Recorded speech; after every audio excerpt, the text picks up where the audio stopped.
caviar in the back of your fridge with the ketchup and old milk? Yeah, I don't think so. So what happened to us? I mean, have you seen my label? I used to summer in the Hamptons, and now I'm stuck behind a pair of sweats. Sure, I never really fit you quite right, and one of my pockets is so small you can't even squeeze your hand into it. But it's all about the look. And I look good. I need to get back out on the scene so I can be seen. You know, going to fancy parties, getting expensive iced coffees, Sunday fun days, okay? So take me to Goodwill, where I can really make a difference. Your donations to Goodwill create new jobs, training programs, and education assistance for people in your community. To find your nearest donation center, go to goodwill.org. Donate stuff. Create jobs. A message from Goodwill and the Ad Council.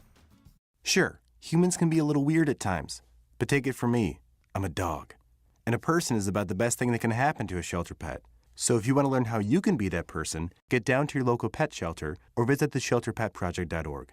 Brought to you by the Ad Council. Every weeknight at 6 p.m., it's Overtime with Kurtz and Middleton, and check us out right here on ESPN 690. WOKV Jacksonville. Listen live everywhere you go on ESPN690.com. ESPN 690, a Cox Media Group station. Hey, it's Brent Martineau. Check out Action Sports Jacks weekdays from 3 until 6 on ESPN 690. Sports Center. I'm Christine Lisi. The Browns officially added quarterback Deshaun Watson to their 53-man roster today, clearing the way for his season in Browns debut against Houston Sunday. Watson served an 11-game suspension for violating the NFL's personal conduct policy. Packers quarterback Aaron Rodgers says as long as he checks out fine today, he expects to play this weekend at Chicago. He and the team awaiting test results on his injured rib. Rodgers last night shut down any thought of him shutting it down for the season, at least as long as the Packers still have a chance to make the playoffs. Green Bay's given a 2% chance by ESPN Analytics to reach the postseason. That's among the reasons Rodgers' season should actually be over, believes ESPN's Ryan Clark. You got beat up this year, and actually you aren't playing very well. And if I'm the Green Bay Packers, I do want to see what I have in Jordan Love. I do want to give him an opportunity to show not only the organization but his teammates that he can be a guy that can lead this team from the quarterback position. ESPN's Jeremy Fowler's reporting Buccaneers right tackle Tristan Wirfs is expected to miss multiple weeks with his ankle foot injury. How would you love a chance to save some money on car insurance? Geico can help. Switch today and see all the ways you could save with great rates and discounts. It's easy. Simply go to geico.com to get a rate quote and get started seeing how much you could save. Broadcasting live from the Anajar and Levine studios. Anajar and Levine Accident Attorneys. Call 1-800-747-FREE. That's 1-800-747-3733. ESPN 690 and Action Sports Jacks presents Brent and Friends with Brent Martineau. We're going to have to show a little more patience than the year 2 pom-pom people. Kasey Kurtz. Yo! But what are we doing, bro? Come on! And Aaron Schachter. I'm all in favor of these two showing their love, really celebrating their relationship.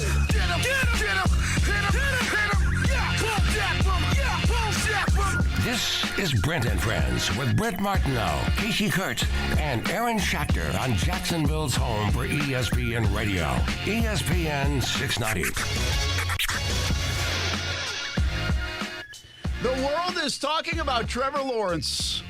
Welcome to Jacksonville, everybody. Finally, it's here. That was fun. How good was that? We get another 3 hours to talk about it. Maurice Jones-Drew on a Monday. Rashean Mathis on a Monday. Brent Martineau, Aaron Schachter, Kasey Kurtz on a Monday. You're here on a Monday as well, hopefully with us, whether it's on the social media channels, Facebook, YouTube, Twitter, and Twitch, or in your car, ESPN 690, or on the stream, ESPN690.com. Aaron, tell us where else we can get ESPN 690. Good question. How about the iHeart Radio app? Oh, very good. The radio.com app. How about TuneIn? TuneIn, we're up there. All right, good. All those different places. Yeah, man. We're everywhere you are. We have gone viral with the Action Sports Jacks brand. Oh, man. Did you see that? I saw your tweet getting thrown or your interview, I should say, getting thrown all over the place. Do you think I'm going to get a job opportunity out of this? 0 job opportunities. I think they're going to demote you from this job. Do I make Andrew Wingard my agent? He looked good in the I don't know about Is you. he going to get an endorsement? Maybe he gets a job next year. Yeah. How about that? I was just telling Kasey this is funny. It's like, I just put that out there. Yes, first of all, we knew it was a good soundbite, right? Yeah, it's but great. we think we don't think everybody else picking up Jacksonville stuff. And so we know we reach people in our audience here on ESPN 690 on the TV side, on the social media side. And so I was like, well, we played it in TV. We didn't have radio afternoon yesterday. We knew we were going to play it on Monday Morning Madness. And so I was like, well, this is a quote and a soundbite both on Trevor and on Doug Peterson that's worth putting out there. But, man, I drive home. I get home. This is like after midnight now. We're talking like 1 in the morning. And my phone is going crazy. It starts to blow up a little bit. At 1 in the morning. And I'm like, oh, boy, this one's going to be a doozy. Where was it seen first? Do you know? Like who the first person was to reach out to you and be like, hey, I just saw you in this thing. No, nobody. No, not until this morning, more so. Like now you're seeing a lot more of the national people. I guess Kasey said CBS picked it up, put it on TikTok, Instagram, Yahoo picked it up. Yep. It's all over the place. You see a lot of blue checkmark people. That doesn't always mean, by the way, I saw two blue checkmark people, and I'm like, all right, one guy had like over 100,000 followers. The other guy had like 1,200. Yeah, he's a I'm like, how did he get a blue checkmark? He's a parody account of what you ate for lunch. But he spent $8 a month on it. So I always he's got say the this. check mark. It's funny. Like I don't tweet stuff to be retweeted and liked and all that stuff, right? I mean, we share it for informational purposes or entertainment purposes. Because here's what happens with things like this. I will get nothing out of this. No validation. I'm not getting a job. You don't feel good I'm about it? not getting a raise. I'm probably not getting more followers. They don't even know it's you, to be They honest. really don't even know it's me. nothing on there except for I heard you whispering the question a little bit, so I knew it was your voice. Hey, those were brilliant damn questions. Apparently. But, where's our guy? Is it Daniel? You get no Daniel credit. who's been grading me? Oh, yes. Yeah. Daniel's going to be really impressed with me today. Maybe not. You don't should know. be. You don't know. You Doesn't matter what you ask. It matters what they answer. Daniel, we'll need you to call in and give some grades here. What's your PFF grade for Brent? We will play. Should we just play it right off the top, Kasey? You should not play it for another about 14 seconds because I'm rolling on this Westwood thing. Okay. Well, hey, listen, man. Once this ends, I've we're been good. asked to stretch a lot in this business. 14 seconds won't be difficult. Your wife would say you've been stretching for 20 years. And just like that, 14 seconds is killed. That's so, it. When So you're ready. It takes a couple of laughs, a pregnant pause, and a funny joke from Aaron. And here we go. I'm just like so happy for Trevor because he had to deal with Urban Meyer last year as a rookie, and I don't even know if he had a rookie year. And to see the growth he's made, not just on the field, but just like his preparation, his demeanor, all that. And you knew he's, when the rock breaks, it's not that one chip, it's all the chips that stacked up before that. And I'm so happy for him. That throw on 4th down to Zay was like, I knew we were winning the game, honestly. Like I could feel it. It was so cool. And then you believed in your coach all that year, and for him to go for two, what was that like when he does it? The stones on that guy, it's like, I would die for Doug Peterson, I swear. I would run into battle with Doug Peterson, 100%. I love the guy. And just his attitude, it's like you're 3-7, and it's like, you want to make playoffs and stuff, and it's like he hasn't changed his attitude whatsoever. It's like we come into work, we keep working, and we just keep chipping away, and eventually it's going to pay off, and it did today. And it's like the feeling in the locker room is just awesome. I love this team. I love this team. You could say the same about you. You haven't had the easiest go of it at times in Jacksonville. Yep. How about the play you made to punch that loose? I just love football. I love playing football, and you don't think there's nothing to explain that. You just go out and play, and eventually crazy stuff like that happens. It's like I practiced that for 25 years. He's the same guy, right? Trevor Lawrence said the same thing in his postgame. He's the same guy he's been. They just make a play sometimes, and sometimes people like it. The crazy thing about Andrew Wingard is people now are like, hey, let's go buy a jersey. I mean, this guy, I asked the question, it hasn't been an easy go for him in Jacksonville. He has been maligned at times. I mean, he has really been vilified by the fan base. And I don't even know if it's anything directly to him. I think it was more just the angst of the team. I'm sure there was some directly at him. And he's playing good football. Like, people are afraid to admit stuff sometimes. He's been playing good football before yesterday and before delivering a good soundbite. Like, he's a good special teamer, first of all. But he also has played really well this year when he's been in there, when he needed to. When Rashean Jenkins went out of the game, like, he played well that game. And Then yesterday he played well. Then he pokes the ball loose, and then he delivers a hell of a soundbite. And so now everybody loves Andrew Wingard. It's been a hell of a character development for Andrew Wingard. A little story arc which for is him. kind of cool. And good for him, by the way. Oh, yeah. He's a cool story out of Wyoming and has made a good living now in the NFL and has found a role, and that role increases and he gets a little bit better. But the story today is Trevor Lawrence and the Jacksonville Jaguars. And I will say this. We do this, we've been talking about it now for over 24 hours. Social media, if you see us there, TV, if you see us there, this morning, Monday Morning Madness, it's either worth repeating or you haven't heard it. And this was a monumental win, in my opinion, for the Jacksonville Jaguars. It was for Doug Peterson. It was for the locker room. It could be for the franchise. But the reason it was almost for all of those to put a bow on it is Trevor Lawrence. Trevor Lawrence did the things that everybody, when he was drafted number 1 overall, thought he could do. And he has done some of those things. But because you do it in losing efforts and you make some throws and they're 3rd and 12 and they're not game-winning throws, people don't notice as much. I've been screaming that from the mountaintops. This guy is doing more good than you guys want to give him credit for, not just in general, anybody. People in general, yeah. Because he's not grabbing the ESPN highlight reel or the numbers aren't gaudy. He does things. How many times have I tweeted this year during a game, no quarterback gets out of 2nd and 15 and 2nd and 20 or 3rd and 21 or whatever.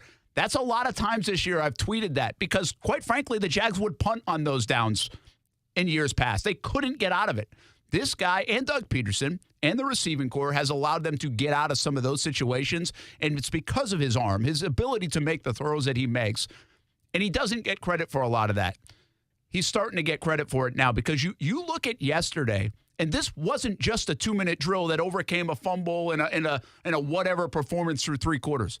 This was, I could tell you about 7 or 8 plays that were like, whoa. I asked this morning, and I'll ask you, Aaron, what's your favorite play from Trevor Lawrence yesterday? You got plenty to pick from. Oh, yeah. I think the hasty pass in the beginning of the game was probably my favorite. And how about that? Is that what you said, Kasey? It is. I mean, that was a bullet. It was gorgeous. It was a frozen rope. It was perfectly placed. And it was to who? Like, you're watching this thing going, what? I know. I actually thought it right away. I thought at the outset he ran a wheel route because he was a running back. And I was like, oh, no, he didn't. He lined up way outside. But, man, that isn't that a great question to ask? So think about that. Which throw do you like the most from Trevor? Which play do you like most from Trevor? Which play do you like most from the Jaguars yesterday? Which catch do you like the best from the Jaguars yesterday? These guys were making plays. They really were. And it wasn't just Trevor making those plays. That's the other part that I think was so not funny to me, but and not strange, just odd in a good way, is that at the beginning of the season, you see Travis Etienne and James Robinson, you see how the Jaguars are using him, you go, okay, I kind of feel like I understand how the Jaguars offense may roll, at least in the first part of this season. They look like they'll be a running team. And then obviously they trade James. Etienne's having a great time, but they're still passing a lot throughout the whole season with Trevor. Then Etienne's out of the game, and you're like, now what? I mean, that's the game plan. Absolutely. And then here comes Trevor, and it's not looking for Christian Kirk, and it's not looking at Evan Ingram. It's Zay Jones. It's hasty. It's guys you wouldn't have expected. What a fun game to watch. Yeah, and I think that's a good point. Like they have – I really don't think we can talk enough about Etienne being out and the impact on the football team. We would all agree right now through the last 6 weeks, even when he didn't play that great against Kansas City, that Etienne was the best player on the field on the offensive side, right? They ran the offense through him. And Christian Kirk was good at times too, and Trevor was good at times too, but Etienne was the guy. Etienne was the dangerous guy. You got to get him the football. Kasey, ESPN690 Game Day Live. We're talking yesterday morning. How many times can you get it? If they stop the outside run, if they stop the run, get it to him in the receiving game. And so he's the guy. Well, who might have changed into being the guy yesterday is Trevor. Oh, it's Zay Jones. Jermichael Hasty. I was like, oh, okay, cool. No. Take your pick. But I don't know if we thought that before yesterday. No, but in a weird way, Hasty played the role that we thought Etienne was going to play. He did. I tweeted that too, and I thought that's what I want to see out of him. He had, 5 catches, Kasey, I think, for like 67 yards? I think that was it. But, I want to see Etienne play that role, and I think he can, and maybe he would have. But, relative to Trevor and his performance and expectations for Trevor, I think it's the kind of game you were hoping to eventually see out of the number 1 draft pick, Absolutely. The generational talent. But it's one of those things we've just been waiting on. It's like week 2 against the Colts in this game, and Bring it. Let's start stacking some more of those. Listen, guys, Travis Kelce is a great player. He's the greatest tight end of all time. He's turning into. We don't say he's the best player on their team. No. Patrick Mahomes is. Yeah. Justin Herbert is surrounded by Keenan Allen and Mike Williams and Austin Eckler. Eckler. I mean, he's got guys. Yeah. We say Justin Herbert's the best player on the team. Yep. Baltimore Ravens have a lot of good players on both sides of the ball. We still say Lamar Jackson's the best player on the team. The Jaguars, up until yesterday, I don't think people, if I did a vote, would say Trevor Lawrence is the best player on the team. After yesterday, might start thinking Trevor Lawrence is the best player on the team. And I could sell that, and you might buy it. Yep. Now, there's still work to be done. But again, I don't think this is over-dramatic. This is real stuff that's happened and transpired over the last few weeks and the last month, and it really hit an exclamation point on Sunday in a win over Baltimore. We keep talking about it. We go out west. Maurice Jones-Drew. Oh, he's going to be happy today. We talk with him, MOJO, on Mondays. When we come back on ESPN 690, jump in the conversation on YouTube, on Twitter. Don't be afraid to give us a call throughout the show as well, 904-362-9901.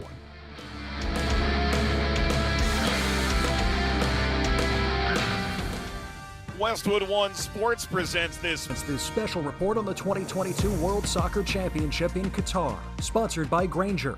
With supplies and solutions for every industry, Grainger is always there to help. Call, click Grainger.com, or just stop by. The United States men's team is playing on soccer's biggest stage for the first time in 8 years. So, only one player on its roster has World Cup experience, defender DeAndre Yedlin. Head coach Greg Berhalter has assembled the youngest squad of any nation in Qatar. We really do see this as a responsibility. You know, we want to get the public behind us. We want to build a ton of momentum going into 2026, but it all starts now. The Americans are hoping that youth in 2022 will lead to success in 26 when the United States will host the event. For your daily recap of the day's action, download the Qatar Kick Around podcast. I'm Ted Emmerich, Westwood One Sports. You're the one who protects the flock, and that requires an eye for detail. Because when safety and well-being are on the line, it's the details that can save lives. Even when no one else is watching, you see everything.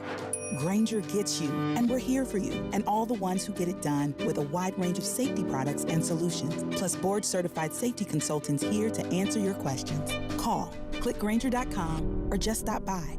Grainger, for the ones who get it done. Mr. Clean, Mr. Clean. Of course I use Mr. Clean Magic Eraser to clean tough messes off my stovetop and bathtub. But then I discovered I can also use it to easily clean my patio furniture and even my shoes. I'm hooked. And when wipes won't cut it, I use Magic Eraser Sheets. They're thin and flexible erasers, perfect for everyday messes, like gunk on my counters and sinks. They really are magical. The reviews are in. Mr. Clean Magic Eraser and Sheets make cleaning look easy. Now, the First Alert forecast on ESPN 690. I'm First Alert meteorologist Trevor Gibbs. The chilly start this morning. Temperatures will be warming up into the lower 70s today. Cooler once again tonight with mostly clear skies and temperatures back down into the 50s. Mostly sunny skies for Tuesday, a little bit warmer with high temperatures in the middle 70s. From the Action News Jax First Alert Weather Center, I'm meteorologist Trevor Gibbs. The Weather Center is brought to you by Beard's Diamonds. Right now, get 42% off everything in the store. Don't buy until you get our price. I'm Mark Anajar. I'm Glenn Levine. I'm Ellie Anajar. Together, we're Anajar and Levine. If you've been hurt in a car crash, we'll fight to get you the maximum compensation you deserve. Call Anajar and Levine for your free consultation. 1-800-747-FREE. Main office, Jacksonville. We're ready to deal at Best Bet St. Augustine, the only card room and sports bar in St. Augustine, Florida. With nonstop action, poker games of all limits, exciting table games, and a sports bar with the NFL ticket, Best Bet St. Augustine has you covered. Don't miss our delicious dining options, serving breakfast, lunch, and dinner, and our always popular freshly made sushi. Best Bet St. Augustine is located on 800 Marketplace Drive off exit 311, where I-95 and State Road 207 meet. Learn more at bestbetjax.com. Week 11 fantasy football picks fueled by Celsius Essential Energy. Live fit. Hey, everybody, it's Brent Martineau. Monday night matchup, Steelers and Colts. Could be kind of a snoozer. Deontay Johnson has had a snoozer of a season. Really not performing, but play him anyway. They're talking about it. Maybe they want to get him the football, and they try to get him the football on Monday night. Meanwhile, pick your poison with Indianapolis. I mean, you got to try Jonathan Taylor and see if he finally breaks loose for the Colts. Those are my picks for Monday night, fueled by Celsius Essential Energy. Live fit. All offers with approved credit and not in conjunction. See dealer for complete details. Black Friday sales event. Drive home happy for the holidays in a new car, truck, or SUV from Jacksonville Chrysler Jeep Dodge Ram Westside. Get a new Ram 1500 Bighorn and save. Take advantage of 0% financing and make no monthly payments for 90 days. Want a new Charger or Challenger? Now is the time. Thank you to all of our customers, past and present, from all of us at Jacksonville Chrysler Jeep Dodge Ram Westside. Westside.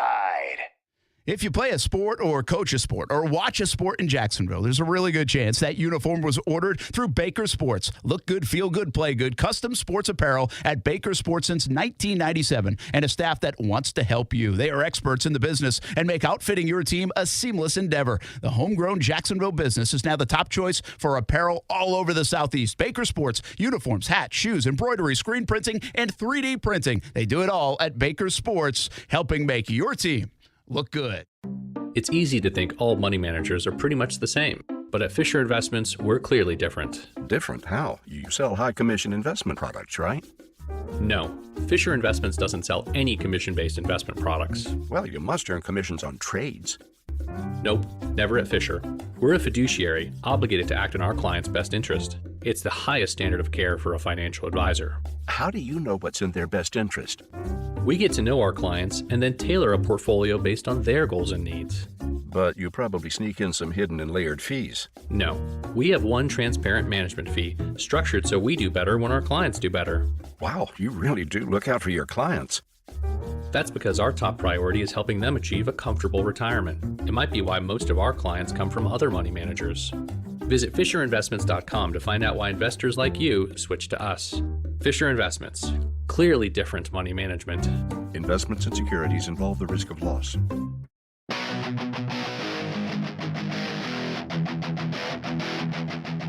Hey, quick update, by the way, on Travis Etienne. Doug Peterson talked today. It really looked like he could have gone back in the football game. Hey, he was on the ready to go sideline and smiling. He was having a good time. Yeah, and Doug was cautious with it. It's a sprained foot. It is the same foot that he had to Liz Frank. Okay. So there might be a little concern there, but Doug insinuated that, hey, yeah, he thinks he'll play. And I think it was John Shipley who caught up briefly with Travis yesterday in the locker room, and he was like, yeah, I'll be good to go next week. But you never know. Like, I sleep on it, come out of it Monday.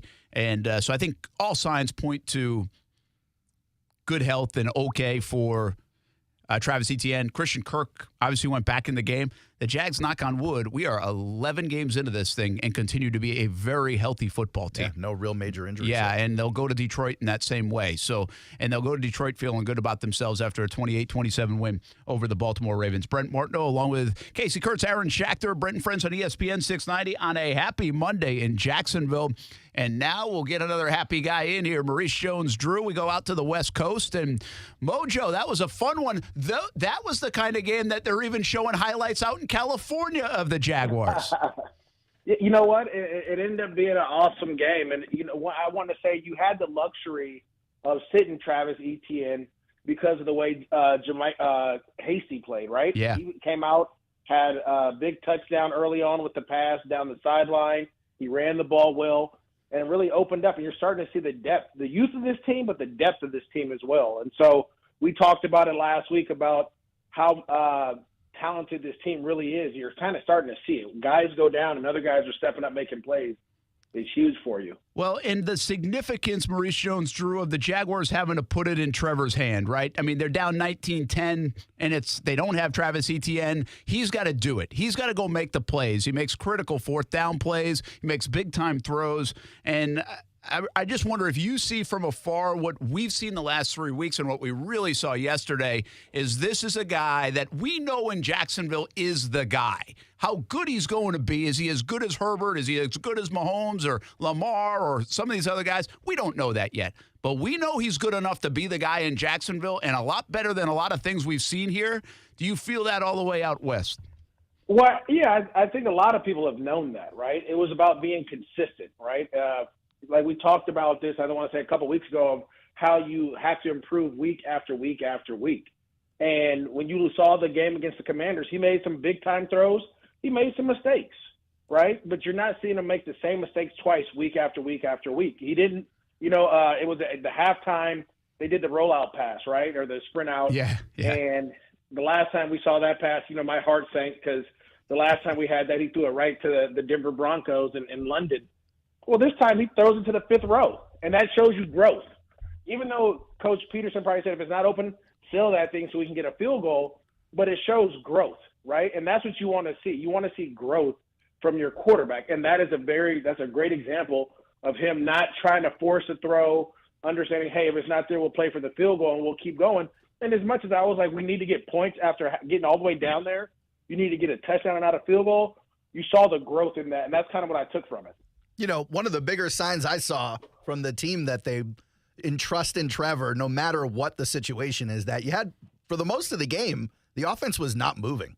I mean, that offense was sleepy throughout the second and third quarters, and they're looking at him in the fourth quarter going, all right, well, now you got to step it up. And he did. He really came through for the team. It was a big day. Big day. Well, not only that he came through, but also, Zay Jones had a big day. Oh, man. Kirk didn't have the best day, but he made some timely third down catches, moving the chains in those quarters when they weren't moving a little bit.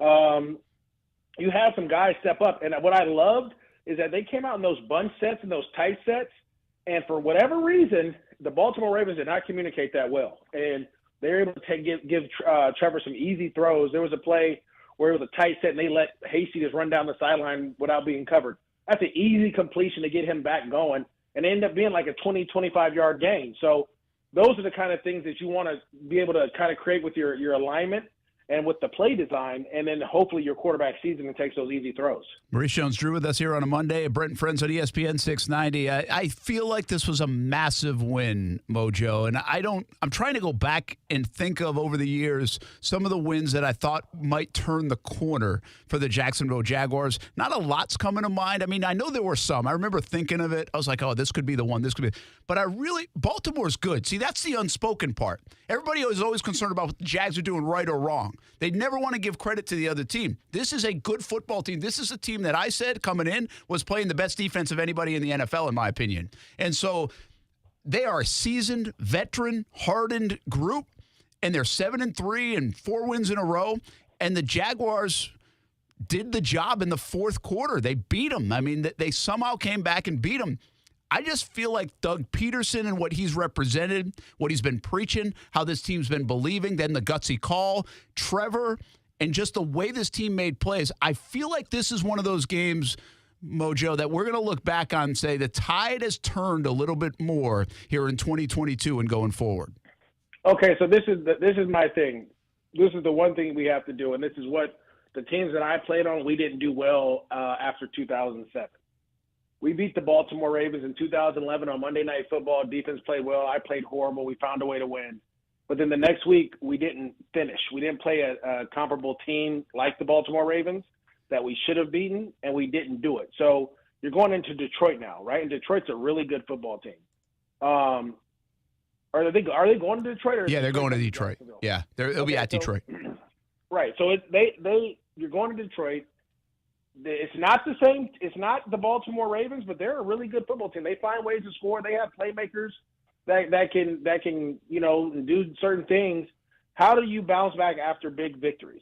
Right. This is one of the first times I've seen players before. I want to say what was the game early in the year they won, and it was like we expect to win and blah blah this and that, and that was all right. But you go on this losing streak all of a sudden, and it's like, okay, now we're all excited that we won, and guys are talking in the media, and I love it. But how do you now respond from that? Do you get complacent and not work as hard in practice and not prepare as much? What do you do that's going to help you get over this hump to make sure that you have back-to-back victories? Because this is a winnable game. It's going to be a tough game, but it's definitely a winnable game because Detroit's very similar to the Jags where they've lost a lot, but they're finding their stride too, and they're playing teams tough and getting after teams as well. Yeah, that's a good point. I like what you brought up there because I felt like this year that if the Jags were to win a game here or there, I thought it would, boom, explode into something. Now, there's things that change. The Jags beat the Raiders, and I was like, okay, this could explode into something. Oh, they got to go to Kansas City the next week. That's pretty hard. So they lose to Kansas City. Then they've got the bye week, and now it feels like the Raiders were like 6 months ago.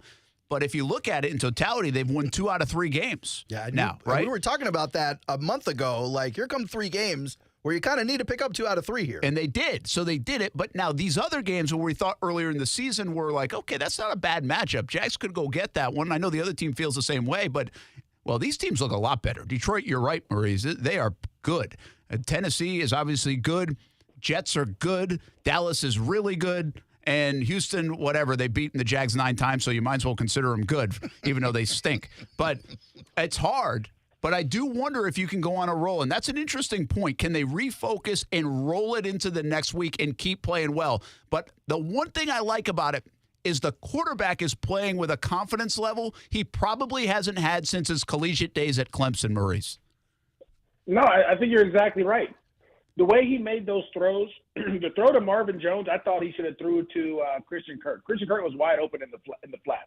I mean, wide open. I've never seen the safety backed off into the end zone. Marcus Peters takes the go, and I'm like, oh, Christian Kirk's wide open. He's going to throw that ball, but he put the ball up and down where only Marvin Jones can get it.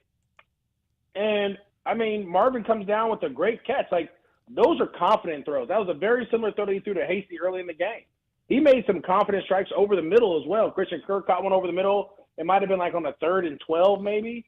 He was running over the middle of the field. He put the ball up, got it up over the linebackers right to him. Like, you're seeing the confidence in the throw and the way he's throwing with conviction. And that's what you want to see. Again, it's all about building, right? Confidence in the National Football League. It's so funny. I'll see people and people will come to me and be like, Maurice, like, how did you play? You're not as big as some of these guys. I'm like, that doesn't mean that I wasn't better than most of these dudes, right? I believe that I can go past these guys. And it's all about confidence when you get to the higher levels of anything. If you're confident in your abilities and in your work and the things that you're doing, then you'll go out there and perform. And you're seeing that with Trevor Lawrence. You're seeing that with some of these other guys that are showing up. Zay Jones with a big day, the offensive line protecting, right, and giving opportunities. Kasey showing up in a role where ETN doesn't play. Like, the defense keeping them in the game, right, making play after play after play, causing turnovers and fighting for the ball. Those are confidence builders, and the more you can do that, the better you'll be. You know, in addition to building your confidence as a player, Maurice, you also suffered an injury or two while you were playing. One of those was that Lisfranc that Travis Etienne experienced last year. Did you ever have the experience where you sprained the foot after you had that Lisfranc? Oh yeah, yeah. I mean, I think we talked about this, Brent, and I don't, you know, me and Brent do some side texting every now and then, but the Lisfranc injury when I had it was after maybe a couple thousand yards and a bunch of plays and hits. Like, my body wasn't the same as Travis, right? Travis was much younger. It happened early in his career. You're seeing him be able to bounce back, but you are going to get some of those injuries because your foot's not structurally the same, right? You either have screws in it or plates, whatever it may be. So you're going to get those type of injuries, and it's going to be important to manage those so he can have a long career. The one thing about Travis is he doesn't take a lot of hits. He doesn't take a lot of big hits, which is important. And guys really don't cut him either, right? Or get him where his foot is planted. So I think you just got to make sure they were smart. I would have been smart too. Like, hey, do we want to put you back in this game? Like, yeah, we want to win it. I think if Kasey wasn't playing as well, they would have probably put him back in. But, you know, you have to be smart with guys because you're looking at the long-term deal as well. Hey, speaking of that, actually, and I think this happened. I think this happened after we talked to you last Monday because I believe I would have asked you about it. Darrell Henderson, the Jags picked up. Oh, yeah. Now he's inactive last week because he doesn't know the playbook. But how much do you think Henderson? You know him. You cover the Rams. I mean, you see every game. Like that was a surprise waiving and a good pickup. We thought here in Jacksonville. Can he help the Jags here in the final 6 games? Oh yeah, he's a terrific runner. Catches the ball well out of the backfield. Has great contact balance. Explosive. He gives you another weapon to kind of emulate what Travis Etienne brings. I just think the Rams, they're in evaluation mode, right? And it's so fun because I tell people I've been here in this situation. Evaluation mode is never fun, right? Because as a vet, you're doing your best to try to keep these young guys out because, again, the coaches are, look, the season's kind of come to an end. They're beat up. They're playing their 4th left tackle. They've started 11 different combinations at offensive line. Think about that. So they played 11 games, and they've never had the same offensive line play those games again. That is nuts. Right? 4th left tackle, 3rd or 4th left guard, 3rd center, 4th or 3rd right guard, and the right tackle is the only one that's been around as a starter that's been there and played every game and every snap. So third quarterback, third quarterback, all your receivers, right? So Allen Robinson just went out. Cooper Kupp is gone. You're playing guys that you've drafted, or guys that are trying to get in, undrafted guys. I mean, they got a lot going on there. And so it's in the evaluation, or they're trying to see what they have for next year. They want to see who are guys, and I don't think Darrell Henderson was in those plans coming into his contract year that he would be a guy that they would probably keep on. So you cut ties with them early, try to get some other guys some opportunities to see where you got to go in the draft, and you go from there. But I think the Jags, when I saw the Jags pick up Darrell Henderson, I was like, oh, that's a good pickup. Right? I don't know if you're going to be able to re-sign him or however it may be, but down the stretch, he's going to give you some great minutes, some great plays. He's really good in blitz pickup, physical, and with the ball in his hands, he's explosive. Yeah, and what I thought that was, they didn't need to add Darrell Henderson, in my opinion, but they did, and it showed the guys they still believe in this season, in my estimation. At 3-7, you can kind of do the same thing that the Rams are doing right now and look ahead and try to look at Snoop Connor more. Now, Connor did get in there a little bit yesterday, but this was to me like, hey, I've been telling you guys from a Doug Peterson standpoint that we're better than our record. We still believe we can go on a run coming out of the bye week. Even in that Wingard clip that went all over the place from the locker room that you were interviewing, he mentions playoffs in the clip. He does. They believe it. And so there were two moves, Maurice Jones-Drew, that they made. The Darrell Henderson one said, well, why would you sign a guy for 6-7 games that's a veteran that you might not keep around? Well, it's because you think he can help right now. The other one is you start moving Devin Lloyd out of the rotation. You put Chad Muma in. You made some changes on the safeties with Wingard going in, and they're moving Rashean Jenkins around. Like, they are doing things not for the future, but for right now. That is going to breed confidence into a locker room that says, hey, we think we can win these games. Let's go win the games.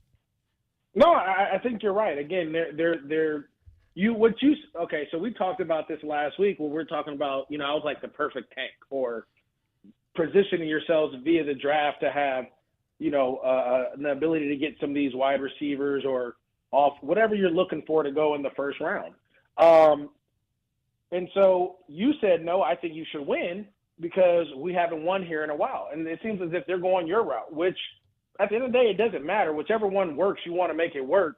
But they're doing an awesome job of really getting their guys, opportunities to play. They're challenging their players to continue to play the best they can play. If you're not playing well, we're going to put someone else in and give them an opportunity. And guys are starting to see that. We're going to go and pick up running backs or different guys on the waiver wire that we believe can help us win now, right? And that win now mode, which I didn't think about last time, is going to add competition in practice, right? Like, think about that. I can tell you now, I remember vividly getting my second deal and them drafting Rashad Jennings. And I'm like, what are y'all doing? Right? Why would you do such a thing? My money hasn't even hit the bank yet. but if that's what you want to do, let me show you why you messed up, right? And it created a competitive spirit in me to go out there and play at a very high level. And so when you're doing that now, you're getting that at practice, and that's huge. Rashad was better than you at Dancing with the Stars. Yeah, I'm not a dancer for sure. I've seen you do those ballet moves on the field, Mojo. Yeah, I'm not no waltz guy, no tango or none of that. Why haven't you ever done any of these reality shows? We got Clay Harbor on. I mean, you talk about Rashad. I mean, all these guys do it. Why haven't you done any of that stuff? That's not me, man. You guys know that. That's not my cup of tea. You'd be like a good host. No, I'm okay. I tend to keep my private life private. A lot of these guys, you get these reality shows, they want to know too much. Yeah. I like playing video games and doing other stuff. Yeah, they want all the secrets. That is true. Hey, has I just slipped my interview with Andrew Wingard over to the NFL Network. I mean, I'm looking for jobs here, but I don't know if you saw that viral post that happened in the locker room yesterday. Andrew Wingard, I did see it, calling out Urban Meyer a little bit. Does that reflect just how bad it was for Trevor when a player says? It's really the first time we've heard a player kind of say it at this juncture. You And know? a defensive player. Like, we've heard a lot of things, and I know like we've had these conversations, and a lot of people ask. Like Paul Posluszny asked me after All Access a couple weeks ago, it's like, what went on last year? You know? And I still don't know if we all know the full extent of it. But as these things continue to come out, and you're starting to see the light now with Trevor, man, it must have been pretty bad for Trevor Lawrence and that football team last year for Urban Meyer. And I think Andrew Winger just put an exclamation point on it yesterday. Well, I think, okay, from my understanding, I've heard that there's a lot of going back and forth with coaches, different philosophies. Again, his staff wasn't put together like most of these other staffs. They were guys that kind of were just left out there. He was able to put a couple guys together, but it wasn't like, let's say if Byron would have got the job. Byron would have had his staff come together, or the way Doug Peterson was able to get his staff together. It wasn't that. So you had a lot of different philosophies. So guys were bickering back and forth. There wasn't a lot of resources there to help Trevor, as we talked about. When you have a head coach that played quarterback in the National Football League, you have a quarterback coach, you have an OC, right? You have all these different offensive minds around him. It wasn't like that. So he didn't have a lot of resources to have answers. And so I don't think it was conducive to winning, which is fine. But the thing that you're seeing now, and it didn't breed confidence, as we talked about. He didn't have the remedy. When I got to the National Football League, and I only can talk about my experiences, I had Fred Taylor to learn from. I had Kennedy Pola to learn from. I had Greg Jones to learn from. I had Mike Tice, who had coached a bunch of running backs. Jack Del Rio, who was a linebacker, who could tell me from the linebacker side how things are going. Mike Peterson, Darrell Smith. There were so many people. There was so much information to get better at the running back position, plus guys to compete with, that I had answers, right? I could make mistakes and learn from those mistakes, or see other guys make mistakes and learn from, or talk to a coach on what would happen in the situation. I don't think Trevor had that. And this year you have it, and you're starting to see it. Like, I go back to it. Sprint right. If it's not open, run it or throw it in the fifth row. That's what we saw this year, and that's what you're looking for. Yeah, it's a good point. Like, I say this, Maurice Jones-Drew, what's it going to look like next November when these guys have been together? Keep in mind, a lot of this offense is going to stay together. Zay Jones and Christian Kirk are under contract. Marvin Jones probably won't be here. We'll see what happens with Ingram. The entire offensive line has a good chance of being here. ETN's going to be here. Doug Peterson's going to be here. I don't think any of their assistants are going to get head coaching jobs after this year. Like, you're going to have continuity, and now you're seeing the development. And I don't think it's hyperbole to start thinking about what this could look like, hey, later this season, but early next year, middle of next year, and by the time they've played 30 games together, this thing could really be cooking. And, oh, by the way, they're going to add Calvin Ridley to the equation.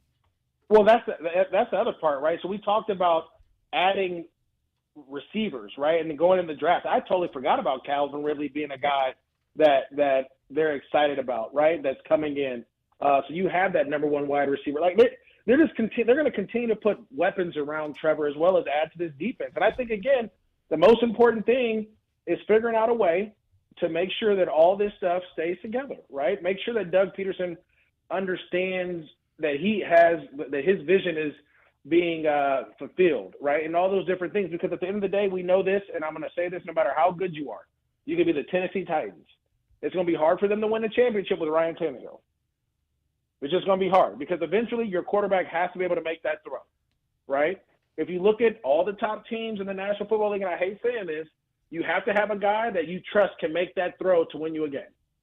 Period, point blank. Last year in the Super Bowl, who was it? Who made the throw? Matthew Stafford made the no-looker to Cooper Kupp. Who missed the throw?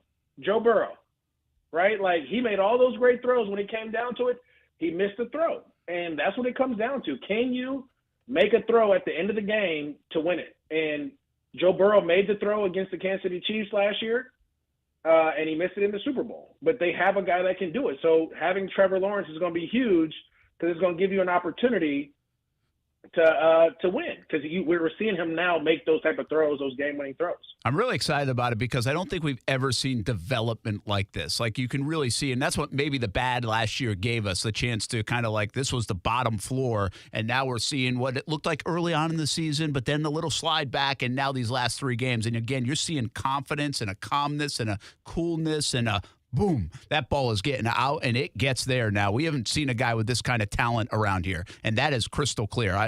Blaine Gabbert could throw the football, but not like this, and nobody else could throw the football like this in Jacksonville's history. So it's pretty fun to watch. I want to take you around the NFL before we let you go. How bad was what Kyler Murray said after the game? And I kind of equated it to like Zach Wilson. Like, which one was actually worse, Zach Wilson last week or Kyler Murray this week? I think Zach Wilson was about accountability, right? I think that the Arizona Cardinals they've had an issue going on there for whatever reason, but now it's kind of out. We've seen him being Kyler Murray and Cliff Kingsbury get into a yelling match. Yeah. Right? We've seen all these different things. And the funny thing is, I always tell people this, the grass isn't always greener. Right? Cliff Kingsbury runs a very similar system that you ran in college, that you were most comfortable with. That's why they brought him in, because they wanted to draft you number one. It was a lot of similarities, right? I want to say Kyler wasn't Kyler at Texas Tech at one point? Or did he go straight to Oklahoma? Yeah, I don't think he was ever at Texas Tech. I think it was Baker that was there, excuse me. But it was a very similar system that he was used to running. Don't bring in one of these old coaches or another coach that comes in if you don't agree with this coach and what his system is. Now you're going to be running a completely different system because things are going to be crazy. So right now they got to sit down and figure it out. Like that, I think that's much worse when you talk about this is a schematical thing and we're just all messed up. And he said the F word, but like that's not good, right? That's not good to go out and say things ain't working. Yeah, Kyler was at Texas A&M, but to your point, Mojo, is Cliff that brought him in here? Like, who does he think is coming up on the other side of it? I don't know. I don't. And that was the one thing I remember being in Jacksonville and being like, hey, look, we understand how to practice and what certain coaches want. If a coach gets fired, you don't know what's going to come next. Yeah, that is true. Like, and you don't know. He'll be going through some growing pains probably, right? Oh, I mean, he goes through growing pains now. Yeah. He hasn't been playing the best either. And so I've called his games. He doesn't play well. Like, you know, it was a point where people thought Colt McCoy was better for that team than he was. Yeah, so, well, looked like it for a little bit. Yeah, so they got some issues there. I think Zach Wilson's deal kind of answered itself, right? He thrown only 4 touchdown passes all year. My man throws for 3 in the game. that ain't good. By the way, I'd bring Mike White in like every 6 weeks, and just his first game of playing is awesome. Just a refresher for the team. Yeah, it works out that way. That was unbelievable what he did again. Let me ask you about a different one. This is not going to work out with Nathaniel Hackett and Russell Wilson, is it, in Denver? I mean, how about that scene with the defender going after Russell Wilson a little bit? I mean, that's a veteran guy. That's not a young quarterback. That's a bad look, a bad scene, a bad time right now in Denver. What could that guy have possibly been saying to Russell, too, on the way out on the field? Like, score us a touchdown. Keep us off the field, dang it. I don't know what he said, but I can tell you this. I've called a bunch of games with the Rams against Seattle with Russell Wilson. And I said this on air this summer, like, Russell Wilson is the 4th best quarterback in that division. And people, like, ridiculed me. I mean, I got tore up. Are you kidding me? Blah, blah, blah, this and that. And I'm like, listen, man, I'm just being honest with you. Russell Wilson doesn't go through all his reads. He misses reads all the time. Nathaniel Hackett has struggled as a play caller, so much so that he had to give it to Clint Kubiak, right? And so – it's just not a good mix. And I feel like Denver panicked because they didn't get Russell Wilson, or not Russell, they didn't get Aaron Rodgers, so they panicked. And, you know, you paid Russell all this money, and now you're stuck with him. And it just doesn't work. And now you have a guy who, you know, people believed in early on, and all the antics and all the we saw him doing the visual thing, and all that works when you're winning. But when you're losing, nobody want to see that stuff. No. I just want to see you go out and work. That's all I want you to do. I want to see you go out and work and put this thing together. All this other stuff when you're visualizing and get rid of that. Let's just go win some games. And he hasn't played. He's only thrown 7 touchdowns this year. I can't believe it. I can't believe it's this bad in Denver. Like, I can't remember a star player that has fallen from grace like this. Is this Kasey? Is this who did we compare Russell Westbrook a little bit at one time to Russell Wilson?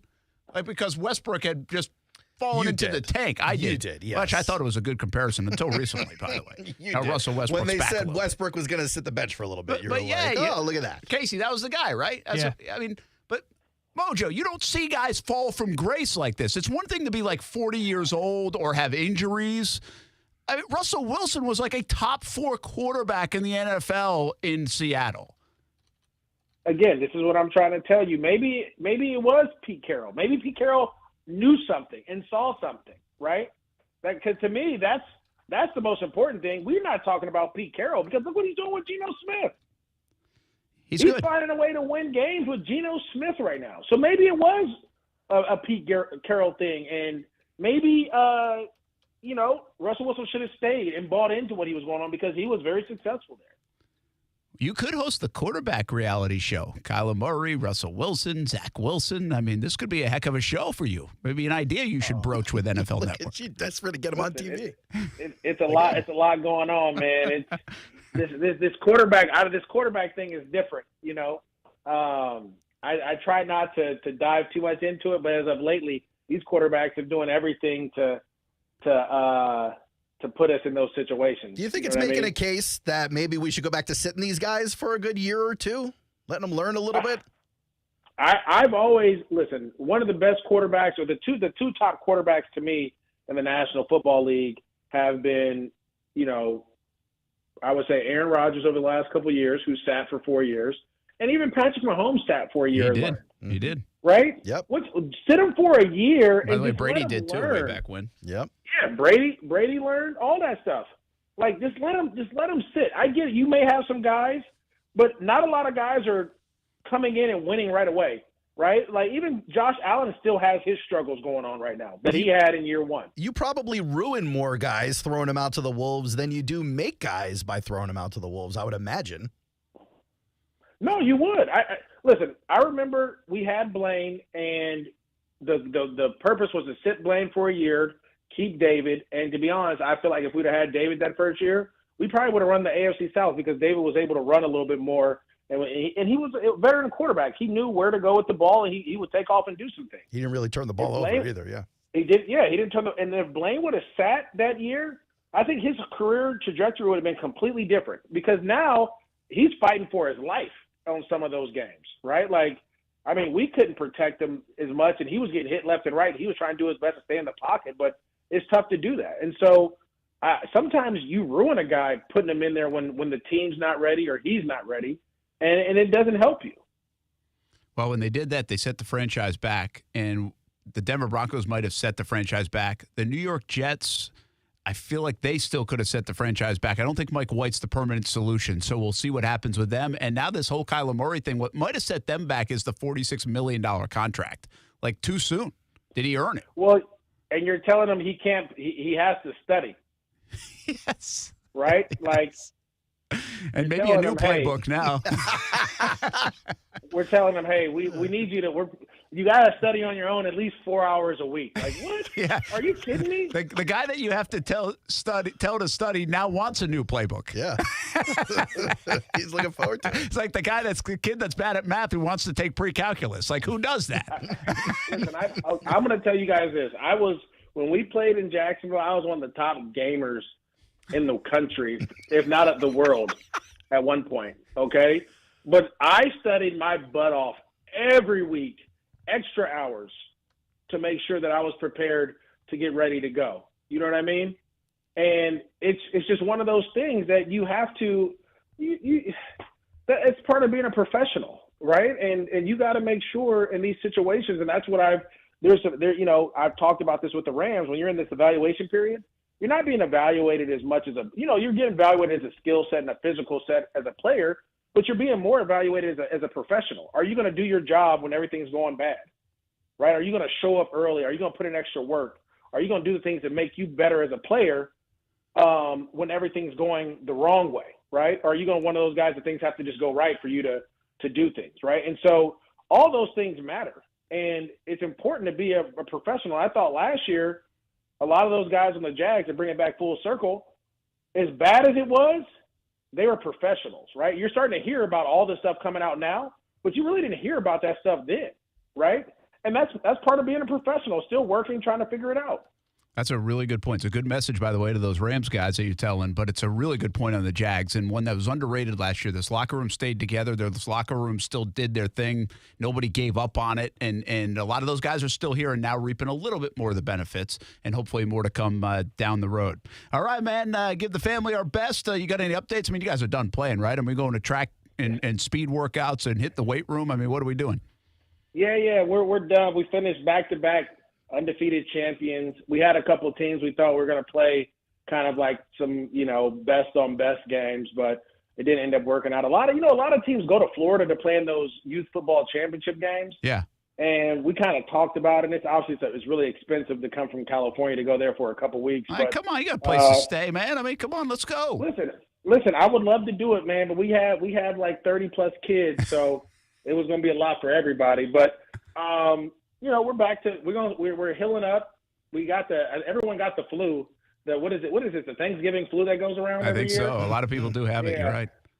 Yeah, we got that. So that ran through the house. But we're getting ready for high school football for Deuce, and then Madden, my youngest one. I don't know if you guys remember. He's getting ready to play 12U football. So we're excited. And then my daughter's she's getting ready to try out for the Olympic team in tumbling here. Wow. Whoa. Yeah, she's the best athlete by far. No doubt. Never a doubt. Probably never a doubt there. Not after chasing her brothers around a little bit. So she's the one that taught them how to flip. That video I sent you, that's all her. The flip heard around the world, which was a very good video, by the way. That was awesome. All right, man. Have a great week, and thanks for catching up. We'll do it again, hopefully after. Hey, listen, here's the deal. The Jags beat the Lions. The Titans lose to the Eagles. Oh, boy. The Jags are 2 back and play the Titans twice. There's still a chance, Mojo. Oh, no, there's a chance. And again, the biggest thing with the Titans is we all know it. You got to stop King Henry. For some reason, he is upset Jacksonville didn't draft him. So we got to find a way to get him up out of there. But you do that, it's going to be a very exciting time. All right, man. Thanks. We'll talk to you again next week. All right. That's Maurice Jones-Drew checking in each and every Monday. Mondays with Mojos. We get Mathis on Mondays as well. Talk about the defense side of the ball. The Jags did a lot of schematical things different on Sunday coming off the bye week. And yet they simplified the defense. And did it work? Can't wait to hear what Rashean Mathis saw and had to say about Chad Muma and Rashean Jenkins and Andrew Wingard and others on that defensive side of the ball. Because overall, I thought the defense did a pretty nice job. I know it shows up 27 points, but they kept the offense in the football game overall to give the offense a chance to come back in the fourth quarter. We'll be back, Brent and Friends, on ESPN 690 here on a Monday. Jags get the W 28-27. Anywhere fans go to cheer on their team, there are behind-the-scenes MVPs ensuring everything is game day ready. We see you, Joe, fixing seats so every fan can enjoy every game. And Allie, who keeps her stadium running smoothly from the moment the first game starts to the last play of the season. At Grainger, you're our MVPs, and we're always here for you with supplies and solutions for every industry and 24/7 customer support. Call, click Grainger.com, or just stop by. Grainger, for the ones who get it done. This year, CGC Water Treatment is celebrating 75 years in business. Put their experience to work for you. Discover how good your water can be with a new Connecticut softener and drinking water system like the one my family's had for more than 5 years now. Connecticut's twin tank, non-electric softeners are the most efficient softeners available, and their drinking water systems remove up to 99% of contaminants. If you're not filtering your water, you are the filter. Don't be the filter. Now through the end of December, trade in your existing equipment and get $750 off a Connecticut Premier Series softener. Great financing available for the holidays, subject to credit approval. Call 904-552-1242 or visit cgcwater.com. That number again, 904-552-1242 or visit cgcwater.com. CGC Water Treatment are proud partners of the Jacksonville Jaguars, and I'm a proud customer of CGC Water Treatment, authorized independent Connecticut dealer. Florida license number CFC 1428211. All offers with approved credit and not in conjunction. See dealer for complete details. Black Friday sales event. Drive home happy for the holidays in a new car, truck, or SUV from Jacksonville Chrysler Jeep Dodge Ram Westside. Get a new Ram 1500 Bighorn and save. Take advantage of 0% financing and make no monthly payments for 90 days. Want a new Charger or Challenger? Now is the time. Thank you to all of our customers, past and present, from all of us at Jacksonville Chrysler Jeep Dodge Ram Westside. Westside. Life always has its challenges, but if you feel hopeless or suicidal, you don't have to face it alone. I'm Dr. Christine Caulfield, CEO of LSF Health Systems, and our free Link to Life program can help. We'll connect you with a care coordinator who will work with you to build better tomorrows. Please take suicide off the table. Contact Link to Life at 904-582-3252 or visit lsfhealthsystems.org. O'Reilly. Don't miss See Better, Drive Safer Month at O'Reilly Auto Parts with great deals on wiper blades, headlight bulbs, and more. Right now, get up to a $20 gift card after a mail-in rebate with the purchase of select Sylvania bulbs. Plus, get double O Rewards points with your purchase. Prepare for the weather ahead during See Better, Drive Safer Month at O'Reilly Auto Parts. O'Reilly Auto Parts. Time to fire up your laptops for Cyber Monday savings, because the Home Depot has the tools to make your holiday magic with new savings every day. So start clicking and adding everything you need for the tech lovers in your life. Or grab one of our nailers, combo kits, or trimmers to surprise any doer on your list. Everything you need for the holidays is just a click away with free delivery on eligible online items. The Home Depot, how doers get more done. Drivers who switch and save with Progressive save over $700 on average, and those savings add up. Imagine what you could buy in the future. The graphics are so real on this video game console I bought with the savings from switching to Progressive 10 years ago. I can't tell what's real and what's the game, which I think is what people want, in the future, which it is currently. So switch to Progressive and save big, because those savings can add up in the future. Progressive Casualty Insurance Company and Affiliates. National annual average insurance savings by new customers surveyed who saved with Progressive in 2020. Potential savings will vary. WOKV Jacksonville. Listen live everywhere you go on ESPN690.com. ESPN690, a Cox Media Group station.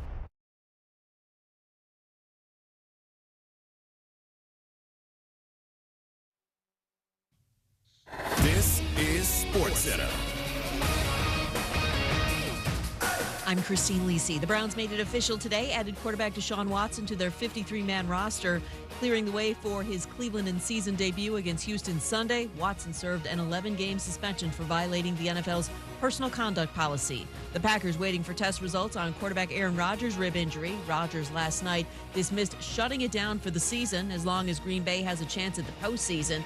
The 4-8 Packers actually need to end Rodgers' season and figure out what they have in backup Jordan Love and their QB position moving forward, says Canty and Carlin co-host Chris Canty. You got to make a decision on Jordan Love's fifth-year option, Carlin. Mm-hmm. That has to happen in the 2023 offseason, and I think giving yourself a 5-game sample size in order to get as much information as you can might not be the worst thing. And then, oh, by the way, Carlin, just so happens to be an opportunity to showcase Jordan Love if, in fact, you do want to move on from him. Tiger Woods withdrew from this week's World Hero Challenge because of plantar fasciitis in his right foot. The Astros agreed to a 3-year deal with free agent first baseman Jose Abreu. End the year on a hiring note. Indeed's end-to-end hiring solution makes it easy to attract, interview, and hire candidates. Sponsor a job and instantly receive a short list of quality candidates whose resumes on Indeed match your job description. Visit Indeed.com/credit. Broadcasting live from the Anajar and Levine studios. Anajar and Levine Accident Attorneys. Call 1-800-747-FREE. That's 1-800-747-3733. ESPN 690 and Action Sports Shacks presents Brent and Friends with Brent Martineau.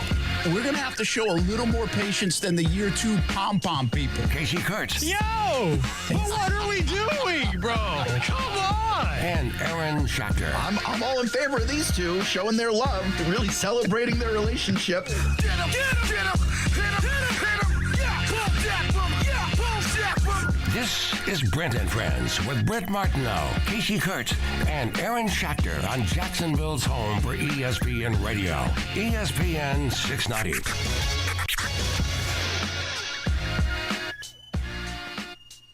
Four o'clock hour on ESPN 690. Brent and Friends. Hopefully you had a good Thanksgiving weekend, everybody. Good Sunday to cap it off with the Jacksonville Jaguars win 28-27. I say this like a lot. Feel today. What's it going to feel like if the Jags can go on a run and win games? Like, I'm not talking right now, but maybe it is right now. But I'm really talking about moving forward. Like, if this is the turnaround, if this is happening, if they are going to be relevant and more competitive and in the mix to win the division, go to the playoffs, I mean, what's this town feel like? Because today you can really feel the Jags. Like, everywhere you go, everywhere you talk about it, every social media thing, not just where we live. A lot of times it's a kind of the applications we live on and we're talking about it because that's what we do. No, you can feel it. Everybody's talking about it. And so that was one game. What happens when this franchise turns it around and wins maybe for a year, but maybe 3 years? Oh. And I just... Again, I mean, it's nuts right now. You see all these stats coming out. You see social media, and everybody's happy, and it's kind of nice. Like, it's a great way to start the holiday season, quite frankly. Puts me in a good mood, Aaron. It should. It's a long time coming. I'm smiling. Yeah. I'm happy. I say this all the time. I get happy for the fans. I watched those fans leave TIAA Bank Field yesterday, and I'm happy for you because I know all the times you've left disappointed. Like that's really where my mind goes. I actually saw a tweet like that from you. These people are leaving happy, man. It's genuinely where my mind goes. It's like part of my excitement. And by the way, my kids and now family are in that mix. Like, I don't know if they were in that crowd shot that I took. I'm just saying they were, but I did see other shots of your family who were celebrating, having a great time. They were having a good time. And by the way, like I went and sat with Ty, and he was basically swearing about them the entire time. And I didn't sit with him the last 5 minutes, and I'm sure he was happier at the end. Like, I call Ty, like, real-life Twitter. Like, he talks to me like Twitter is tweeting at me. Yeah, it might be a generational thing. Look, in my house, I'm a Jet fan. My wife isn't necessarily an NFL fan, so I take that opportunity to annex her as a Jet fan. My son is 6, so he's not necessarily in love with watching football all day, but all of us were sitting in front of the TV screaming and having a great time at the end of that game. It was a fun game. We long for those good Rashean Mathis days. That's what we've been longing for. Mathis on Mondays. Hope you had a good Thanksgiving, man, and haven't talked to you in a couple of weeks, but that was pretty fun yesterday. It was. Yeah, happy belated Thanksgiving to you all. It was great in the Mathis household as well. Some fried turkey, some mac and cheese, some sweet potatoes. Nice. So it was great. It was great. But yeah, it was a huge win. Huge day for the city. Yeah, I mean, don't you feel that? Don't you get a sense sometimes that some wins are bigger than others? I mean, every win's a nice win for Jacksonville. Keep in mind, now, this is a franchise that won 4 games over the last 2 years. They've now equaled that total in 11 games. So when we say, like, hey, every win's a big, like, it kind of is. Like, every win seems monumental because they haven't done it a lot. But some do feel bigger than others, Rashean, and I felt like this one could be symbolic of that. Yeah, it was, and it was for a couple different reasons. Because we're playing Lamar Jackson, right? Like you see him move around yesterday. It's amazing the athleticism that he has and how he's able to maneuver the ball and pick up first downs with his feet when everything breaks down. So no one was expecting us to beat this guy. So in the Baltimore Ravens. So I think that's what it was. And when you're able to get a couple wins like that up under your belt during the season, there's a different air in the city, a different vibe, and a different feel in the city. Yeah, and you can feel it. All right, let's talk about that defense. I thought the defensive effort was pretty good. I know it wasn't unbelievable when you look at 27 points. I know there was a big play at the end we'll get into, but they forced field goals and kept that offense in the game, and that was big. It was a lot of bend but don't break. I know they gave up yardage to Lamar, but I didn't really feel like he embarrassed them, Rashean, and he has the ability to do that. Yeah, it was huge. You hit on it, and that's not giving up touchdowns, limiting them to field goals. That was the biggest thing. That's the reason why we won this game. That's the reason why we were able to have a chance to win this game. Let me say it like that. That's the reason why we was able to win this game, have a chance to win this game, because we didn't give up touchdowns. Lamar was able to get this offense down the field, but in the red zone they weren't able to capitalize, and that's kudos to the defense. All right, so they mixed things up on the defensive side. They played Rashean Jenkins all over the place. They put Wingard out there, so they played 3 safeties at times. They put Chad Muma out there next to Foye Oluokun, who really had a heck of a game. Did you notice some of those differences paid off for them? Yeah, it did. It did, and it's about having speed on the field. Like you're playing with a couple different safeties. You're playing, so because this guy can move, and you're trying to keep eyes on him. You're trying to do different things to kind of confuse him, because it's a talent that you're not going to see every week, and you're trying to make sure that he doesn't beat you with his legs and with his arm. So there's some things that it's kind of like playing Michael Vick. There's some things that you can eliminate. There's some things that you're just going to have to live with. And some of the things that you kind of live with can hurt you later on when he's making plays, 15-yard gains on third downs and things of that nature, which he did do. But, again, we were able to stop him in the red zone, which was key. Rashean Mathis with us here on ESPN 690. Brent and Friends each and every Monday, 4 o'clock hour, talking about the Jaguars game. And it's interesting you brought that up. Rashean Jenkins said that to me in postgame. He's like, yeah, we wanted to bring a little more speed toward the line of scrimmage.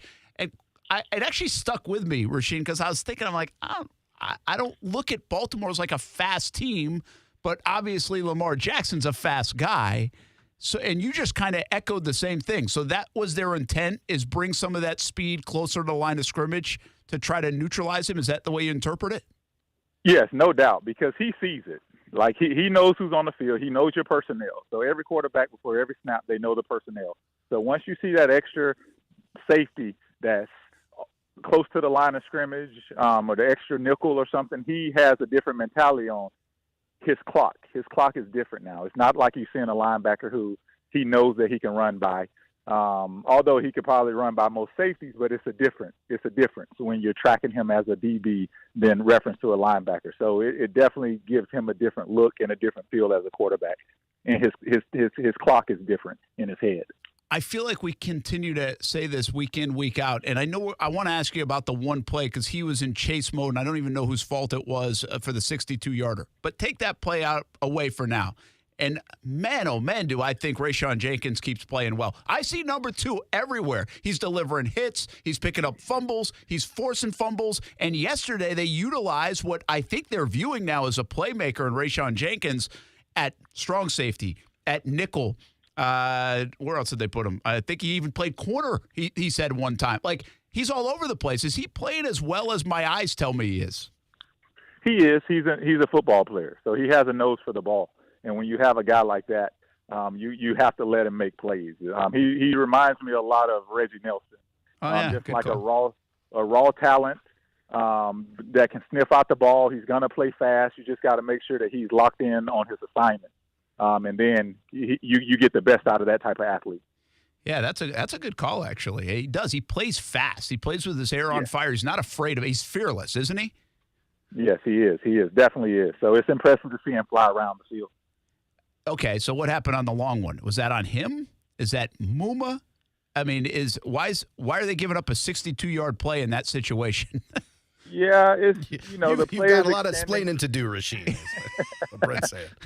The play is extended a little bit, so those plays we can't do that. You can't give it up. So I wouldn't say it's just on one person, because at that point in the game you have to make sure that everything is in front of you, and that was something that could cost you the game. It's something that has cost us the game actually, because we talked about it a few weeks back when who was it? They gave up the long Shaq play. Griffin.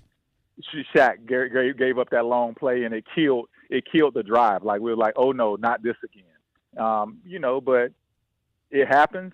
You have to learn from it, because we got away with it yesterday, but you're not going to get away with it when you're playing good teams like that. So, because now you're putting pressure on the offense to having to go back and drive down the field again. So you want to be able to end games on the defensive side of the ball. And that's what football is about. When it's your chance to stop or to make a drive on the offensive side of the ball, or stop the offense on the defensive side of the ball, you want to be able to come up with that play. You want to be able to come up with that third down stop. And that's where we have to grow as a defense. I think that play was wild to me, because I think I had to look down, and then I looked up, and I just saw like Lamar Jackson standing there. And my first reaction was like, did they blow the play dead, because in the press box you can't hear it. Yeah. But he was just standing there. And I was like, I think the play just got blown dead, and then boom, he launches it.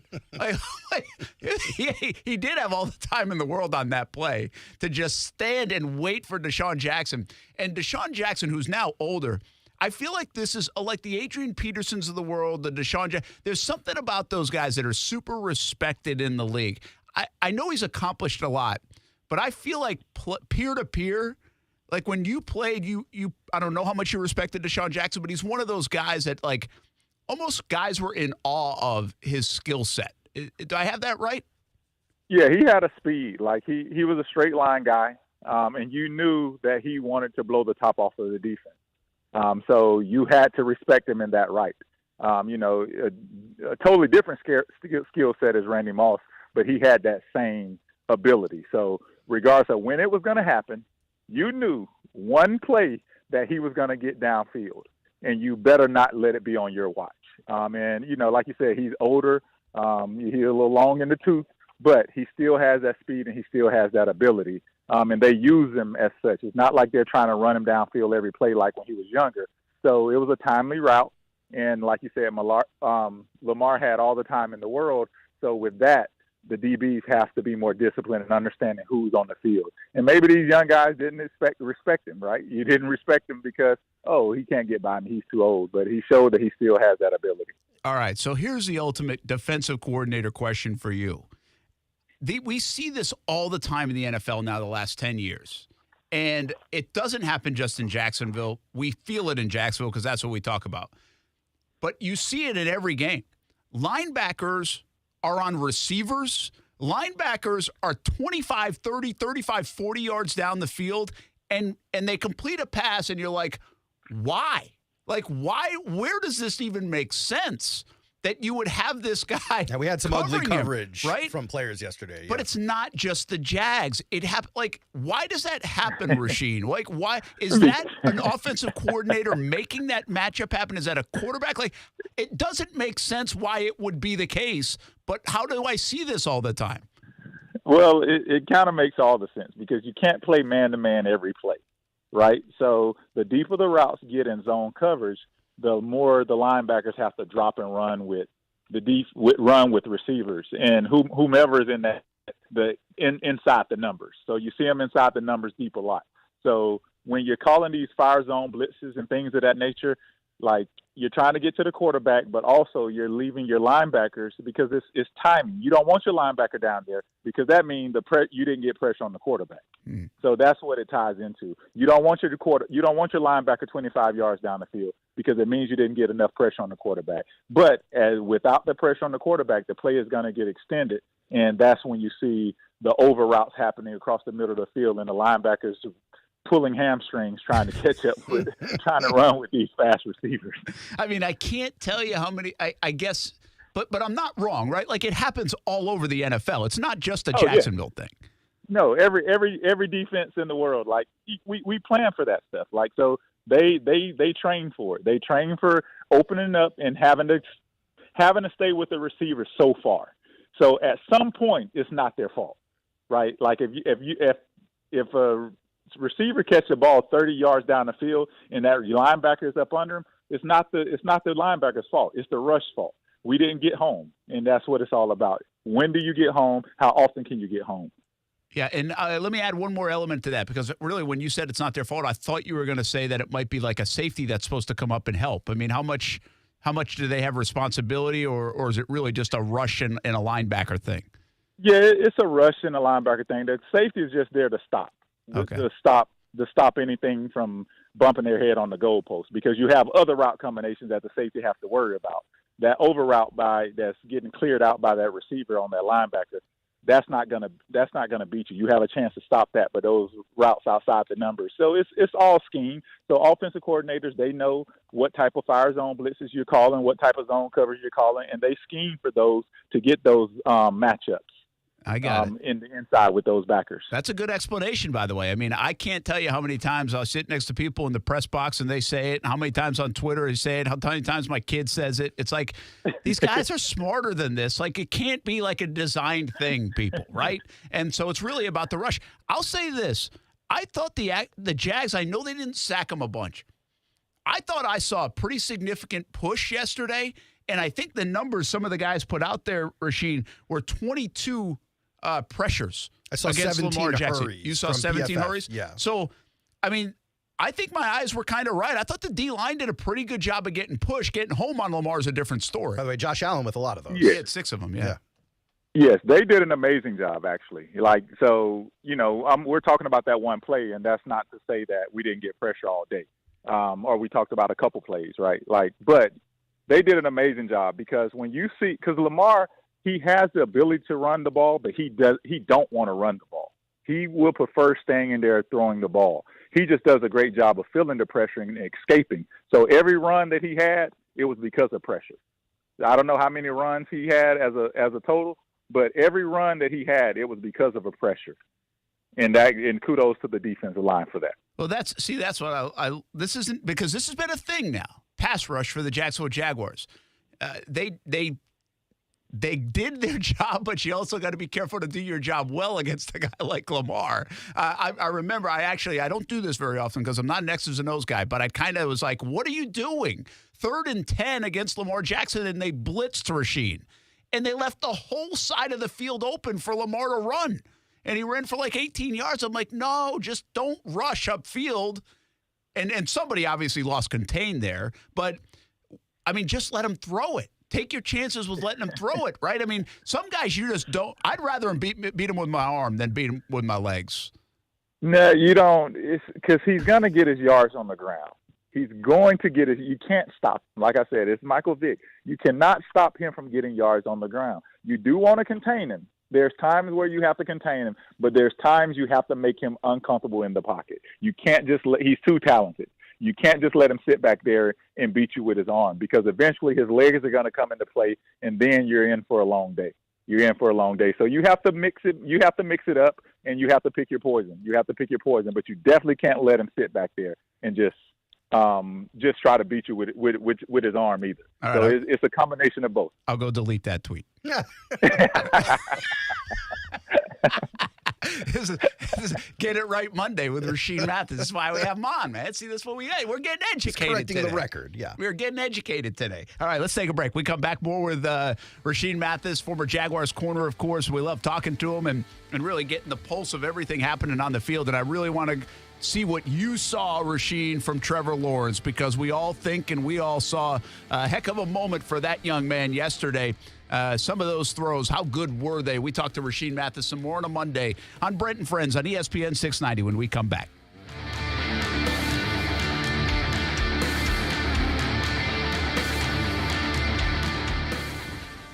Westwood One Sports presents this special report on the 2022 World Soccer Championship in Qatar, sponsored by Prevagen.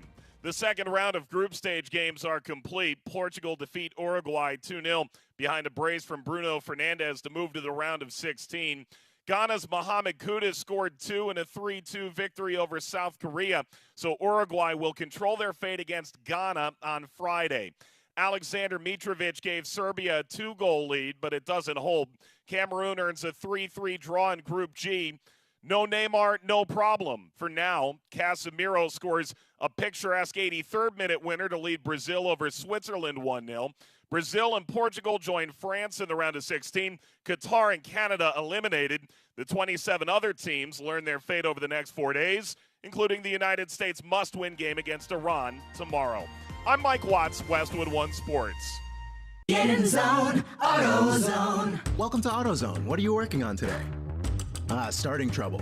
No one likes that. We'll get you set up for some stronger starts. You might just need a fresh charge, and we'll take care of that free of charge. But if it is time for a new battery, we've got replacement batteries that'll fit your needs, starting at just $69.99.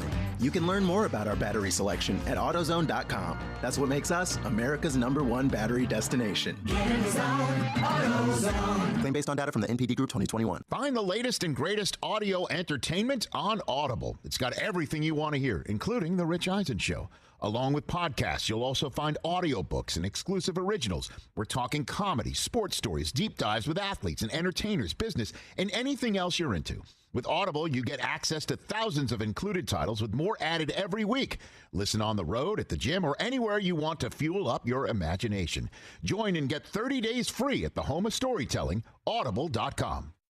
Now, the First Alert forecast on ESPN 690. I'm First Alert meteorologist Trevor Gibbs. The chilly start this morning. Temperatures will be warming up into the lower 70s today. Cooler once again tonight with mostly clear skies and temperatures back down into the 50s. Mostly sunny skies for Tuesday, a little bit warmer with high temperatures in the middle 70s. From the Action News Jax First Alert Weather Center, I'm meteorologist Trevor Gibbs. The Weather Center is brought to you by Beard's Diamonds. Right now, get 42% off everything in the store. Don't buy until you get our price. Buying or leasing a car in Jacksonville is the best with Fields Auto Group, Jacksonville's luxury auto group. Lexus of Jacksonville and Orange Park, Mercedes-Benz of Jacksonville, Orange Park, Jaguar Land Rover, Jacksonville, Porsche, Jacksonville, Fields Cadillac, Jacksonville, and St. Augustine. If the luxury car you want isn't in stock, Fields Auto Group will order it. And at Fields, you'll never be charged over sticker price. Stop by a Fields store today and see what world-class service really means. Fields is a proud sponsor of the Jacksonville Jaguars. Fields Auto Group, fieldsauto.com. We're ready to deal at Best Bet St. Augustine, the only card room and sports bar in St. Augustine, Florida. With nonstop action, poker games of all limits, exciting table games, and a sports bar with the NFL ticket, Best Bet St. Augustine has you covered. Don't miss our delicious dining options, serving breakfast, lunch, and dinner, and our always popular freshly made sushi. Best Bet St. Augustine is located on 800 Marketplace Drive off exit 311, where I-95 and State Road 207 meet. Learn more at bestbetjax.com. If you're financially able to pick up a few extra gifts this season, please consider helping local kids in need through the LJD Jewish Family and Community Services. Make the holidays brighter by visiting hereforjax.com today. You're the one who protects the flock, and that requires an eye for detail.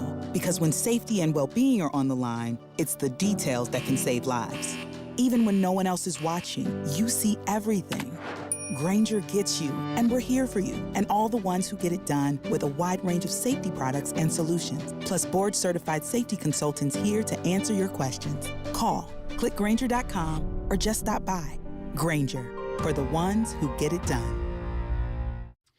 This year, CGC Water Treatment is celebrating 75 years in business. Put their experience to work for you. Discover how good your water can be with a new Connecticut softener and drinking water system like the one my family's had for more than 5 years now. Connecticut's twin tank, non-electric softeners are the most efficient softeners available, and their drinking water systems remove up to 99% of contaminants. If you're not filtering your water, you are the filter.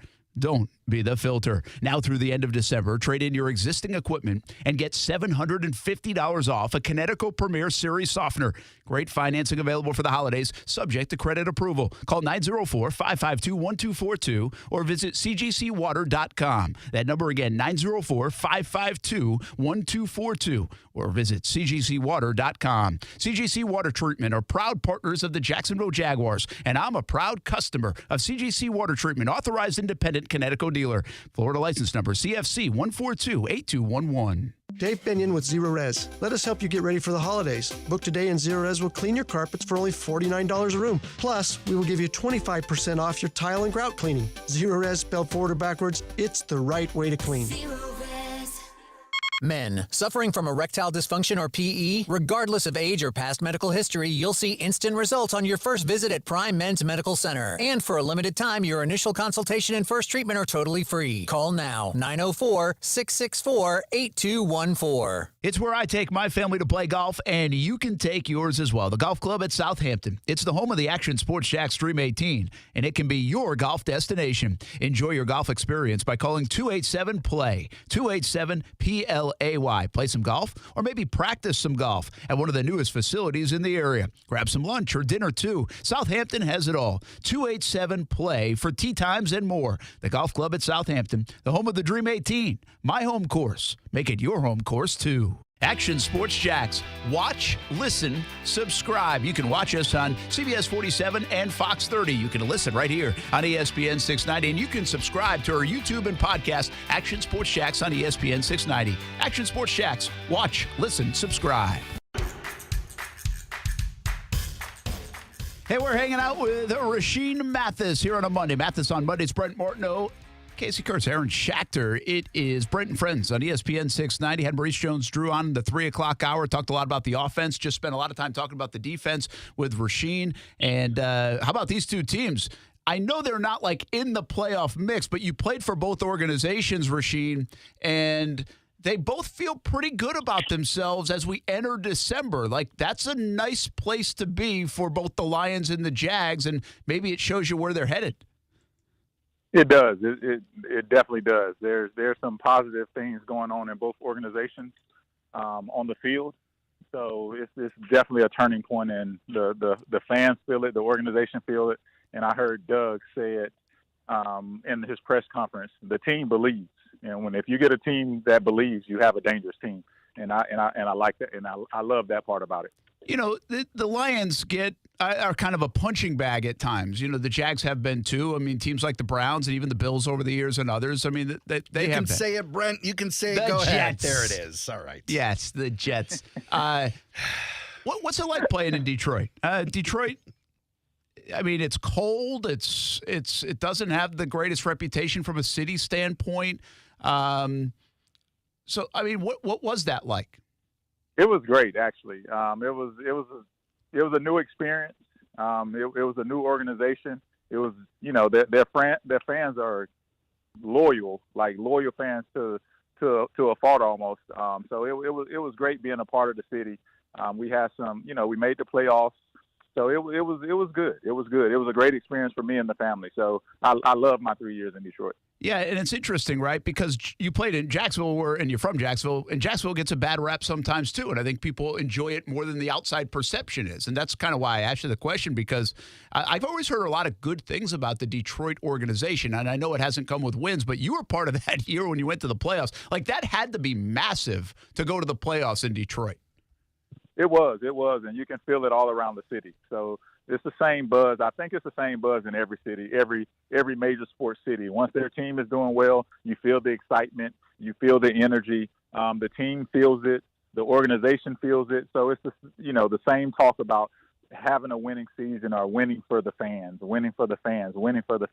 I don't think that gets old. And believe it or not, all the fans in Jacksonville, all the fans in Detroit, the players, they want to win too. Like, so that's what we get paid to do. And we want to win for you guys because we understand that you guys are out there buying tickets and y'all are out there supporting us through thick and thin. So, you know, we feel that energy and we want to give you that same energy back by having W's at the end of the day. Yeah, really nice facility, but it must have been nice to not have to play in the winters in Detroit. You got to go inside, huh? They go underground in the winter in Detroit. We were in a dome too, though. Yeah. Detroit has a dome. So I know. That must be nice. Yeah, it was nice, but except for when we were playing Green Bay or Chicago, the coach was trying to make us practice outside, and it wasn't fun at all. Yeah, it's cold. What's your view on the turf grass stuff of late? A lot of players are coming out on how the turf is not good. Now, this feels like an old story to me. Like, if you're old enough, you remember the old AstroTurf type stuff was cement. I played on it, right? Yes, I played on it. That was hard as in Minnesota. This is newer though, Rashean. Minnesota had the worst field ever. Did they really? Like, so their old place had the worst field ever. But I think guys are still complaining about it now, even though it's like way more modernized than it used to be. Yeah, and that's evolution, right? Like they wouldn't have probably even step foot on the stuff that we played on back in the day. Yeah. Because you was wondering why Randy Moss was running so fast because he was running on concrete. Like, so you get there and you're in cleats and he in tennis shoes and he's flying by you. Like, what is this? That's awesome. That's a great comparison, by the way. But the turf, the evolution of turf, I think is going to get better. It's definitely night and day from what it was. And as technology keep improving, I think they're trying to improve it every year. So I think it's going to get better. But nothing compares to natural, right? The natural grass. Nothing can compare to that, regardless of how you shake it. You can never get that same feel, that same give as natural grass. You got to wonder if enough lawsuits get filed, and you got another one here by Broncos linebacker Aaron Patrick. Aaron D'Amico Ryans a couple of years back threatened to file suit as well. You got to imagine if enough lawsuits start to pile up or threats of lawsuits, the NFLPA gets behind it, you may be able to force these owners into making some kind of change there. I don't know what you can do in some of these stadiums because what you can do probably is make them pay millions of dollars to have grass indoors. So I'm sure it could be done. It can be done. You're protecting your investment, right? You're protecting your investment, and we are your investment. The players are your investment. So if they're blowing out knees left and right, then there is an argument for that. So spend more money by making these surfaces better for the players. Well, by the way, Rashean, too, I don't know the ins and outs of this story. This feels like an old story that's resurfaced and now it's fresh again. And I understand it. I get it. And I think what you just said is spot on. I mean, this is a $1 billion business and these are millions and millions and tens of millions and sometimes hundreds of millions of dollar contracts. It is about protecting your investment. And I would also think the Shield could do something like the NFL could pitch in if they needed to. And listen, they make a lot of money. Yeah, so, you don't see him coming off of it willingly, though. Well, but whatever's better for your business, for your industry, I think you want. Sure. They put a lot into CTE research and things like that. I think the NFL but did. Don't you feel like they important. did that after they got the bad look? Well, they did. I'm not saying the reason why you do it. I'm just saying eventually you do it. Yeah. Because it's good for the business. Well, another thing that is a huge investment and needs to be protected are your young draft picks. And this weekend you got Aiden Hutchinson coming to town with the Lions, playing the Jaguars, who selected the guy in front of him, Trayvon Walker. Brent or Rashean, do either of you guys think this is added pressure on top of the regular season and the way it's been going for Trayvon Walker that he's now got to outperform Aiden Hutchinson during this game, or do you think he's not even thinking about it? You're the player, Rashean. How do you think he'll view that? How do you think you guys would view that in the locker room? It's nothing. It's another player coming into town. You're playing a good player every week. I know it's okay, I got picked here, you got picked there. Someone might have a chip on his shoulder, but at the end of the day, you got to line up and play ball, and that's what it's all about. So you're facing an amazing athlete every week, So this is just another young athlete that y'all happen to be in the same class, and yeah, you do want to show him up, but at the same time, that's your job, right? Yeah. All right, guys. So I'm going to give you this example. I'm not big on this being like a matchup of, oh my goodness, look, if Aiden Hutchinson has a sack or two and you made the wrong pick, I think they will get measured on that over 3 years, 4 years, however long it is. But I don't think it is this year. I'm going to give you two reasons why. One, and we're going to talk about Trevor Lawrence again in a moment, but Trevor is the story right now. And the number one overall pick, quite frankly, the more important number one overall pick of 2 years ago is playing like it. And that's the dominating storyline going into Detroit. Sure. More so than this one. And the other thing I'll tell you is last year when we were in New York, Zach Wilson and the Jaguars, and the Jets against the Jaguars and Trevor Lawrence, guess who won? Zach Wilson. Mm-hmm. Zach Wilson actually played pretty well in that one, Rashean, too, and maybe looked better than Trevor Lawrence. Well, a year later, what are we talking about now? I do think it's a different scenario, though. You had the Jaguars' catastrophe of Urban Meyer. So all I think was going to be forgiven last season, depending on what happened down the stretch. A guy like Aiden Hutchinson comes in here. Now, granted, after his 3-sack game early on the season, he really hasn't done much. I think he's got 2.5 sacks since then.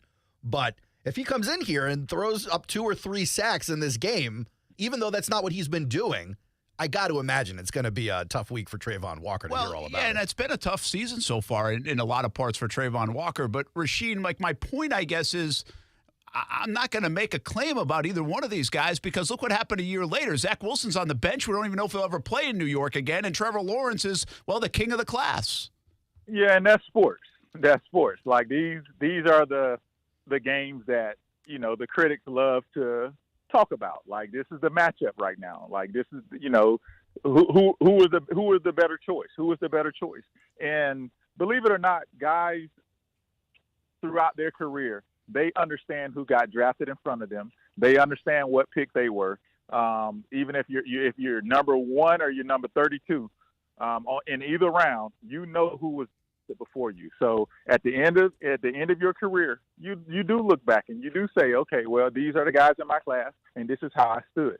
And so as a competitor, you have to be that way. And whether the guys in your class are play the same, especially when there's a guy that plays the same position as you, that got drafted before you or you were drafted afterwards. So that's the lay of the land. That's what we live for. That's why we play this game. It didn't just start in the NFL. It started in high school. I'm going to outplay this guy because he's supposed to be the man on their team, and let's do it. All right, give it to us. Who was drafted before you? Give it got to it us. up on a dartboard Come on. still? Come on. 30. Yeah, there's it was. I can name them. Go right? ahead. So, Let's go. What do you got? Terrence Newman, Yep. who I respect. 8th overall. Palu. We had an amazing draft class. We had amazing Marcus Trufant, Yes. who was my homie. 11th overall. Right, 11th overall. There was the Will Folk. I can't remember. Yeah, I don't name. remember He him, went man. to Tennessee. Oh, no, I do He went to remember him for Tennessee. Yeah. He was picked Yeah, 28th so he overall. got drafted in the. So there's there's guys before me that you realize and you understand that, okay, this is where I stand up. And this is who I'm competing against because this is who was taken before me. So you want to hold your own in that right. And by the way, you guys did have Eugene Wilson, Charles Tillman in the second round Eugene as well. Wilson, Charles Tillman, yes, exactly. Asamoah for the Raiders, who was a pretty good player. Sammy Davis for the Chargers. I don't think he did much. Davis. Yep, Sammy Davis. He didn't do much, but yeah, Sammy was there. And I'm missing my homie that was in the Patriots for a long time. He'll be a Hall of Famer soon. His son actually played as a corner. Was he drafted ahead of you or behind you? He was around that same area. Around me. I'm going to try to find it. Drayton he probably has the most picks in Patriots franchise, or along with Ty Law. It wasn't Ty Law, but it was. I don't know why I can't think of his name. Come on, Brent. Why can't I find this? I don't know. We'll try to find it. Raymond Claiborne? Yeah. Now you got me thinking. No, it would have been too old.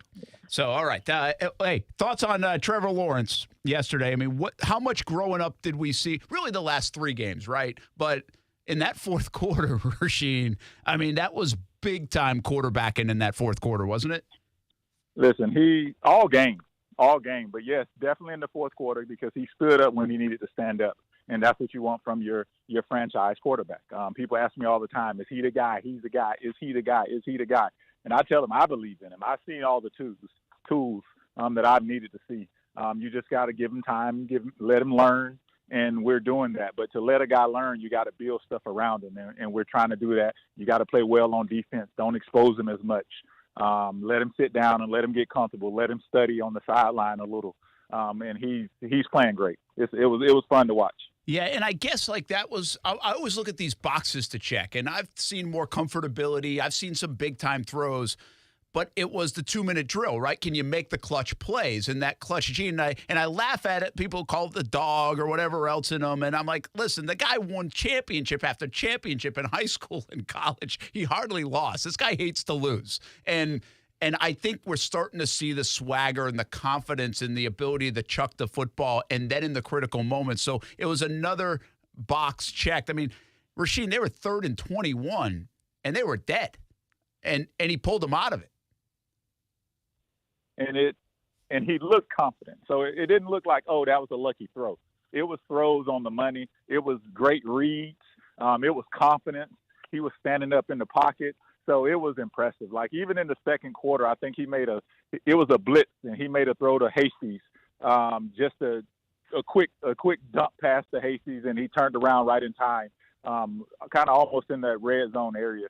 And I was just like, those are the plays that he weren't able to make early this season or even last year. But you see, there's some spots that he's making throws and making decisions. It's about decision making. He's making decisions that you can live with. And he's gonna keep you in ball games. He's not throwing you out of ball games. I've asked this question a lot today, what's the favorite throw of the day? And I think there's a lot of them. I've gone to this. I love the timing mechanism. He gets the ball out. I think he was the fastest in the NFL yesterday getting the football out, 2.3 seconds. But how quick it gets delivered to the receiver because of his arm strength is what people aren't talking about enough. The timing on the Jamal Agnew play, the timing on the Zay Jones in the 2-point conversion play. I mean, you can't teach that stuff. Even the Marvin Jones touchdown pass. It was as Marvin Jones turned around, that ball's in his hands. Those are the plays that I'm like, wow. But I guess the point of this is you don't have to pick your favorite one, but I can give you 8 options, Rashean, on your favorite one. I mean, he didn't make just 1 or 2 plays. He delivered a bunch of terrific footballs yesterday. He did. But I do have a favorite. It was the first touchdown of the game to Hastings. And I like it from a defensive standpoint because I wanted a quarterback to try to attempt that pass. They were in cover 2. They had a flat route going out, and they had Hastings as a receiver, but they had a receiver in the slot doing a quick out route. Hastings ran up the sideline. They were in cover 2, and he read the cornerback perfectly and dropped a dime, like a laser pass to him on the sideline, where only he can get it. So that was my favorite pass of the game because as a DB, I'm looking to steal that ball, but he read it perfectly. The DB sat, and he made him pay. He did a little bit of a fake, like a shimmy type, because he looked like he was going to go to Kirk, right? Like on that little out route. On a little quick out. And boom, it just was enough time to I think Marcus Peters was in coverage. And by the way, Marcus Peters, is he losing? He's had a nice career, but I feel like he's losing a step. They went after him a little bit yesterday. In fact, especially at the end of the game. I'll give you I overheard now in the locker room. There was some discussion as we walked in there, like, yeah, I was going Peter's way. And I overheard that, and I've got to assume he was talking about the last touchdown to Marvin Jones. Mm-hmm. And, I mean, he's getting a little older, Rashean. He's been a very good player, but it certainly looked like they were targeting him yesterday. Well, you have to know that as someone that's up there in age, and you have to welcome that, because if you don't welcome it, they're seeing it, right? So they seen something. They knew something, so they trusted that play to Marvin Jones, because that's not an easy throw to make. It's not like it was a quick slant and it was something inside. It was out. So you have to really trust your arm. You got to trust your receiver's timing. You have to trust a lot in making sure that play doesn't get batted down or picked. All right, hey, we figured out the riddle. Kasey and Marcel Robinson texted me. Asante Samuel, that's who you're talking about. Asante. Yeah. Okay, so here's the deal. He was picked in the 4th round. Right. So if we ask him the same question, he's got to name a lot of corners. Including you. He's got to name a lot, right. And he had an amazing career. He did. Had an amazing career. So, and that's what it's about. And I love you remember that. I love his kid, too. I think he's a really good player. You talk about Trevor Lawrence throwing that ball on a frozen rope, and you talk about him putting in these real tight windows and how it helps that he throws it so hard into those windows. I remember towards the end of the games, late in the 4th quarter, Jags desperately need a first down. They're marching down the field. He tries one to Zay Jones on the right sideline. He misses. The timing's just a little bit off. It's over to the side. He completes one quick to Christian Kirk and then goes right back to Zay Jones, same pass on that sideline, and nails him perfectly. In my head, it's almost like he wasn't okay with missing the pass. He had to go back and do it the right way. But he was on top of every both shoulders, both sidelines, deep passes, short passes, middle of the field passes. He was accurate all day. Rashean, we'll wrap up with this. I think that I'm glad Aaron brought that up, because that's what we were talking about with Mahomes a couple weeks ago, where he can really spread the field in terms of use the width of the field. And Trevor has the ability to do it. Like, those were long throws to Zay Jones on the Baltimore sideline, and he's able to get it out there. And you have to be able to do that. You have to be able to do that because, believe it or not, the defense understands what throws you can make and what throws you can't make, and the game plan will be tailored around that. There's been times where we played teams and we're like, okay, this quarterback here cannot throw an out route. So you don't have to worry about an out route. So sit on everything inside, because he can't trust his arm to throw an out route. So as a defensive back and as a defense as a whole, they understand the throws that you can and cannot make.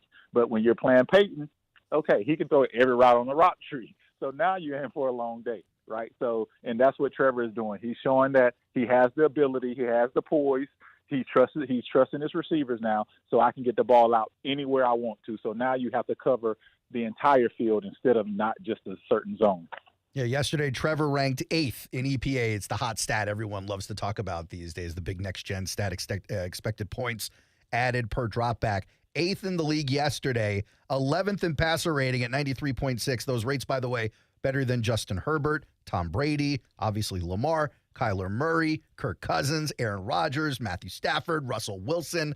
I mean, he's climbing the charts. He really is. His last 3 games have been really good. 3 consecutive games, passer rating over 100. Yesterday was a career high, by the way, in that regard. He did it in comeback fashion. Hey, it's just, if you can't make all the throws, kind of like a guy who can't hit the curveball. You know what to throw him. What's happening with D-Bats, man? What's the latest? You better know it. Hey, we have the frames up on all sides, so we're smoking, we're cooking. So it's going to be, like I said before, we're ready to serve. So in a few months' time, it's getting close. So that April-May time, we're looking for that to be the opening day. So we're getting excited around here. That's awesome. A lot of work to be done until then, but that's down the Palencia area, correct? In St. Augustine. Yes, off for International Golf and International Golf Parkway and US 1, right in the Palencia area. So I'm looking for some well-rounded coaches as well. So if you're a baseball coach, give me a shout on Twitter or Facebook. We know plenty of them now. We'll get you in touch with some of them. So keep up the good work, man. We'll do it again next Monday. This will be a fun one to watch. I know it'll be hard rooting interest-wise for you. Detroit against the Jags, but I kind of know where you're leaning. Shouldn't be that hard, Rashean. That's right. Homegrown, baby. Homegrown. Baby. Come on, ball. Let's go, baby. Have a good one, man. Thanks.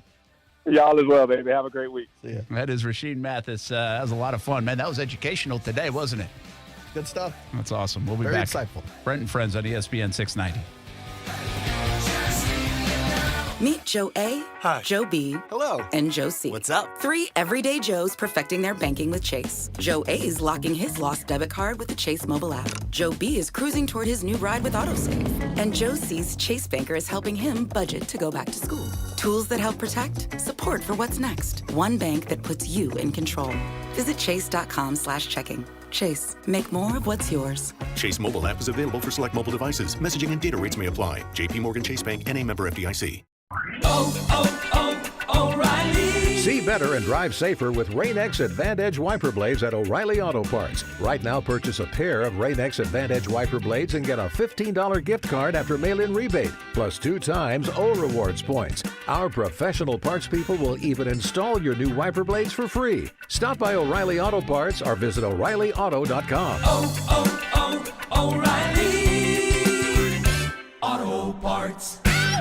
Offers are with approved credit and not in conjunction. See dealer for complete details. Black Friday sales event. Our event lasts for more than one day. It's on now for the rest of the month at Jacksonville Chrysler Jeep Dodge Ram Bay Meadows. Be adventurous and drive a new Jeep. Choose from our great selection, or we can factory order one just the way you want it. Get a new Ram truck and save with 0% financing. Jacksonville Chrysler Jeep Dodge Ram, I-295 and Bay Meadows. At Progressive, we know there's nothing like the feeling of riding a motorcycle with your crew on the open road. That symphony of engines roaring in perfect harmony. It's a feeling that would be impossible to recreate on the radio. Until now. Hit it, Jerry.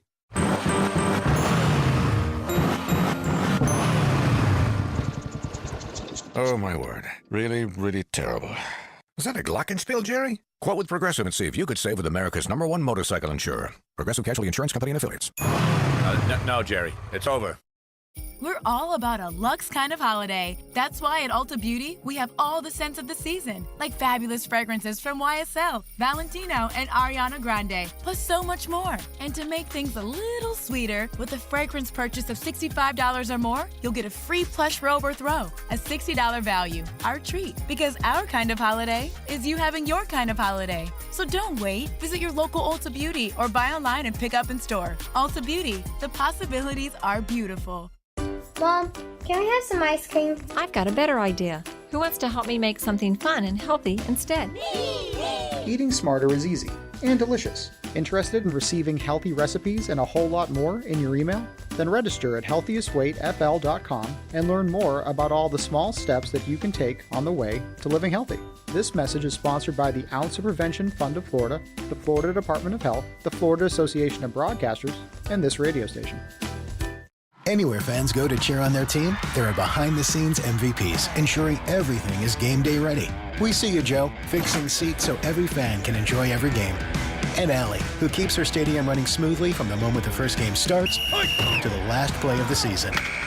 At Grainger, you're our MVPs, and we're always here for you, with supplies and solutions for every industry and 24/7 customer support. Call, click Grainger.com, or just stop by. Grainger, for the ones who get it done. Qatar, here we come. Christian's travel agency has one goal. Talk to you soon. The world's biggest soccer tourney. The hotel is 7 miles from the stadium. Are you serious? Did you email the transportation company? Now he needs an Arabic interpreter on his roster. I don't speak it either. Indeed can help him hire great people fast. I need Indeed. Indeed you do. You can schedule and conduct virtual interviews all from your employer dashboard. Visit Indeed.com/credit and get $75 towards your first sponsored job. Terms and conditions apply. I wanted to know why some people who get COVID-19 get it so bad. I found out it may be because they have a high risk factor, such as heart disease, diabetes, being overweight, smoking, and asthma. Even if symptoms feel mild, these factors can increase your risk of COVID-19 turning severe. So if you're at high risk and test positive, there are things you can do, like asking your healthcare provider if an authorized oral treatment is right for you. Learn about an option at treatcovid19.com. This message is sponsored by Pfizer. It's time to turn on the savings, even on used. Toyotathon is on at Arlington Toyota Pre-Owned. That's over 400 pre-owned on the lot. All makes, all models, ready to test drive, save big, and take home today. Plus, Arlington's 30-day exchange program comes with your purchase. That's 30 days to love your purchase or exchange it. What are you waiting for? Get Toyotathon savings at Arlington Toyota Pre-Owned today. Shop in person and online at arlingtontoyota.com. Visit arlingtontoyota.com/Toyotathon for full details. Finding great candidates to hire can be like, well, trying to find a needle in a haystack. Sure, you can post your job to some job board, but then all you can do is hope the right person comes along, which is why you should try ZipRecruiter for free at ZipRecruiter.com/free. ZipRecruiter doesn't depend on candidates finding you. Its powerful technology identifies people with the right experience and actively invites them to apply to your job. You get qualified candidates fast. So while other companies might deliver a lot of hay, ZipRecruiter finds you what you're looking for. The needle in the haystack. 4 out of 5 employers who post a job on ZipRecruiter get a quality candidate through the site within the first day. ZipRecruiter, the smartest way to hire. And right now, you can try ZipRecruiter for free. That's right, free. Just go to this exclusive web address, ZipRecruiter.com/free. That's ZipRecruiter.com/free. ZipRecruiter.com/free. Big news in college football, and it was rumored over the weekend. Hugh Freeze is headed to Auburn. How do we feel about it? Hate it. Hate it for Cadillac. They should have kept him. Cadillac's kind of beloved over there, isn't he? Well, he won games. Well, yeah, he won compared games. to the other coach. So, and, he obviously is an alum and had a good career, very good career. I look at it different. Like, I'm not sure I love it for Hugh Freeze. And Hugh Freeze had all the issues, and he goes on the rehab assignment, basically, and he goes to Liberty, and he makes Liberty into, they just gave him a new contract for like $5 million a year. Yeah. Here's what I said, and Ty was debating me on this too, and like, I get it, the prestige of the SEC. What's he going to make? Like $9 million? Something like that? I'm assuming if Kiffin's getting $9 million. That much? Guys, $5 million and $9 million, like, I know it's a lot, but it's like when you have a lot, it's a lot. Like, how much more do you need? Oh, no. No. Yeah, I don't agree with that part. You don't? No, I don't agree with that part. You're not happy with $5 million? I'd be thrilled with $5 million, but if $9 million's on the table, I'm doing $9 million. Yeah, I think the problem. What? Oh my God! About $4 million. But it's not like he's never made money before. The guy's already got like $40 million in the bank. All right, cut your paycheck in half. Let's see how it works. No way. No way. Here's the problem, and this is not the problem with that part of it. The problem that I have with the hire is, if you're like really good at like a mid-school like Liberty, and you can recruit in a good way, then stay there and win. Like, it doesn't always work. Not everyone's built different to go to the big program and do well. Like, Cadillac might have been that guy because he's an alum. He's likable. Obviously, the players like him because they were playing for him down the stretch, winning games they had no business winning. Like, I don't know if that works if you're coming from, like, a mid-program to now come into, like, a high-tier program. I know he was in high-tier programs before. I think just know what you're doing and not set yourself up to fail like he just did. Well, we talk about egos on these guys all the time. I know. He's not going to be happy coaching at Liberty when he's got Auburn knocking on the door. You got to reach the pair. I get it. I guess what I'm saying is, here's the thing. You might go make $8-9 million. You got to beat Saban and Alabama. Yeah. And you got to beat Georgia on the other side of you, by the way, like an hour and a half away. I bet he and thinks Kirby he can. Smart. I bet he thinks he can. So you got to beat those guys. And for your $9 million in prestige of Auburn, and you got to build it back. Or you can go make $5 million probably at Liberty for the next 15 years. Just run the table. Just win. That's what I'm saying. Like, I don't get it. Is your ego speaking that much? $5 million, my ego's talking just fine. So you're telling me if you were in whatever city Ashland is in. I'm telling you, I haven't put an application in for ESPN ever in my life. But I'm they're fine also here not in coming Jacksonville. knocking on your door, Brent. How do I know? I haven't reached out. You can stay here in Jacksonville. NFL Network after my Dewey interview. Should get some doorbell cameras, see if they're knocking. Just like if you were working at Ashland University's media department and Jacksonville came knocking and they were going to double your pay, you're like, yeah, sure. Even though you're the most beloved reporter in Ashland. Yeah, but they're doubling from 35 to 70. They're not doubling $5 million. Like, $5 million's fine. It's a lot of money. And I can make it in the long run. He would have made more money, is my guess, at Liberty than he'll make at Auburn. I'll tell you what. Over the course of it. And you can't win at Auburn. Not right now. Not right now. Not Those right two now. guys are your neighbors. Sure. And Brian Kelly. We'll they be got back. to play every year. Football at 5 on ESPN 690. Buying or leasing a car in Jacksonville is the best with Fields Auto Group, Jacksonville's luxury auto group. Lexus of Jacksonville and Orange Park, Mercedes-Benz of Jacksonville, Orange Park, Jaguar Land Rover, Jacksonville, Porsche, Jacksonville, Fields Cadillac, Jacksonville, and St. Augustine. If the luxury car you want isn't in stock, Fields Auto Group will order it. And at Fields, you'll never be charged over sticker price. Stop by a Fields store today and see what world-class service really means. Fields is a proud sponsor of the Jacksonville Jaguars. Fields Auto Group, fieldsauto.com. We're ready to deal at Best Bet St. Augustine, the only card room and sports bar in St. Augustine, Florida. With nonstop action, poker games of all limits, exciting table games, and a sports bar with the NFL ticket, Best Bet St. Augustine has you covered. Don't miss our delicious dining options, serving breakfast, lunch, and dinner, and our always popular freshly made sushi. Best Bet St. Augustine is located on 800 Marketplace Drive off exit 311, where I-95 and State Road 207 meet. Learn more at bestbetjacks.com. Men, if you're struggling with erectile dysfunction or PE and frustrated taking pills that don't work, Prime Men's Medical Center offers breakthrough medical treatments that effectively treat your problem. 98% of patients experience immediate results during their first office visit. And for a limited time, your initial consultation and first treatment are completely free. Listen to a specialist in men's health. I'm Dr. Rubinsky. The physicians at Prime Men's Medical Center offer the most advanced treatments that eliminate ED and PE.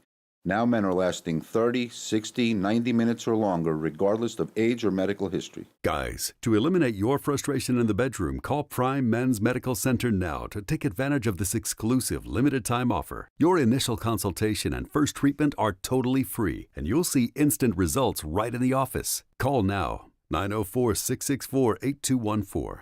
904-664-8214. That's 904-664-8214. Once in a lifetime savings before the holidays? Who does that? Beard's Diamond's incredible 42nd anniversary sale. Everything store-wide is on sale up to an unbelievable 42% off. But it's only happening until November 30th. If you're popping the question this Christmas, celebrating an anniversary, or shopping for the holidays, you do not want to miss this once-in-a-lifetime sale. Beard's Diamonds always has the largest inventory in North Florida, but now there's even more. Designers have sent their best stuff, especially for this sale. Loose diamonds, mounted diamonds, diamond earrings, necklaces, and more. All on sale up to 42% off. Beard's Diamonds has been family owned and operated in Jacksonville for over 40 years. And to say thank you, they're discounting everything in store up to 42% off. Going on now until November 30th. A sale so big, nobody's ever done it before. Because Beard's Diamonds will never be beat on price. Beard's Diamonds 42nd anniversary sale.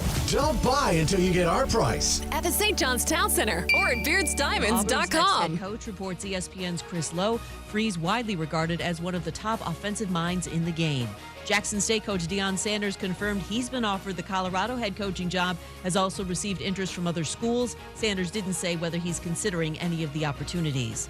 Packers awaiting test results on the injured ribs of quarterback Aaron Rodgers. ESPN Analytics gives 4-8 Green Bay a 2% chance of making the playoffs. And that's among the reasons Rodgers' season should be over now, believes ESPN's Ryan Clark. You got beat up this year, and actually you aren't playing very well. And if I'm the Green Bay Packers, I do want to see what I have in Jordan Love. I do want to give him an opportunity to show not only the organization, but his teammates that he can be a guy that can lead this team from the quarterback position. Browns added quarterback Deshaun Watson to the 53-man roster, clearing his way for his Cleveland debut Sunday versus Houston. He served an 11-game suspension for violating the NFL's personal conduct policy. Astros agreed to a 3-year deal with free agent first baseman Jose Abreu. Do you own or rent your home? Sure you do. Fortunately, Geico makes it easy to bundle your home and car insurance. It's a good thing, too, because having a home is hard work. Go to geico.com, get a quote, and see how much you could save. Geico.com. Easy. WOKV Jacksonville. Listen live everywhere you go on ESPN690.com. ESPN690, a Cox Media Group station. Broadcasting live from the Anajar and Levine studios. Anajar and Levine Accident Attorneys. Call 1-800-747-FREE. That's 1-800-747-3733. ESPN 690 and Action Sports Jacks presents Brent and Friends with Brent Martineau. We're going to have to show a little more patience than the year 2 pom-pom people. Kasey Kurtz. Yo! Well, what are we doing, bro? Come on! And Aaron Schachter. I'm all in favor of these two showing their love, really celebrating their relationship. Get him! Get him! Hit him! Hit him! Hit him! Yeah! Boom! Jack! Boom! Yeah! Boom! Jack! Boom! This is Brent and Friends with Brent Martineau, Kasey Kurtz, and Aaron Schachter on Jacksonville's home for ESPN Radio. ESPN 690.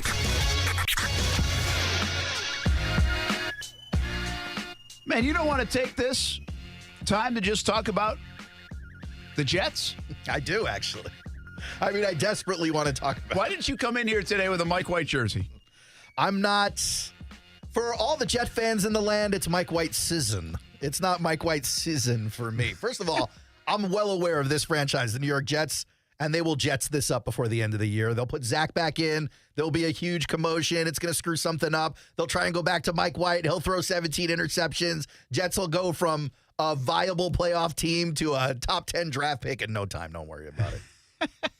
Kasey, he is forever going to be negative on the Jets. Why can't he enjoy? This is what my friend said last night. Man. He goes, "You're a miserable Jets fan. I can't do this with you." Kasey, he's 7-4. Can he enjoy They look it? good yesterday. They really look good. I mean, Mike White is him. I don't know. I told you last year before Aaron was here, and then I told you last week when Aaron was here, and nobody believes me. If he could just put a second game together, I'd look like a genius. The problem is we're still waiting for that second game, even from last year. Exactly. There's a few media members who were thinking that the reason why Flacco was named the starter at the beginning of this year is because when Zach Wilson was out, they were afraid if Mike White played, there'd be a quarterback controversy. Because so many people love Mike White. I believe that, actually. And I don't think that's that, I don't think that's out of reach. I love it. I think the Jets have to be feeling really good right now. Oh, yeah, the team does. Sure, you should have seen the quotes. Guys like Sauce Gardner is like, the defense got to take a breather. We haven't had that in months. That's what I'm saying. He's never going back in. How do you put Zach back in when the whole team is celebrating you sitting on your butt the entire day? Yeah. All it takes is like a 4-interception performance from Mike White. Nah, and then they'll be like, let's rolling get out Joe in there. Flacco in with a wheelchair.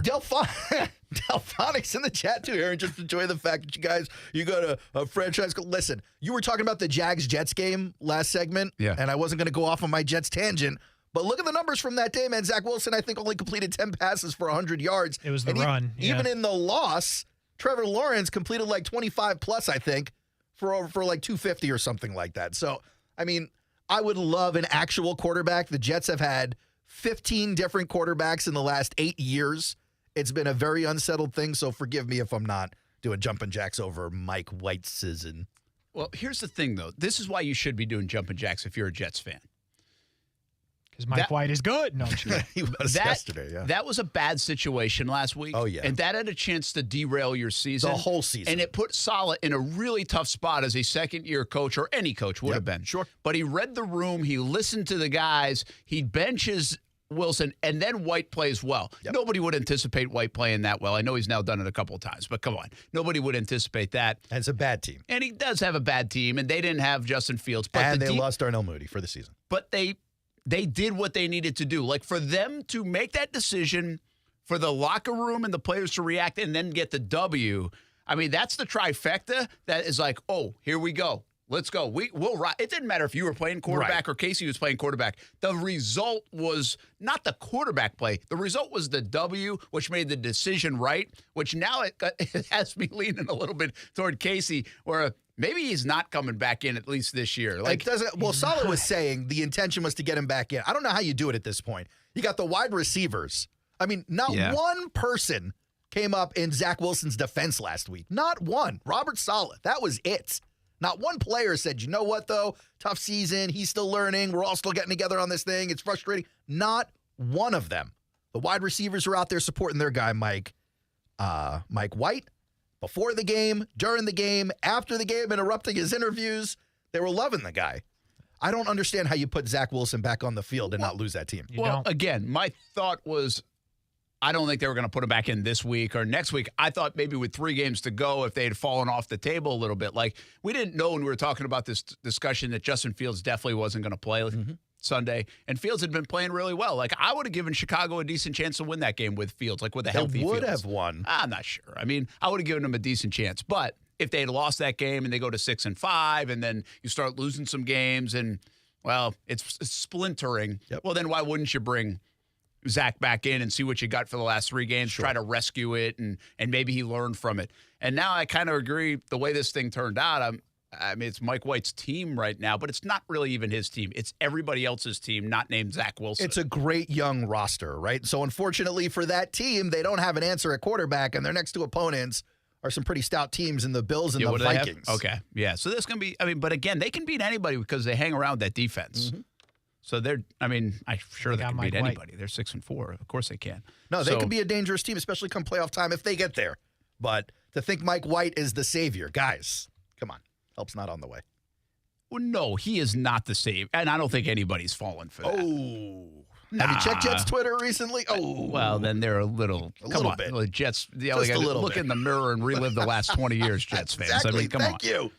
Thank you. I'm not ready to go there. I just think that was a monumental moment for them. Like, I really think it was a huge moment for Doug Peterson and the Jags. I think yesterday was as big a moment for Saleh and the Jets. I will say this. After the draft, we were all like, in Joe D, we trust as the general manager.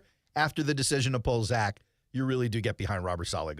He understands the team. He knows what he's doing here. The Jets right now, by the way, are the 7th team in the postseason. Yeah.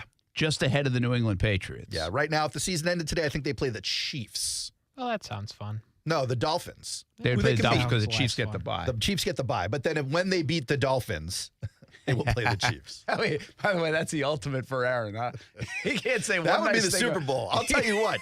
If they beat the Dolphins in the playoffs, I don't care what happened to get there. I don't care if we did it with Zach Wilson hanging out with Teresa while Chip is away at the grocery store or something like that. It doesn't matter how it happened. If they get to the playoffs and beat the Dolphins, I'll be a happy How did camper. Chip and Teresa get into this? I was thinking of moms. And I don't know Mama Martineau's name. I mean, easy when you're mentioning the Jets and moms, all right? Well, yeah. Because their guy has plenty of time on their hands. That's what I'm saying. Instead of studying, he's studying. The Titans are the 3-hole right now, by the way, at 7-4. Baltimore's 4, but they are now tied with Cincinnati. They have the advantage right now, but that could change. The Bills are actually the 5th seed in the AFC at 8-3, and the Jets are 7-4. So Patriots, Chargers on the outside looking in.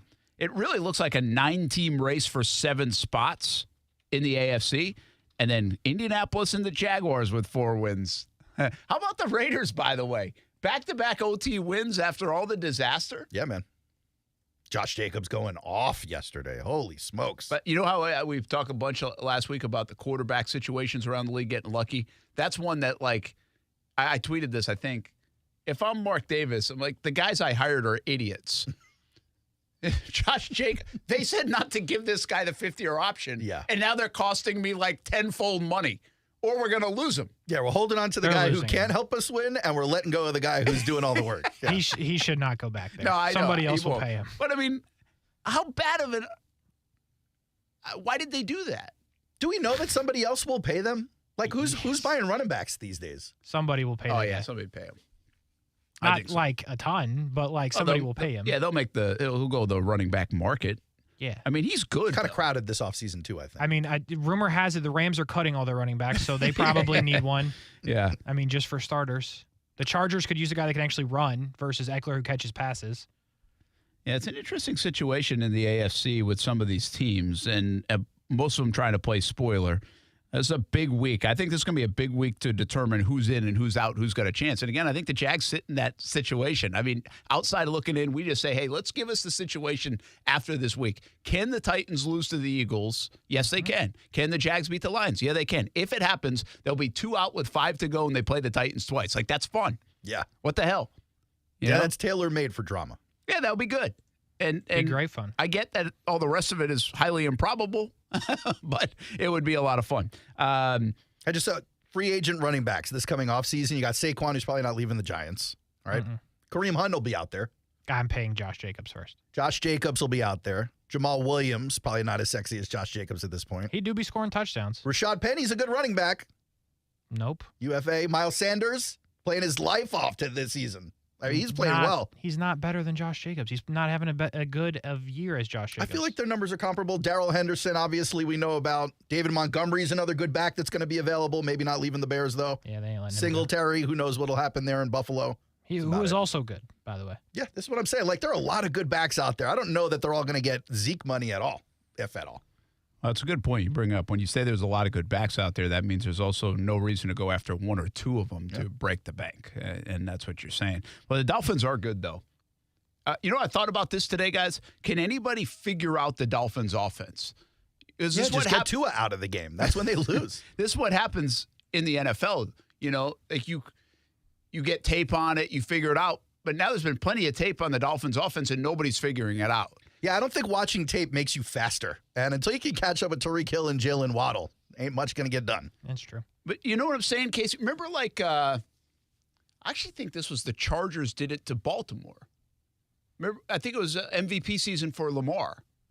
And then then Gus actually put, like, the 8 defensive back system in that playoff game, and they didn't know, like, what the hell to do. Yeah.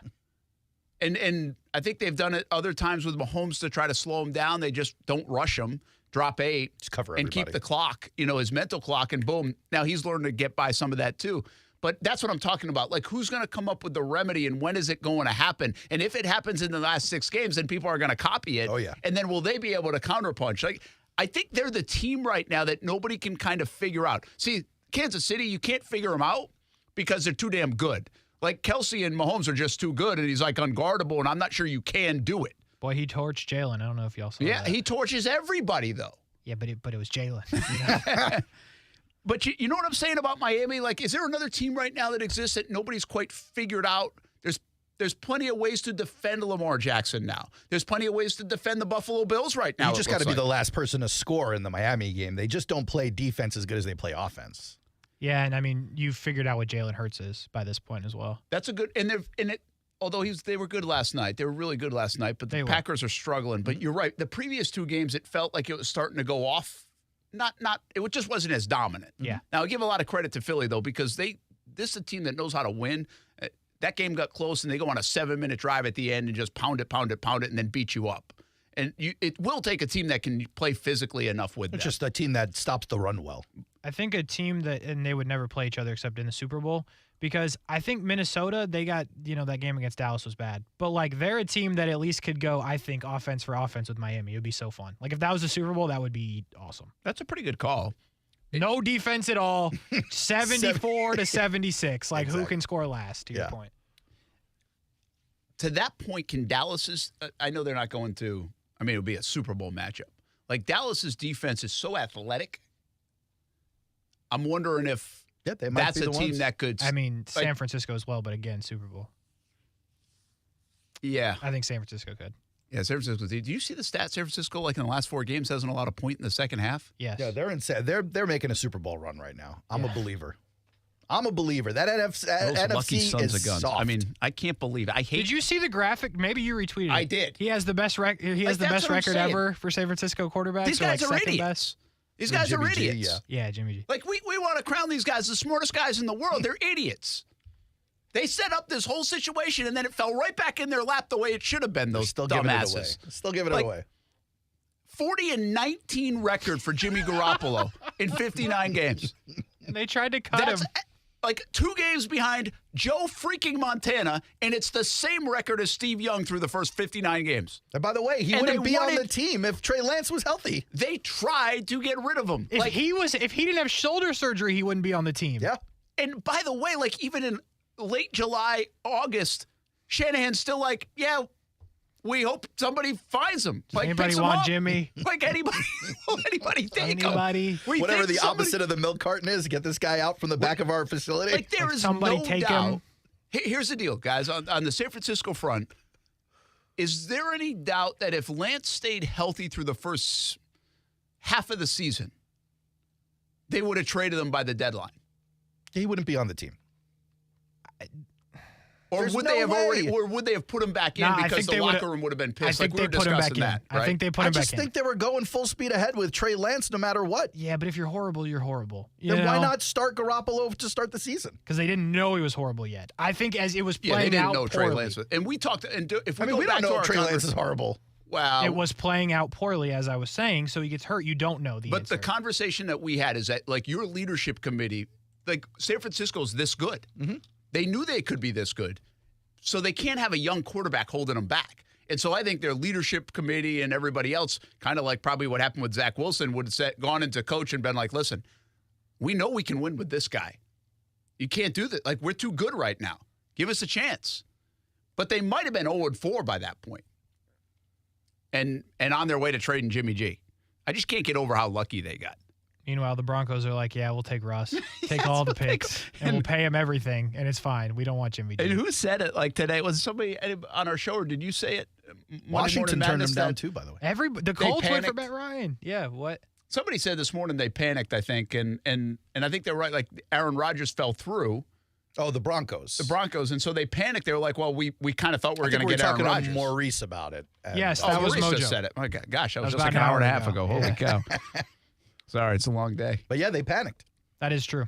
They thought they were getting Rodgers. I think that's Especially a with good the new point. owner, yeah. Yeah, I think they did, and now they're screwed for the next 5 years. I don't know that they wouldn't have made that move if they weren't panicking. It's not like anyone looked at that move and went, oh, man, the Broncos are going to stink now. But True. at the same time, they did panic. Yeah, now listen, I wouldn't wanted say Rodgers. I was as crazy high on the Broncos roster as everybody else, but there's no way in heck I thought it would look like this. No, nobody I mean, I did. thought Russell Wilson was a heck of a quarterback. Everybody thought that. Why wouldn't you? He's been an MVP. My man's is the bare minimum of mid. Like, I'm talking bare minimum. He's terrible. He is bad. He's not good.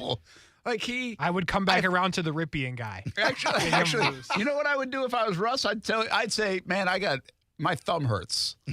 I'm going to sit the next 7 weeks. I would. Get me out of here. Aaron, who would you feel more comfortable with as the quarterback of the Jets right now? Russell Wilson or Mike White?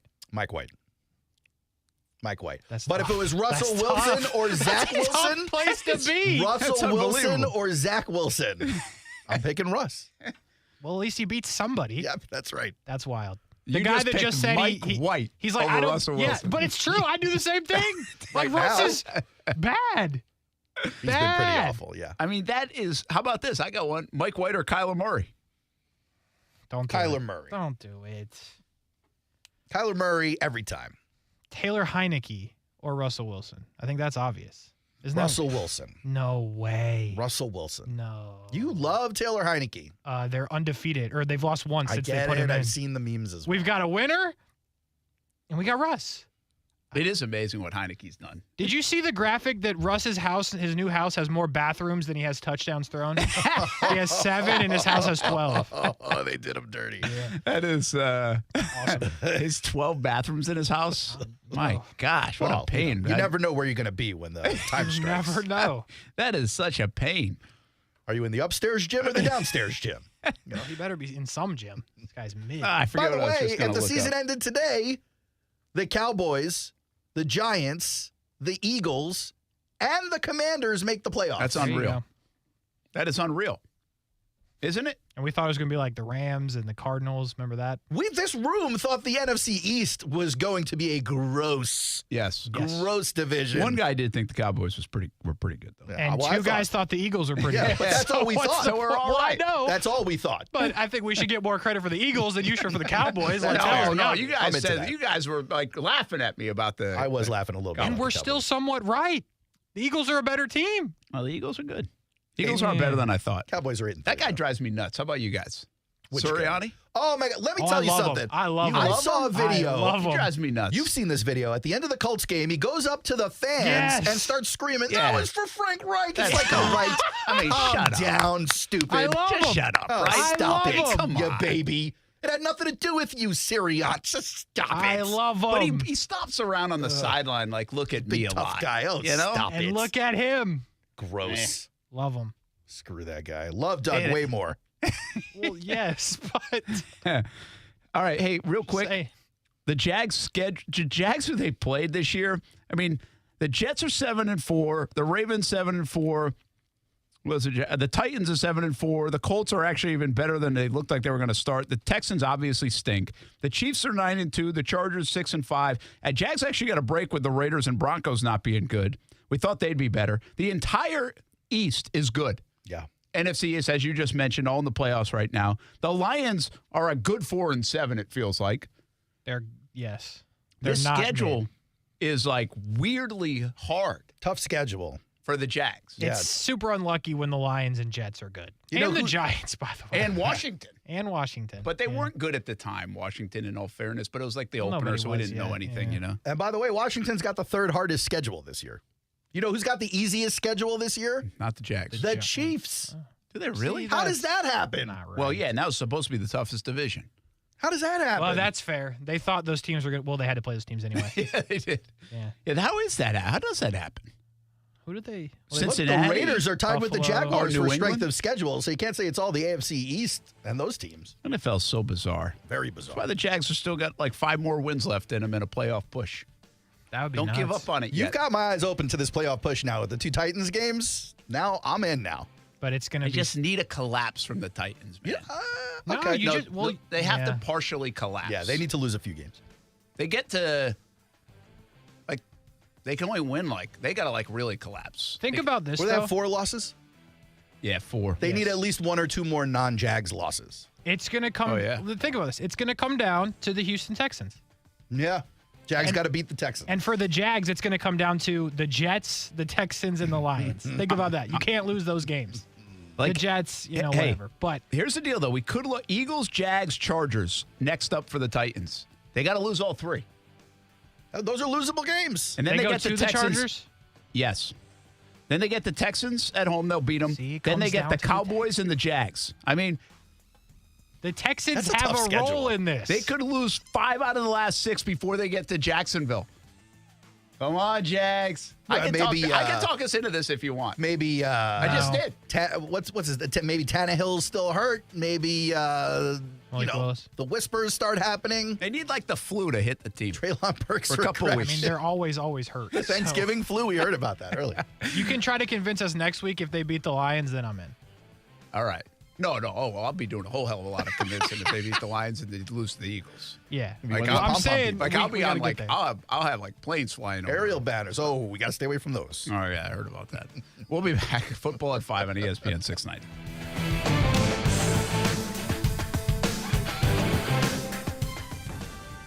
Westwood One Sports presents this special report on the 2022 World Soccer Championship in Qatar, sponsored by Prevagen. The second match day has concluded. 4 matches today.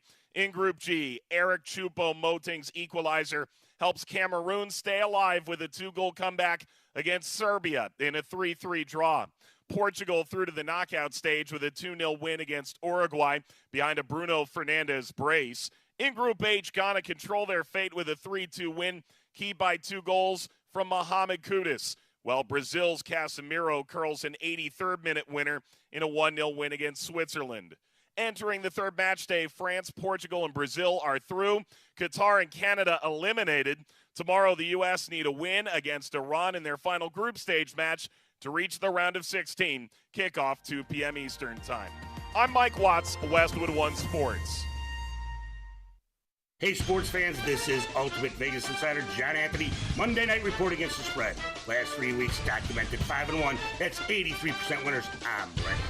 I love tonight's matchup, and it's yours free on a recorded message. Call 1-800-244-5506. Pittsburgh Indy plus the total. Free recorded message. Call 1-800-244-5506. John Anthony, number 1 against the spread. I'll prove it. Pittsburgh Indy plus the total and hoops action. I love to go 5-0. 5-0 Monday night. Right now, recorded message. 1-800-244-5506. Call now. Get 2 free weeks of my top place. That's 2 free weeks on a recorded message phone. 1-800-244-5506. Pittsburgh Indy is huge against the spread. Plus 2 full weeks winners. Free recorded message. 1-800-244-5506. That's 1-800-244-5506. Or go to johnanthonysports.com. Sponsored by JFSR Group. Now, the First Alert forecast on ESPN 690.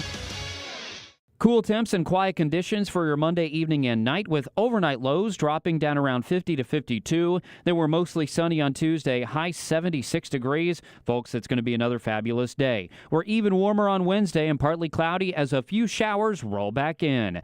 Have a great week out there. From the Action News Jax First Alert Weather Center, I'm meteorologist Corey Sima. The Weather Center is brought to you by Beard's Diamonds. Right now, get 42% off everything in the store. Don't buy until you get our price. Are you the parent of a 2 to 7-year-old? Listen closely for an exciting free radio offer. By now, you've probably heard of ABC Mouse, the Parents' Choice Award-winning online learning program that's actually changing the lives of early learners everywhere. ABC Mouse is like a little one-on-one teacher. It has helped her so much. Right now, we're offering a special radio promo to try it free for a month, but you have to go to abcmouse.com/radio to claim your free month. That's abcmouse.com/radio. Sponsored by Age of Learning. Hi, this is Joe Cordell with the law firm Cordell & Cordell. When the prospect of divorce becomes a reality, you need a partner that you can count on. If you're a man in this situation, consider contacting Cordell & Cordell. We've helped men navigate complex legal matters for 30 years. Contact Cordell & Cordell to schedule an appointment with one of our firm's Jacksonville area attorneys. Offices in Jacksonville and by appointment only in Ponte Vedra Beach. Online at CordellCordell.com. Lisa Cargis, Florida resident partner. Joseph Cordell, licensed in Missouri and Illinois only.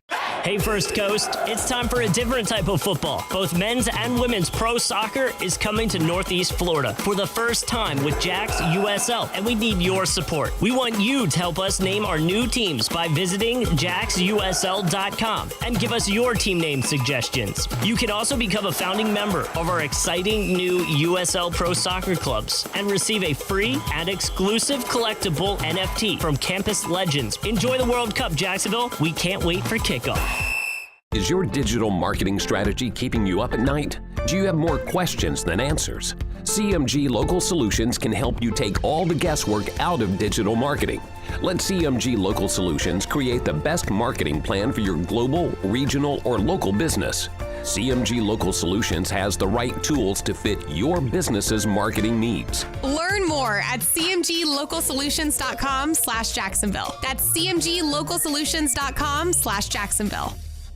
The Ospreys are swooping here as we head toward the end of 2022 and into the beginning of 2023 basketball style. There's a lot of momentum on the University of North Florida campus. New improvements at UNF Arena with basketball season going on. And don't forget to get your tickets and check out the new arena. Men's and women's basketball, UNFOspreys.com for news, schedules, and results. Be a part of the momentum at the University of North Florida. Attend a game. Join the Osprey Club, UNFOspreys.com. Without the ones like you, who work tirelessly to keep things running, everything would suddenly stop. Hospitals, factories, schools, and power plants, they all depend on you. No matter the weather, emergency, or time of day, you're the ones who get it done. At Grainger, we're here for you 24/7, with supplies and solutions for every industry, and access to product specialists ready to help. Call, click Grainger.com, or just stop by. Grainger, for the ones who get it done. Could your business service more customers if you could just find the right staff? At CMG, we have a large database of people who have specifically opted in the last 14 days to receive more information about job opportunities. Through our omni-channel approach, we can launch a complete marketing approach across email, social media, and video to market to these people, and with a message about why they should come work for you. Let us do the work for you to find the talent you need. Head to cmg.com to find out more, and we will get back to you with the next steps. People have been asking me about it, and now I've got an answer. It's back, the Dream 18 card for 2023. We sold out last year. If you love golf, it's the best value discount card in town. Save hundreds of bucks. It's on sale just in time for the holidays right now. $69. That is it. Action Sports Jacks, Dream18.com. Discounted golf at some of the best public courses in town. Save hundreds of dollars. Also, get discounts and free items from local businesses. It's the 2023 Dream 18 card. Action Sports Jacks, Dream18.com. Meet Joe A, Hi. Joe B, Hello. and Joe C. What's up? 3 everyday Joes perfecting their banking with Chase. Joe A is locking his lost debit card with the Chase mobile app. Joe B is cruising toward his new ride with AutoSave. And Joe C's Chase banker is helping him budget to go back to school. Tools that help protect, support for what's next. One bank that puts you in control. Visit chase.com/checking. Chase, make more of what's yours. Chase mobile app is available for select mobile devices. Messaging and data rates may apply. JP Morgan Chase Bank, N.A. member FDIC. O'Reilly. See better and drive safer with Rain-X Advantage wiper blades at O'Reilly Auto Parts. Right now, purchase a pair of Rain-X Advantage wiper blades and get a $15 gift card after mail-in rebate, plus 2 times O Rewards points. Our professional parts people will even install your new wiper blades for free. Stop by O'Reilly Auto Parts or visit O'ReillyAuto.com. O'Reilly Auto Parts. So I switched to Boost Mobile and got this free Samsung Galaxy A23 5G phone. Why do you think they call it the Galaxy? Maybe because the Samsung Galaxy A23 has a huge screen, and galaxies are huge gravitationally bound systems of stars rotating around a supermassive black hole. And the phone is free? When you switch to Boost Mobile. Cool. You lost me at gravitationally bound. Switch to Boost and get a free Samsung Galaxy A23 5G phone. Boost Mobile. Unleash your power. Limited time offer while supplies last. New customers only. Excludes tax. 1 device offer per line. Only available on certain networks. 5G not available everywhere. Additional restrictions apply. See your local Boost Mobile store for details. Could you please pass the potatoes? Uncle Bob, why are you singing? With all the rewards we are getting, with the Navy Federal Credit Union's cash rewards card, I hired a singing coach for caroling. But it's summer. Since we get up to 1.75% cash back on all our holiday purchases, there is cheer to last all year. Please stop. These potatoes are delicious, by the way. Get cheer to last all year with Navy Federal Credit Union. Our members are the mission. Insured by NCUA. Hey, everybody, it's Brent Mortino from Action Sports Jacks. There's a good chance you have a smart speaker, so use it with ESPN690. Stay up to date on the Jags and all things sports by telling Alexa or Google to play ESPN690. It's as easy as that. Make sure you listen weekdays, 3 until 6 p.m. on ESPN690. Man, I was still going through this. How do we set up a Week 18 showdown, 17th game of the year? Yep. Between the Jags and the Titans in Jacksonville. I've already moved the game to prime time. Oh, you flexed and it. I'm like, yeah, I flexed it because that date's to be determined because they're going to flex however everything works out. So that's for the AFC South, whoever wins that game now that I've got it figured out. And I'm like yelling and screaming. I was like, guys, I figured it out. And you guys aren't even in the room. Yeah, apparently he was talking excited. and we weren't in here. I thought you guys were here in the other room. I was trying to get cinnamon Pop-Tarts, and we don't have none. I had a very big emergency meeting in the bathroom I had to get to. That sounds more important than the Pop-Tarts. It was. Did one of Russell Wilson's 12 bathrooms work? Saw his play in there. I'm going to get to how good is Doug Peterson because the Jags, 11 games into the year, they have players with career highs already on offense. That's so crazy. It's so crazy. But hold on, let me finish off this thing. You please. 5 out of 6, all right? So the deal is this. The Titans, I'll go back to their schedule. The Titans lose to the Eagles, the Jags, and the Chargers. That would be 4 in a row, by the way. Okay. And that would make them 7-7. But also lots of grumbling in the locker room, lots of toxicity. They're mad at people. Yeah, Tannehill, do you play the kid? Is Vrabel going to keep his job? Who knows? Then they play the Texans. It's a get-right game. They're 8-7. Right. But then they play the Cowboys, and the Cowboys win on Sunday Night Football, and it's 8-8. Okay. All right? So then we go to Jacksonville going into this last game. Jags win at the Lions. They beat the Titans. They are 6-7. I don't like their chances against the Cowboys. They're 6-8. Okay. But don't worry. Here comes Dougie P and Trevor, too. They beat the Jets and they beat the Texans, and we're 8-8. All right. 8-8. Coming to Jacksonville with a flex game on the final weekend of the season for the AFC South. Is there any chance that when the Titans and the Jags are 8-8, that the Colts are 8-7-1? That'd be awesome. Because if the Colts sneak in there under just check. Saturday. That's actually possible. They do play Pittsburgh tonight. Good question. That's a problem. So they play the Pittsburgh Steelers. They're 4-6-1 right now. So we got to keep them away from 8 wins. So 5-6-1. They're not beating the Cowboys or the Vikings, are they? Probably not. They've got the Chargers still. They got the Giants and Texans. So Texans so they and could Steelers. Get 3 of them. And maybe Giants. And that gets you to what, 8? That gets you to 7. Okay. Still better now. Because they got a bye in there. They've played an extra game. Is there any chance the Texans rip off 14 in a row? No. I'm telling you, the Texans play a part here. The Texans could play a key role here. But anyway, I'm glad. I mean, You did it. You solved it. It's possible. And, here's what I said as you guys were not here, and I'm screaming to myself. I wish we were here, to be honest, at least one of us. I figured this out, and I'm like, God, gosh, man, if they could have made this so much easier on me and them, if they had just won a game or two that they should have won. Yeah. No, because that it would could work. really be realistic right now. Oh, yeah. Like, that's far-fetched. Not out of the question. Not really. But far-fetched. It's not But that if they had won- far-fetched. If they were sitting right now at, were the Jags 4-7? If they were 5-6 right now, I could really make a case for it. I mean, the least losable games on that the Titans schedule are the Jaguars games. So if you're believing in the Jaguars and you think they can do it, like, this is a doable thing. Yeah, of course, it would take the Jags to do their part. Oh. Well, no, they got to win those two games. That too, sure. So, anyway, I believe still Jacksonville. I'll believe more next Monday if you beat the Lions and the Eagles. It's a beat the Christmas Titans. miracle. Hey, what did we say? 1996 run started with a win over Baltimore in overtime. That kind of felt like an overtime win yesterday over Baltimore. Nearly was. History repeats itself some 25 years later. Boy. Oh, boy. One other thing I was yelling and screaming about. Yep, this is where Hugh Freeze took the job for $6.5 million a year. He got $1.5 million raise. That's it. So when I came back in, he's like, "You weren't even here. Hugh Freeze is only getting 6.5." I'm like, "You're this worked up about Hugh Freeze? You didn't even tell me the whole other part." Well, because we were having the argument off the air when he was making $9 million a year. So the fact that he's only getting $1.5 million bump, it's not even take care of the taxes. Like, I'm not wrong I'm not about doing that, that. right? Like, Liberty gave him $5 million a year. I'm pretty sure I saw Incorrect. that. Liberty might have more money, actually, than Auburn. You're not Liberty wrong, probably does Liberty have has more an money insane amount of because money. Auburn's paying Harsin right now to not coach. Yeah, they have an insane amount of money. Now, they don't get the pie that, like, the SEC check gets cut. Just right? under $5 million a year. Yeah, I mean, I thought that'd be way more at Auburn. You would think.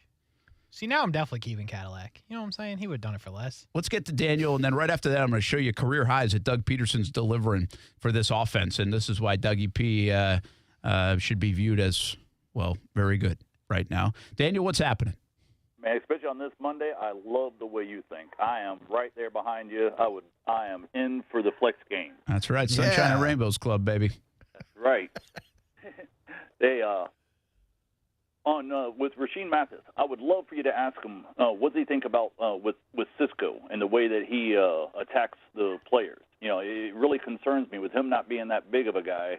And seeing him go up against some of these tight ends and these running backs and the way he slams his shoulder in there, we've seen so many guys end up going out where, broken shoulders. I mean, look at Nick Foles, quarterback. But, I really like to see him, do more tackling than just, slamming into people. But on your interview with Dewey, yeah, since you've been on the air just now, I've gotten a notification from Yahoo Sports, ESPN, and NFL Network, all three with quotes from your interview. Wow. Yep, So the question is, so what you're saying is I'm big time today. what's your grade, though, Daniel? I don't understand how people get like 120-something, grade on something, but it would be definitely right up there. Yeah, Oh, nicely Thanks, done, Daniel. Brent. Very nice of you. No retake for me. Nope. More Glad to interviews see- to come all week long. Glad to see you've reached the elite level that me and Kasey have been operating at for such a long time. Yeah. Yeah, you remember that Ice Cube interview? Okay, you know what I'm saying? Get like us. Daniel, I might throw in an extra hat or shirt. Oh, or this guy's something. making the money back. This is good. All right, man. Appreciate the call. Thank you. All right, have a great night. To Daniel's point, though, do we think Cisco is the hardest hitter on the team? Well, I mean, your safety is I actually think Rashean Jenkins. You think so? Down in the box actually delivers a lot of. He did again yesterday. There's some big blows. Yeah. So Cisco do be popping people. I see people leave their feet when Cisco hits them. Yeah. There were times early in the year some people were questioning the willingness of Cisco to go lay someone out. No, seriously. I mean, Not doing that anymore. And that has changed. Yeah, maybe you heard those. Maybe it's because either that or because he's playing faster, more comfortable. You're more sure of yourself because he hadn't played a lot of football either. All right, hey, the Jags are setting career highs. We talked about this morning. Zay Jones, through 11 games, already has a career high in catches. Yeah, that's crazy. We really didn't talk about And Zay he hasn't Jones really enough been a today, focus of the offense. Well, that's the thing. Like, he's got, what did we say, Kasey? 2 more than Kirk, I think, at this point? 2 more than Kirk. Yeah, 56 and 58 or 56 and 54. Which, by the way, is fantastic for both because they're pacing very well. But, I mean, we're talking 11 games in. Yeah. Zay Jones yesterday and, like, in the Chargers game, and I think there was even 2 weeks, maybe it was the Chiefs game or Raiders. I can't remember which one. I mean, he almost, like, made his money in those games. I think it was the Raiders. So, like, he's a 3-year, $24 million deal. And now you can say it's been an excellent move, can't you? I mean, you just set a career high in catches. Well, it was Kansas City. It was 8 catches at Kansas City. At the pace that they've won games the last couple of years here, yeah, I would say that literally winning the game yesterday was worth the money. If you put a value on a win that they've had the last 4 years, yeah, I would say so. I mean, that's pretty insane. He's had a nice career. Like, he's been okay. I mean, not unbelievable. But the Jags saw something in him, how they could use him in this offense. And so I give him a shout out for being able to utilize him. And he was huge yesterday. And he's been big at other times. They've really had like a carousel of receivers who's going to take a turn being great, like each day, each game. But Zay Jones has done it at least 3 times by my count, and maybe even more. And he's been consistent in other spots. The one thing we talked about was, can he get downfield a little bit more? And he did that yesterday. He was at like 13.5 yards per catch. So just a monster game for Zay Jones. Yeah, last year he only had 1 game where he had 8 receptions. Nothing over that. This year he's had 3 of them and only 11. The Raiders probably wish they kept him at the pace they went this year. Yeah, they didn't think they needed him. Well, yeah, I think they thought Hunter Renfrow and Darren Waller would actually contribute this year. Yeah, shame on them. We got Zay, and they got nothing. Well, I just think Zay, I mean, to do what he did yesterday, to the quality of plays, the catches, the reliability, the comfort level with Trevor, that's a big deal. And again, I mean, he's got 58 catches. He's going to obliterate his career's numbers. I mean, he's talking about a 75 catch season at a minimum. Yeah. For Zay Jones. Just not the touchdowns, right? The touchdowns, I know, yeah, just 1 touchdown. But 75 catches, Kasey, when you go 20 catches more than what you did, your career high, like, in my opinion, that the Jags may have actually got themselves a great value. Yeah, it appears that way. I mean, you don't usually see that happen, especially with the Jags when they sign free agents. You know, it works out occasionally, every once in a while.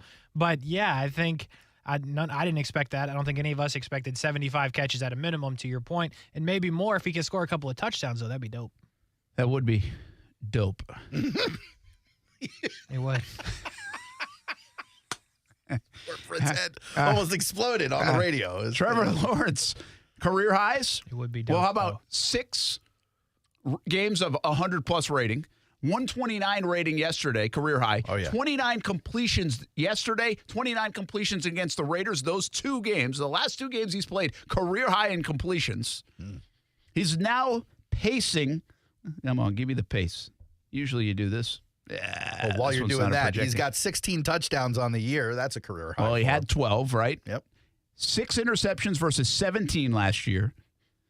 His completion percentage now up to 66% after 59 last year.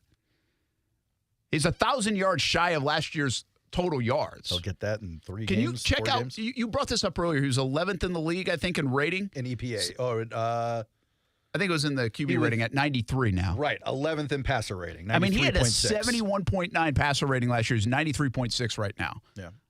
I mean, Doug and that staff, yeah, tremendous. Tremendous. You're seeing it. And by the way, you're seeing it in the back half of this year right now. And where else is he going to take it? Can he keep going with it? So, I mean, I just think some of this stuff is really important. I go back to something I've said a lot about, like the Gus Bradley regime. There are 2 major problems early on in the Gus, well, 3 really. The way they built the roster, they built it too young. They didn't keep veteran players. The hiring of Jed Fish was a big mistake, and it set up an offensive coordinator domino that really never stopped. Hackett stopped it briefly, but it just never took. It was too late, actually, and Hackett performed under Marone, not Gus, because Gus was already gone. Hackett. And the other part is it took almost 4 years for Gus, a defensive guy, to get his defense going. Well, this is what's nice about Doug. Doug's an offensive guy. He got to go quick. He's a quarterback guy, and he's getting their offense going in the right direction right away. That's important. Oh, yeah. I think that's real. Like, it's okay if the defense takes time to catch up. I know it's not okay because you spent picks and money, all that. But from Doug's angle, one's got to lag behind. Yes, that's the thing, right? And especially in today's NFL where scoring is king, and especially when you have a franchise quarterback. So this just continues to pile on. 4-7's one thing, but all the other things that Doug has done and is doing is really top-notch right now here in Jacksonville. We'll be back. Pretty Bowl on the show. Brent and Friends on ESPN 690. And 6 o'clock, we got overtime with Kurtz and Middleton. 7 o'clock, Evan Ingram and Big John Henderson on the show tonight from Sneakers in Jacks Beach. Jaguars All Access, 7 o'clock on Fox 30. Oh, no, sorry. Jags Report Live, 7 o'clock on Fox 30. That's our Monday show. With John, though? With Big John coming by.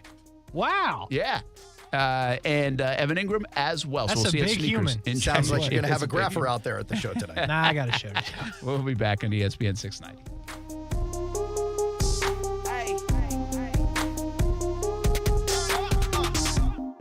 We're ready to deal at Best Bet St. Augustine, the only card room and sports bar in St. Augustine, Florida. With nonstop action, poker games of all limits, exciting table games, and a sports bar with the NFL ticket, Best Bet St. Augustine has you covered. Don't miss our delicious dining options, serving breakfast, lunch, and dinner, and our always popular freshly made sushi. Best Bet St. Augustine is located on 800 Marketplace Drive off exit 311, where I-95 and State Road 207 meet. Learn more at bestbetjacks.com.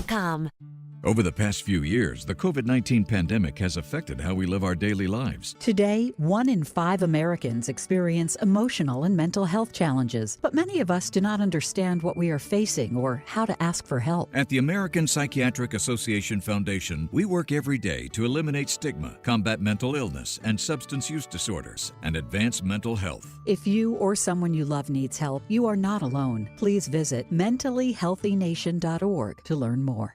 If you play a sport or coach a sport or watch a sport in Jacksonville, there's a really good chance that uniform was ordered through Baker Sports. Look good, feel good, play good. Custom sports apparel at Baker Sports since 1997 and a staff that wants to help you. They are experts in the business and make outfitting your team a seamless endeavor. The homegrown Jacksonville business is now the top choice for apparel all over the Southeast. Baker Sports, uniforms, hats, shoes, embroidery, screen printing, and 3D printing. They do it all at Baker Sports, helping make your team look good. All offers with approved credit in Madigan Junction. See dealer for complete details. Black Friday sales event. Drive home happy for the holidays in a new car, truck, or SUV from Jacksonville Chrysler Jeep Dodge Ram Westside. Get a new Ram 1500 Bighorn and save. Take advantage of 0% financing and make no monthly payments for 90 days. Want a new Charger or Challenger? Now is the time. Thank you to all of our customers, past and present. From all of us at Jacksonville Chrysler Jeep Dodge Ram Westside.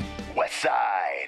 The following message is sponsored by the Florida Department of Elder Affairs, the Florida Association of Broadcasters, and this radio station. Soon, it will be time to make important decisions about your Medicare prescription drug coverage. Shine counselors provide free, unbiased help in selecting a Medicare Part D or Advantage plan. If you have questions, Shine can guide you through the enrollment period ending December 7th. For more information or to volunteer, call 1-800-963-5337 or go to floridashine.org.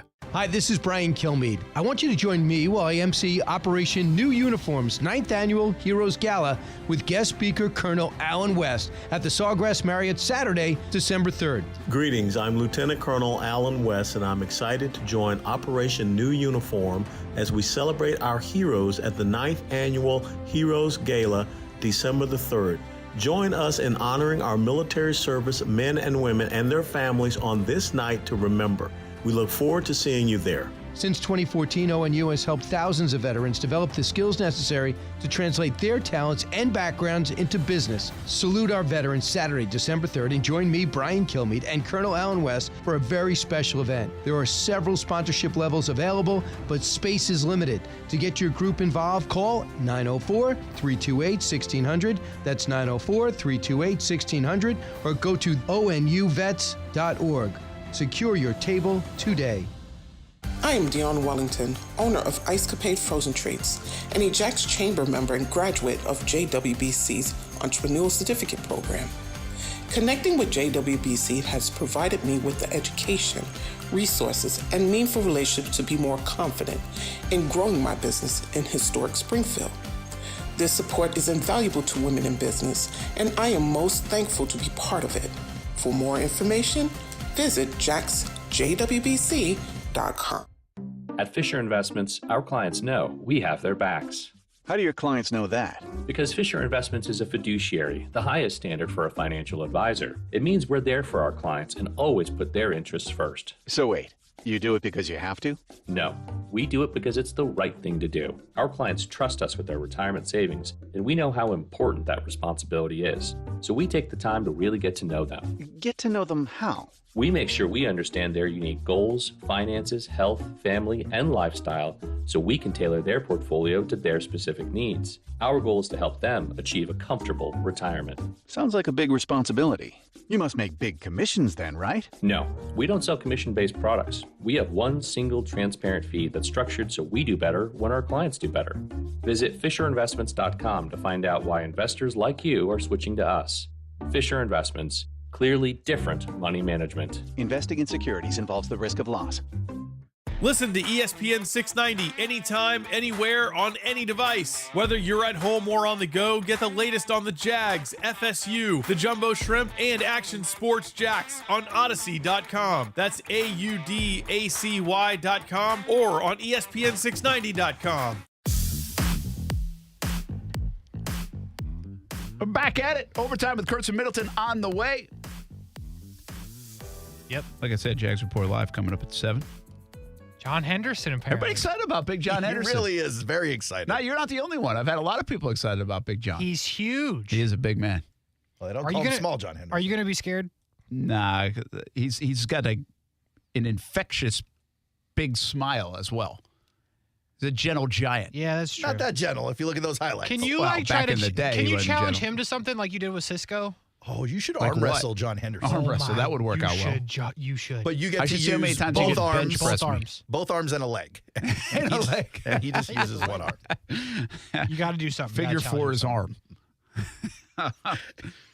You should let him slap you in the face one time. You I should say, thought about that. I actually thought about that. I was like, how hard would it? You'll be Would he concussed. really do it? people get knocked out, I but think he he wouldn't get do that knocked to you. out, right? He wouldn't do that to you. Yeah, but I mean, does he Could know how to you hold back? imagine? Oh, I would think so. Two Although his viral hand, clips in 1 week. The That's first one true. being Wingard, the second one being Brent getting by the knocked way, out cold on the show. If you were mad that the last one didn't have any attribution to you, this one absolutely would have your name written all over it. It would be a meme. It would be a video. It would be on TV. It would be everywhere. Do it for the show, Brent. For the show. For the show.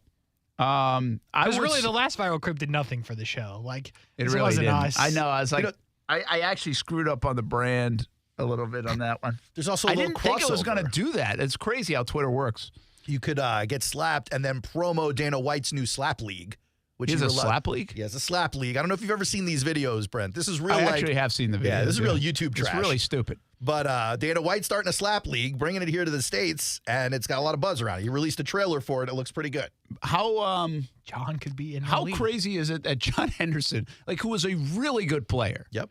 that anytime anybody says his name, that's all you think about? It was just so amazing. Plus, the guy slapping him in the video is like 8 feet shorter than him.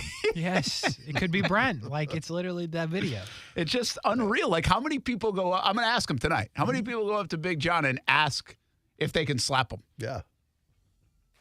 You got to wonder. Probably not a lot because they probably think they might get slapped back. No way. I'm sure everybody. I'm trying for both. I'm trying to get slapped and also slap. Anyway, one of the reasons why Big John is coming on the show, so I'll pump it up right now. He's having his 3rd annual toy drive. Trying to get 10,000 new toys to the Boys and Girls Club of Jacksonville. Just start threatening to slap people. who don't Every bring toys. toy gets a slap. And these next couple weeks, you can drop it off at Sneakers in Jacks Beach. So come out to the show, drop off a toy. You can make a cash donation as well. Everything's due by December 16th. So the next few weeks. And John's helping put that thing together along with the Strong Futures Foundation and the Kids Foundation and King Solomon Church. So good to see Big John tonight. We'll see what he has to say about the Jags and also talk a little bit more about the toy drive that he is helping spearhead. That's 7 o'clock tonight, Sneakers in Jacks Beach. Jags Report Live. You can watch it on Fox 30. Overtime with Kurtz and Middleton coming up next. Hey, that was a fun show. That was a fun Monday, and we're not done yet. Not yet. Not by a long shot, Brent. I think tomorrow I'm going to be down at St. John's Golf County Course. Way down there in St. John's County. They open for the first time since the new renovation tomorrow. So we'll do the show from down there. I'm not playing either, which is a little disturbing that I'm going down there and not playing. Disturbing to who? To Me. you. Yeah. Yes. Like, why am I not playing? Because we'd before rather I do the show. Oh, I was going to say, we'd rather you focus on the radio show during the show. Oh, but you know, before yeah, the I show, would eventually come on, but I your want to body, make your before. choice. I should have set that up better. We'll be back with Overtime with Kurtz and Middleton on ESPN 690. Have a good night. Yo, Pablo Torre here, host of the ESPN Daily Podcast. When you want to go beyond your feed, when you want to get inside the score, when you want to get behind the highlight, there's ESPN Daily. Go deeper into the stories of the moment. Get the exclusive access and insider perspective that only ESPN can give you. ESPN Daily, hosted by me, Pablo Torre. Listen and subscribe wherever you get your podcasts. Get in the zone, AutoZone. Welcome to AutoZone. What are you working on today? Starting trouble. No one likes that. We'll get you set up for some stronger starts. You might just need a fresh charge, and we'll take care of that free of charge. But if it is time for a new battery, we've got replacement batteries that'll fit your needs, starting at just $69.99. You can learn more about our battery selection at AutoZone.com. That's what makes us America's #1 battery destination. Get in the zone, AutoZone. Claim based on data from the NPD Group 2021. Week 11 fantasy football picks fueled by Celsius Essential Energy. Live fit. Hey, everybody, it's Brent Martineau. Monday night matchup, Steelers and Colts. Could be kind of a snoozer. Deontay Johnson has had a snoozer of a season, really not performing, but play him anyway. They're talking about it. Maybe they want to get him the football, and they try to get him the football on Monday night. Meanwhile, pick your poison with Indianapolis. I mean, you got to try Jonathan Taylor and see if he finally breaks loose for the Colts. Those are my picks for Monday night, fueled by Celsius Essential Energy. Live fit. The wait is over because Toyotathon is on right now at Arlington Toyota. During Toyotathon at Arlington, you can get a new 2022 Tacoma TRD Sport 4x4 up to $1,900 off MSRP, 18 in stock to choose from. And at Arlington, every new Toyota comes with a lifetime warranty and 30 days to love your new purchase or exchange it. Don't wait. Toyotathon is on. Shop in person 10939 Atlantic Boulevard and online at arlingtontoyota.com. Visit arlingtontoyota.com/Toyotathon for full details. The Ospreys are swooping here as we head toward the end of 2022 and into the beginning of 2023 basketball style. There's a lot of momentum on the University of North Florida campus. New improvements at UNF Arena with basketball season going on. And don't forget to get your tickets and check out the new arena. Men's and women's basketball, UNFOspreys.com for news, schedules, and results. Be a part of the momentum at the University of North Florida. Attend a game. Join the Osprey Club. UNFOspreys.com. Anywhere fans go to cheer on their team, there are behind-the-scenes MVPs, ensuring everything is game day ready. We see you, Joe, fixing seats so every fan can enjoy every game. And Allie, who keeps her stadium running smoothly from the moment the first game starts to the last play of the season. At Grainger, you're our MVPs, and we're always here for you with supplies and solutions for every industry and 24/7 customer support. Call, click Grainger.com, or just stop by. Grainger, for the ones who get it done. Hey First Coast, it's time for a different type of football. Both men's and women's pro soccer is coming to Northeast Florida for the first time with Jax USL, and we need your support. We want you to help us name our new teams by visiting jaxusl.com and give us your team name suggestions. You can also become a founding member of our exciting new USL Pro Soccer clubs and receive a free and exclusive collectible NFT from Campus Legends. Enjoy the World Cup, Jacksonville. We can't wait for kickoff. Missed Black Friday? Dell's Cyber Monday event starts now with deals on powerful business tech. The savings start now with up to 50% off on select business PCs powered by 12th Gen Intel Core processors. Don't forget special pricing on the latest monitors, docks, and accessories, plus free shipping on everything and special financing with Dell Business Credit. Call a Dell Technologies advisor at 877-ASK-DELL for Cyber Monday deals. That's 877-ASK-DELL. WOKV Jacksonville. Listen live everywhere you go on ESPN690.com. ESPN690, a Cox Media Group station. This is SportsCenter. I'm Christine Lisi. Liberty's Hugh Freeze agreed to a deal to become Auburn's next head football coach, reports ESPN's Chris Lowe. Freeze widely regarded as one of the top offensive minds in the game. New Nebraska coach Matt Rule has signed his 8-year, $74 million contract. He's among the top 10 highest-paid coaches in the country. The Packers waiting for test results on quarterback Aaron Rodgers' rib injury. Green Bay with only a minimal chance to make the postseason at 4-8. needs to end Rodgers' season so it can figure out what it has in back of Jordan Love and its QB position moving forward, advises Canty and Carlin co-host Chris Canty. You got to make a decision on Jordan Love's fifth-year option, Carlin. That has to happen in the 2023 offseason, and I think giving yourself a 5-game sample size in order to get as much information as you can might not be the worst thing. And then, oh, by the way, Carlin, just so happens to be an opportunity to showcase Jordan Love if, in fact, you do want to move on from him. Today, the Browns officially added quarterback Deshaun Watson to their 53-man roster, clears the way for his Cleveland in-season debut against his former team, the Texans, on Sunday. ESPN Radio is presented by Progressive Insurance. Progressive offers a great price and round-the-clock protection when bundling home and auto. It's one of those rare times where you could save money and get something great. Bundle today at Progressive.com.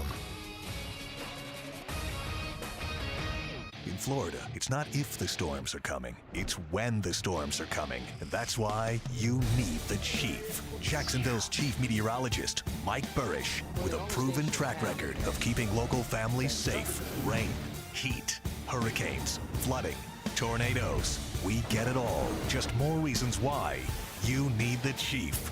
Chief Meteorologist Mike Burrish, backed by the First Alert Weather Team. Only on CBS 47 and Fox 30 Action News Jax. Broadcasting live from the Anajar and Levine studios. Anajar and Levine Accident Attorneys. Call 1-800-747-FREE. That's 1-800-747-3733.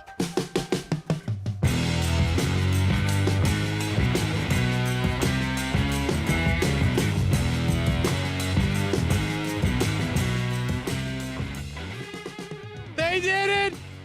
They won another game! Can you believe it? That was the fastest fade in the history of music. Holy cow. We usually play the music for like 8 minutes. Today, 4 seconds of music. That's all you get. And if you're on the stream, Facebook, YouTube, Twitter, Twitch, I didn't do it. It wasn't me. Brian Middleton will have to explain himself. The music faded so quickly because he forgot something in the other studio. But that's okay. I'm here and he's here. It is overtime with Kurtz and Middleton, ESPN 690. Brian Middleton will be on the ones and twos in just a second. And I am Kasey Kurtz, and the Jags won another football game. It is Victory Monday X4 for the 4th time this season. The 2 came early in the season. We had a long run of sadness. And then things have happened somewhat quickly. You get a win, tough game against the Chiefs. You go on a bye, and you pick up another win. How about it? Can't be mad at it at all. The Baltimore Ravens, what a football game, by the way. What a football game. First 3 quarters, mid. Fourth quarter, great football game. Points up and down the field, back and forth. Just a good time, a good experience. For the fans there who had a great time, except the Ravens fans. But to be honest with you, we don't really care about the Ravens fans and your experience at TIAA Bank Field. The Jags fans left happy, and that is really all that matters. And I don't know if you saw it, Brian Middleton. I saw it. I think most people saw it. You saw 16 was balling? You saw the quarterback play from Trevor Lawrence himself? My man was balling out there. 29 completions, tied for a career high. It was just bullet after dart after bullet after dart. That throw to Hasty on the sideline. Ooh. Is this the all sound effects show, by the way? Hold on, let me try this one. Shazam. Okay, so it's funny that you play that because I saw that in there earlier today. I was like Shazam. Yo, I can't even say the dude's name, but you've heard the commercial. Yeah, Shazam. Yeah, he's well known. Yeah. Hopefully he listens. That'd be funny if he heard his own Shazam. That'd be great. Yeah. What a fair use. There you go. What a football game from the Jacksonville Jaguars. Brian Middleton. Yeah. We'll do this as we do. Yeah. What you got? What are your opening thoughts? You know, a new drop sound effect that I want to put in here is the Shaquille O'Neal when he's like, "Can you dig it?" Because that's my feeling. Or you could just get never mind. Go on. What do you mean? No. Go ahead. We got 90 minutes. Well, couldn't you just get Booker T? Well, yeah, I could, but I don't want the Booker T one. Shaq one. Yeah, okay, I want the I'm Shaq just one. saying. Okay, respect to you though. Okay. All right. Harlem Heat. There you go. That's why I hesitated, because I was like, is it Booker T? And then I was like, I'm pretty sure it's Booker T. So Kasey, as we do it on Mondays, Victory Monday or not, you guys have an amazing time on Monday Morning Madness where you break things down, and it's you and Brent and your expertise on everything Jags. And then you come back from the 8 to 10 rounds. You come for another 3 hours, 3 to 6 p.m. You, Brent, and Aaron breaking things down. Then you got MJ D coming in, and he's just like, oh, man, here we go. And so, everything that has been said has probably been said more eloquently and better. But none of that matters, okay? Because Kasey Lamont Kurtz gives your boy the floor in the Block A of the actual show of Overtime to share my thoughts after a long, hard day at my other job. And that's just what I'm going to do right now. Kasey Kurtz, first and foremost, man, you bandwagoners, okay, led by Kasey Kurtz, especially when you're talking about thinking that Trevor's the guy. I'm not going to be like Ja Morant was last year in the playoffs, the people that doubted Memphis when he said, stay over on that side. Come on down. Won't you come on down? Come on over, okay? Sing his praises. Laud over him, okay? Because he did the thing. But I don't even want to start there. I want to start here. The Jacksonville Jaguars, who I've told you guys, you have to stay the course with them because there's going to be valleys, deep valleys, and there's going to be mountains, are experiencing the momentum swing of going up the mountain. This ain't the pinnacle right here, okay? This is going to be a mountain for the next couple of weeks. And what they did to increase this momentum is that they didn't play a perfect game and won this game. And so the mark, not of a good team, of a great team, is to be able to play a decent game, right? But you have significant mess-ups, things you can point to. A fumble. That, man, when that fumble happened with Trevor, I was like, he's been playing a good to you can almost say really good if he does one more thing, but some of the passes he's made, some of the decisions that he's made not to make passes, he's been playing a good game. And if they lose this game, I'm telling you right now, the mob is going to be like, just that fumble. It doesn't matter that the defense may have given up some points. It doesn't matter. It's going to be because of that fumble. They're going to start there. Exhibit A, is he the guy? Yada, yada, yada. I'm so happy that that was not the cause of the start of many shows today here locally and probably nationally as well. But anyway, back to my original point. Great teams can play a decent to just honestly not a good game and still find a way to pull out a win. And then pull out a win against a team that we assume at least is going to be in the playoffs. I mean, things can get weird. There's still like 7 games left for a lot of teams. Things can get weird. Things are going to get weird. Yeah, things can get really weird. And then, especially there in the AFC North, you got the Bengals right there. So nothing's promised, but we can all agree that the Ravens are a good team. Now, I will say this much, Kasey. Finally seeing them in person, got to be real with you. It was not impressive. I know people are going to be like, Lamar Jackson played a decent game. I mean, there were some drops out there. Yeah, he was okay. But looking at Baltimore, the way as constructed, I got to rethink of where they're at on my power rankings. It is not an impressive team, which makes it more impressive that they have 7 wins, which makes it more impressive that they were up on some of the teams, even some of the games that they lost. That's a good point.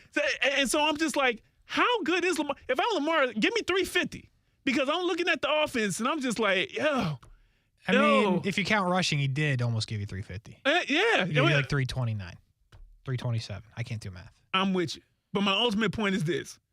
The first thing I took solace in was the fact that they won a game that they didn't look great in. It wasn't like they were super terrible and pulled it out. It wasn't one of those things, but it was just like, this is a boring game. Like you said, it was very, very mid. It was very mid. And then fireworks started shooting off, and then the fourth quarter happened. He was just like, okay, well, if I got to wait for this, do it in this order. Don't start off in the first quarter, then have, it get more boring. So true. That's a good call. So good on the Jags about that. The second thing, Kasey, and I'm sure we'll touch on all of this in the next 90 minutes. I think I've either been conditioned. I was talking to Chase about this, actually. I've either been conditioned or I understand the long game now with Dougie P and his aggressive nature. Not just because that's his coaching style, but because of what he is ingraining in this team. Let me tell you why. Okay. They were driving. That last drive in the fourth quarter. Most people have said this, and maybe it's something that's happening to the masses that follow the Jaguars. But when they were driving, I was like, you know what? They're going for 2. Not they're going for 2. I want them to go for 2. I want them to go for 2, win or lose. Because what Doug Peterson, I think, is doing, and he's probably said this, maybe I've just missed it in an interview or something. One, you're breaking off that nervousness of being in those situations because you're going to be in those situations. But 2, if you just do these things over and over and over again and it's second nature, that puts you at an advantage mentally as well as just preparing for the situational aspect of the actual play. I'm like, you know what? I get it now. This isn't just about I'm an aggressive coach. This is setting a mentality in the players that we're just that good, that we can do this over and over and over again. And I don't care if they're the Baltimore Ravens. I don't care if it's Kansas City. I don't care who it is on the other side of the ball. We can get that. We can get the 2 points. We can get the yard. Now, here's the deal. We still can't get a yard to save our lives. I don't know what it is about 3rd and 1, 4th and 1, 2nd and 1. If we call a quarterback sneak, we ain't getting it. Okay, roll out, man. Just roll out. Roll out to the side. Throw shotgun, 5-step drop from the shotgun. Okay, I don't care what you do. Something else besides the rollout and the QB sneak. Listen, the QB sneak ain't happening. Really, it's not. The halfback dive ain't happening. Nope. And I don't know what it is. Just run a slant. I don't know. Okay. Anything else or punt. In case one more thing, man. I talked about jumping on the bandwagon with Trevor Lawrence, and I mean that. Listen, I get the frustration for many of the fans, and I felt for many of the fans, and I understood where they were coming from because their timetable of losing and being disappointed and having to deal with the process has been way longer than Trevor Lawrence has been, not just here. I mean, borderline alive. To be real with you, with the real ineptitude from 2010. Think about what Trevor Lawrence was at in 2010, and I just picked that because it's a rounder number. Oh, and you can go right here. Yeah, he was in middle school, elementary school. I'm trying to think now. Trevor's 23, so we're talking about 12 years ago. Was he in elementary school?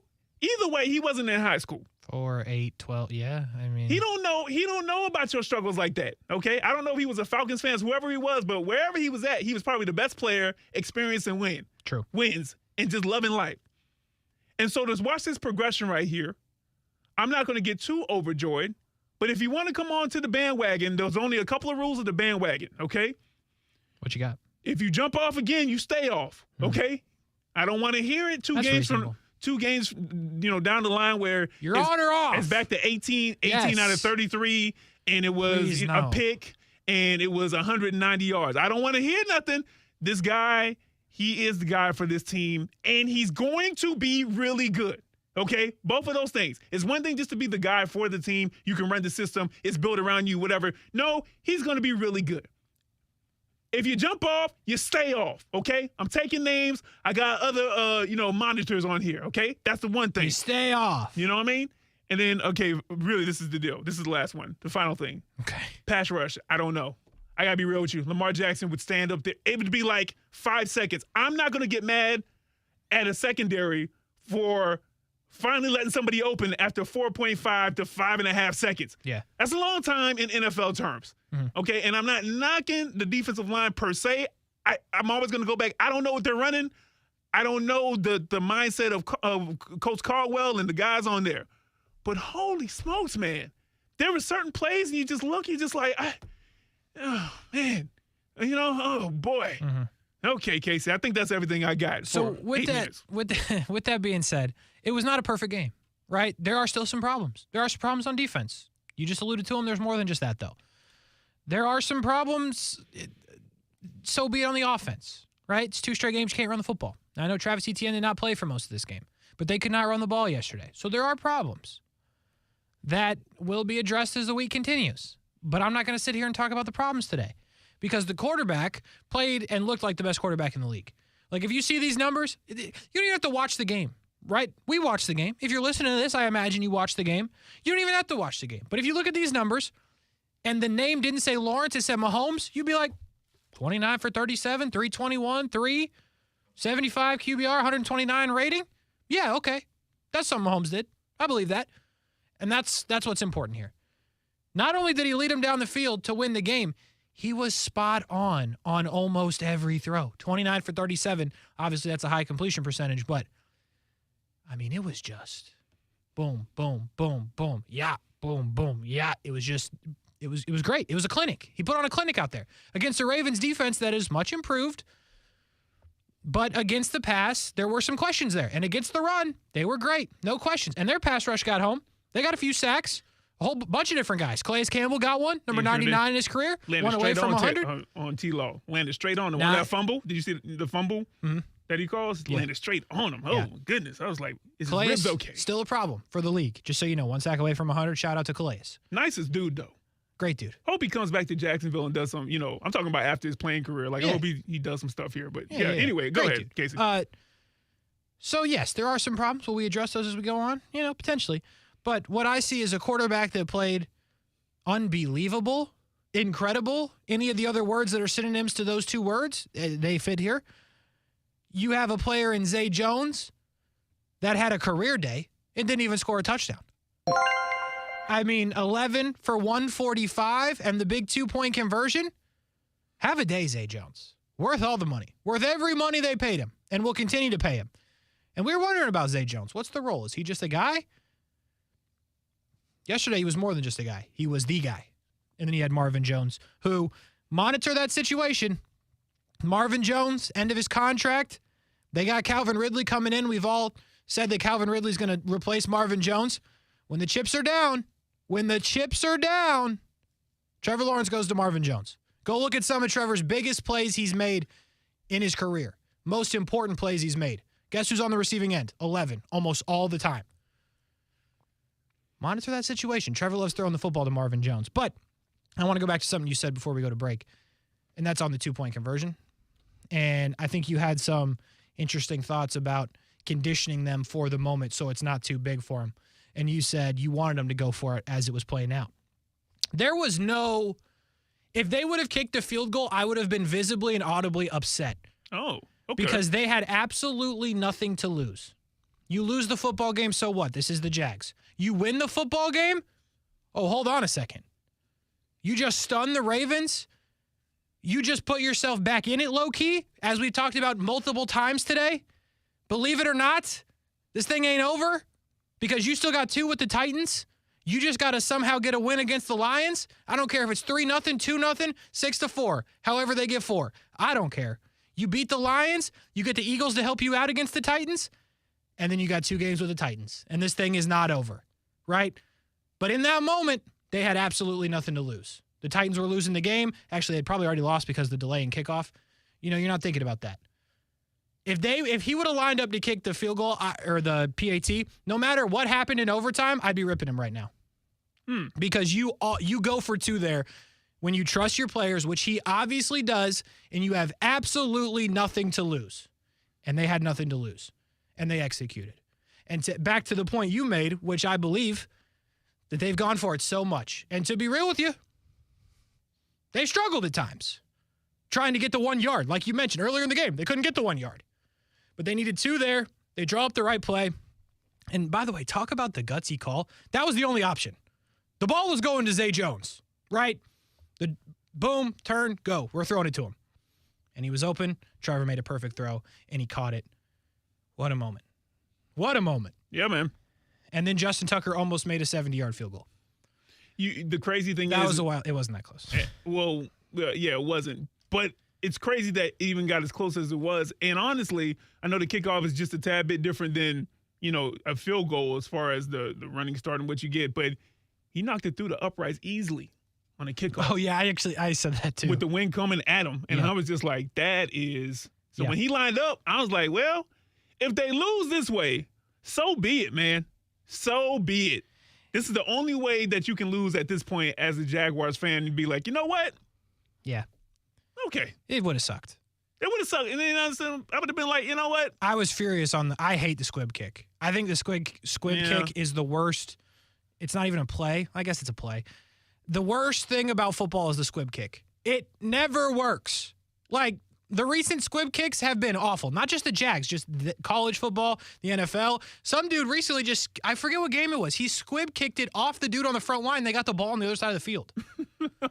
Like, the squib kick is not the play. Like, I understand the timeouts, right? I get the theory. They have the timeouts. Great. Kick it deep. Because the one thing that I'm telling you I'm not worried about is Lamar Jackson somehow getting him down there with his arm. Because outside of one play where for some ungodly reason you had Josh Allen lined up on Deshaun Jackson in the slot, I don't know what that was. That was a disaster. That was the only play Lamar made with his arm, to me. So I would like to believe that they wouldn't have let Deshaun Jackson get on Josh Allen and then cut across the middle of the field where there's nobody at. That was horrible, right? That was bad. I'm with you on that. But make them use the timeouts. That's all I'm saying. Kick it deep every time. You know, one more thing. I know we got to go to break so I can do the rest on the other side. I just wanted to let you know that I do have the Jets' Mike White on line one. You're talking about having the best stat lines this past week to Trevor Lawrence, and Mike White said he may want to have a conversation with you about that because he was showing up and showing out. I love Mike White. Okay, I'm a Mike White believer. Zach Wilson ain't getting that job back. But you're going to have to hang up on Mike White. Because if he thinks he's better than Trevor, hang up the phone. He's just talking about last week. He's just talking about yesterday. Drop his call. Okay. Drop his call. All right, man. I love you, Mike White. I love you, Mike White. White said, hey, listen, I just want to have a conversation. I think they should cut Zach Wilson today because I think it's Mike White's team. He's so extra, dog. But Trevor Lawrence had the best day, okay? Anyway, on YouTube before we go to break, James says, keep up with the Joneses, keep Marvin Jones. Bars. Yes. One. Bars. Yes. But to be real with you, who knows what Marvin's thinking, right? Marvin's had a long career. Marvin's been in the league a long time. If Marvin hangs it up, I wouldn't be surprised. But if you're Marvin Jones, assuming he likes it in Jacksonville, again, who knows, right? We don't talk to Marvin about that. But, I feel like if you're Marvin Jones, been here a couple years, been through the mud, and now this thing might look like it's turning, don't you kind of want to be a part of that? Even if it's in a very limited role? I don't know. And I'm not Marvin Jones' agent. I'm sure somebody would pay him more money. But it is an interesting concept because I think just Trevor looks for that guy when the chips are down. The touchdown in London against Miami, Marvin. Colts, Marvin. Now this year, things have changed a little bit. Marvin did have one big game, but in that moment, he trusts Marvin. Did I run us out of music? Oh, okay. That was the longest drop of all time. You're just smiling at me. I was like, I ran us out of music. Anyway, he didn't. When it happened, Marvin Jones in the corner, and he makes a big play for the Jags and Trevor Lawrence. By the way, Duval Till We Die on YouTube. Love Marvin, but Ridley on the way. We'll see. I agree. Ridley's definitely on the way. We'll see what happens with Marvin Jones because I think it'd be fascinating if they could find a way to keep him and use him in some role, but obviously that will ultimately be up to Marvin Jones. We take a break. Overtime with Kurtz and Middleton. Brian Middleton, Kasey Kurtz. More on the Jags' victory over the Ravens right after this.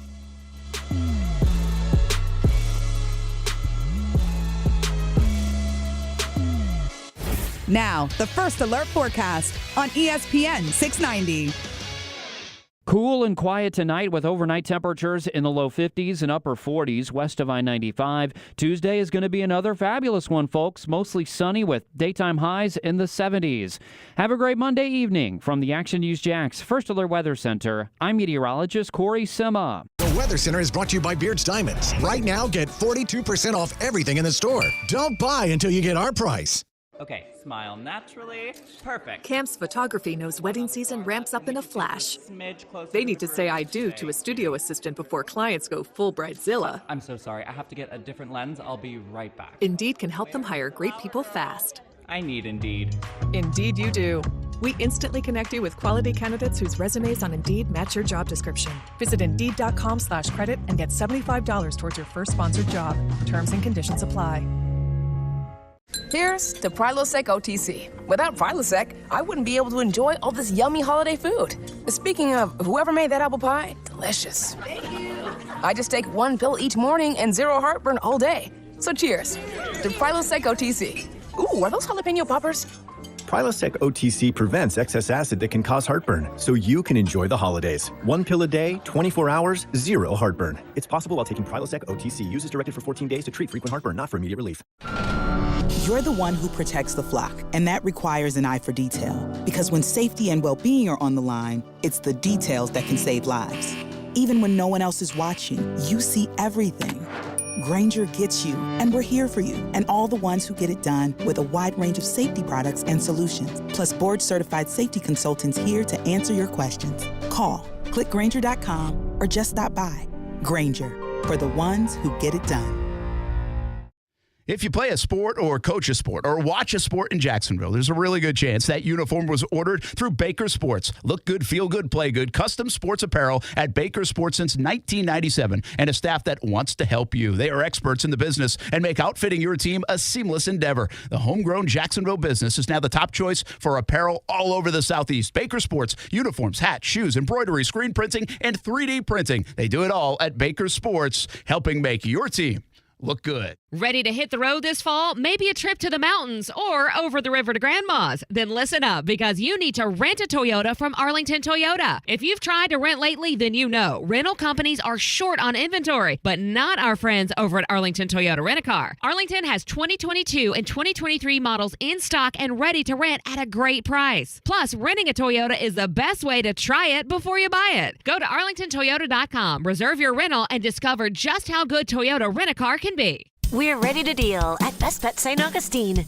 the only card room and sports bar in St. Augustine, Florida. With nonstop action, poker games of all limits, exciting table games, and a sports bar with the NFL ticket, Best Bet St. Augustine has you covered. Don't miss our delicious dining options, serving breakfast, lunch, and dinner, and our always popular freshly made sushi. Best Bet St. Augustine is located on 800 Marketplace Drive off exit 311, where I-95 and State Road 207 meet. Learn more at bestbetjacks.com. Hey, it's Brent Mortno from Action Sports Jacks. Did you know you can watch our radio show? Yeah, video of a radio show. Just search ESPN 690 Jacks on Facebook, YouTube, and Twitter. Or follow me on Twitter at Brent A.S. Jacks. Watch the show live weekdays from 3 p.m. until 6 p.m. or listen on ESPN 690.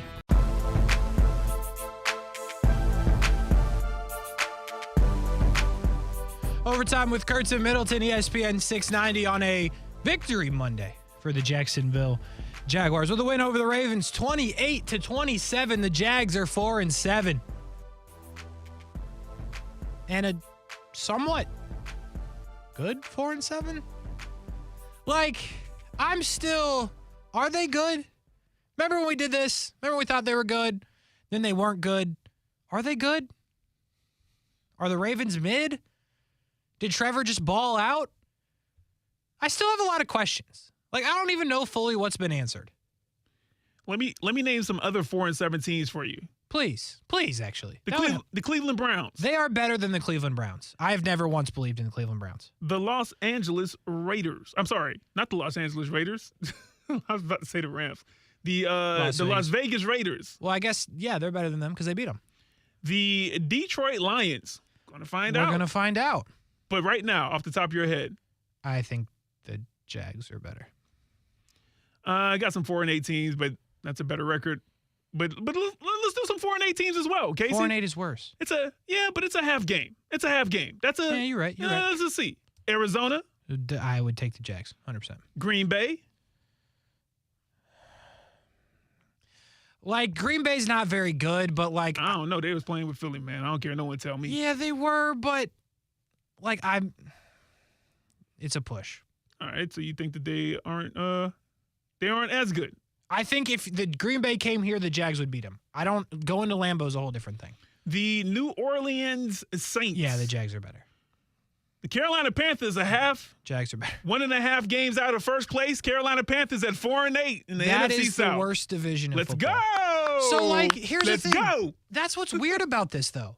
Like, the Lions, who the Jags will play this week in Detroit, again, they have the same record. The Lions are kind of dangerous. Elite offense. Elite. True. Well, scoring anyway. They can get the ball into the end zone. Their offense is good. They can score. They can't stop nobody.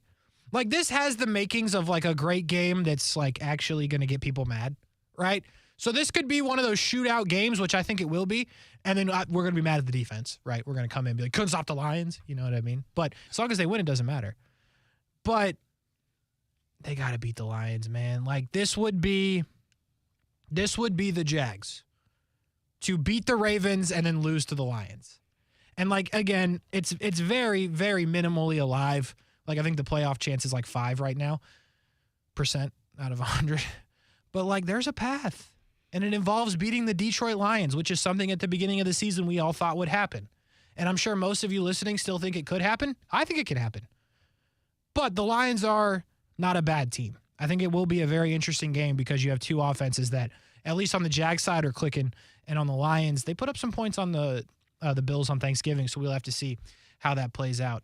Travis Etienne, by the way, if you haven't heard already, Doug Peterson said they could have put him back in. It was a precaution. Things are going to be fine. He called it a foot sprain. So no real serious problems to report there on the Travis Etienne front. And I don't want him to get hurt, obviously, but I don't think they were running the football even if he was in there. Like, I think the Ravens just stopped the run. I don't know. I mean, well, yes, the Ravens just stopped the run.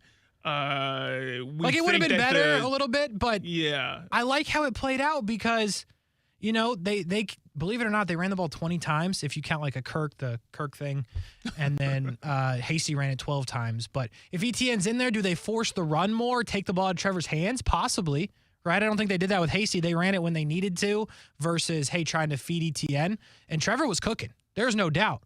So I think that decision was a little easier on Doug Peterson when you don't have Travis Etienne in there. And that's another difference right there, though. You don't feel the need to maybe, let's say, force feed it to Jermichael Hasty. Right. But Travis Etienne, we all think, is a different caliber of player. No knock on Hasty. Did a great job. Love his touchdown catch. I'm just saying the reason why we were all clamoring over Travis Etienne, especially once he became the actual starter, is because what happens when he gets the ball in his hand, and he wasn't getting it enough, apparently, when James Robinson was in town. So, I'm glad it played out the way that it did. Mm-hmm. But if Travis Etienne can play, I want him to play. If it was a playoff game, he was going to play. Yeah, absolutely. But Kasey, I would say this right here, man. The biggest thing that I liked from this game, whether they had won or lost, I will tell you, it's one play, and I believe it was in the first half. But they were in the red zone. I think they were on the 6-yard line. They ran that little QB rollout, whatever, waggle screen, dirt line on 2 eagle snaps, pop, whatever they say. Mm-hmm. And they rolled out to the right, and it was nobody open, at least from the press box point of view. And I'm assuming that there was nobody open. There was nobody open. And Trevor Lawrence hit the camera person dead in the ankle. I was like, look at that boy throw. I was like, come on, Trevor, you come through. I don't care if it's an incompletion. It's development. And it was a quick action too. He didn't let it all play out. It was a quick throwaway. Yeah, he wasn't back and forth, him and the horn. Maybe someone can hit me awkwardly. No. Let me go ahead and get out of here. Yes. And what we can do is move on to another play call. And I was like, I'd be doggone. That was a great moment. If Trevor Lawrence ain't growing up, if Coach Peterson ain't having some influence in this game. Which ultimately, didn't that end in the Agnew touchdown? Which was another great throw. I'm pretty sure. Thank you, Urban. See, Lawrence to Agnew. Thank you, Urban. Yeah, I got Lawrence your to text. Marvin Jones. Thank you, Urban. Yeah, I sent you the wrong one about Wingard. I meant to send that in a different chat, but I was just like, Kasey don't know what that means anyway. I had no clue. Yeah, but Wingard Yeah. Made a play. Consistently making plays, by the way. I don't know if you know this, but the interview that Brent did with him has now gone viral. Really? Yeah, he called out Urban. You haven't seen this? No, I haven't. Man, we'll play it for you. Okay, we'll play it. In just a little bit. But good game from Andrew Wingard. And, again, not everybody on defense was bad yesterday. Like, I know there are people upset with a lot of different players, but Devon Hamilton still making plays. Andrew Wingard making plays.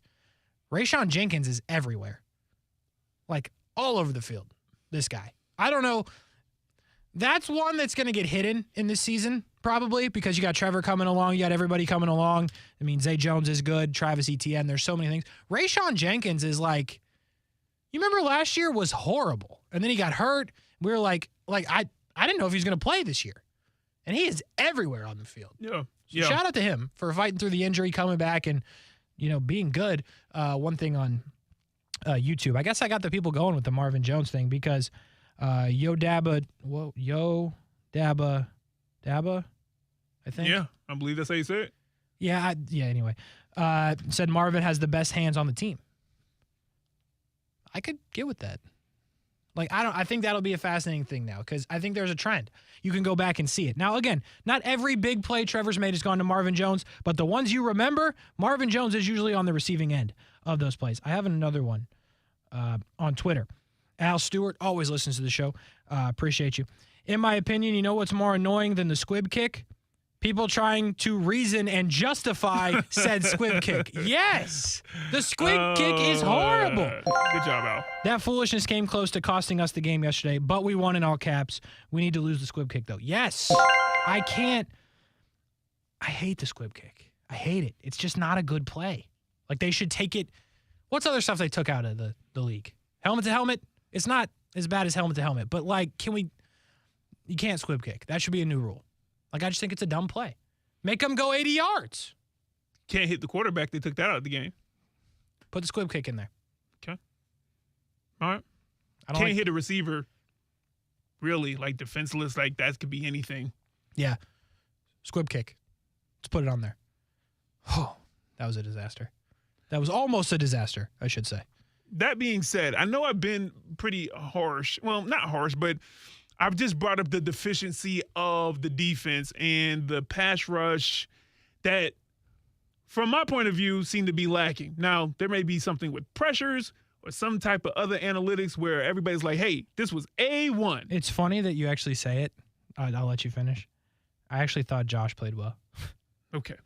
But I will say this. The defense overall, I was like, I'm not going to be mad. As many times, especially in that first half, no, I agree, that they stopped them from scoring 7, that the one where they Yes. turned the ball over on downs and it was a short field, and I was just like, they just stopped them again. Yes. It's Justin Tucker, so if they start on the 50, we just going to assume that Baltimore going to get 3 points. Yep. But that's all they're going to get instead of Which 7. was great. When you got Lamar Jackson, forget the fact that the wide receivers are less than, what Kasey would deem a good actual player. You got Lamar They're Jackson. not, yeah. You're starting on the 50. You going and you get 3. So kudos to the defense in finding more times than not, really just standing up and be like, not today. We're not open. Now again, there was a couple of lapses in judgment. I think that happens in NFL games. Mm-hmm. So I'm not going to knock them like that. But man, watching them kind of just keep things manageable, so the game didn't get out of hand. And then once the offense started clicking, once Trevor started clicking, yes, then it was like, let's go. Yeah. So it's actually a really good point. We talked about it this morning, and I forgot. We're trying to institute a new rule.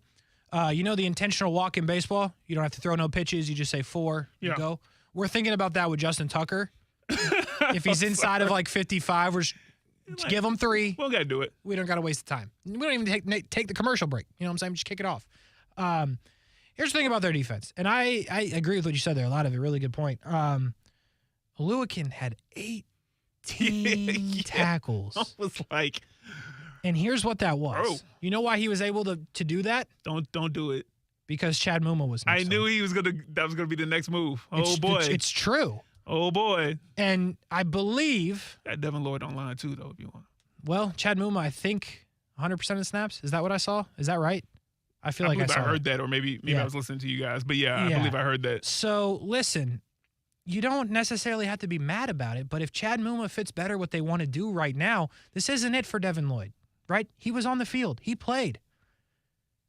But holy cow, Oluwakin had 18 tackles and Chad Muma had 9. And if you're sitting there watching it and you're like, dang, Muma got burnt by Deshaun Jackson on that one play. Yeah. Yeah. Of course he did. Of course he did. They were in a bad matchup spot there. Yeah. Okay? But you know what? He tried his best on that play, but like everyone's getting burned by Deshaun Jackson. Good play design. Jags got caught without the safety on the other side. I don't know where that guy was, but I'll have to go back and watch it. Chad Muma played well.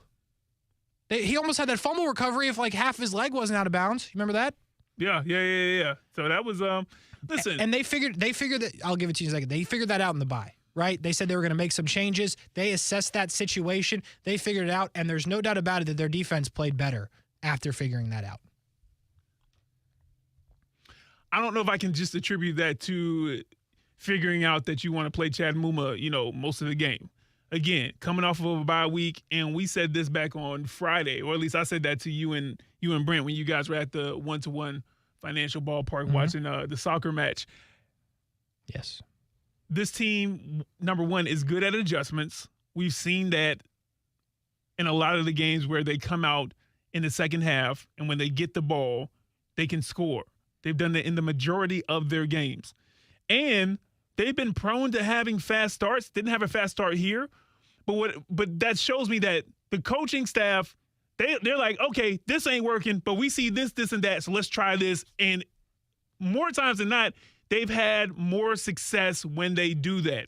Now you're giving them a bye week on top of the regular week to prepare for not just the matchup with Baltimore, but it does allow them to focus more on Baltimore as well as the remaining matchups, however they break down their scouting and game planning for their future opponents.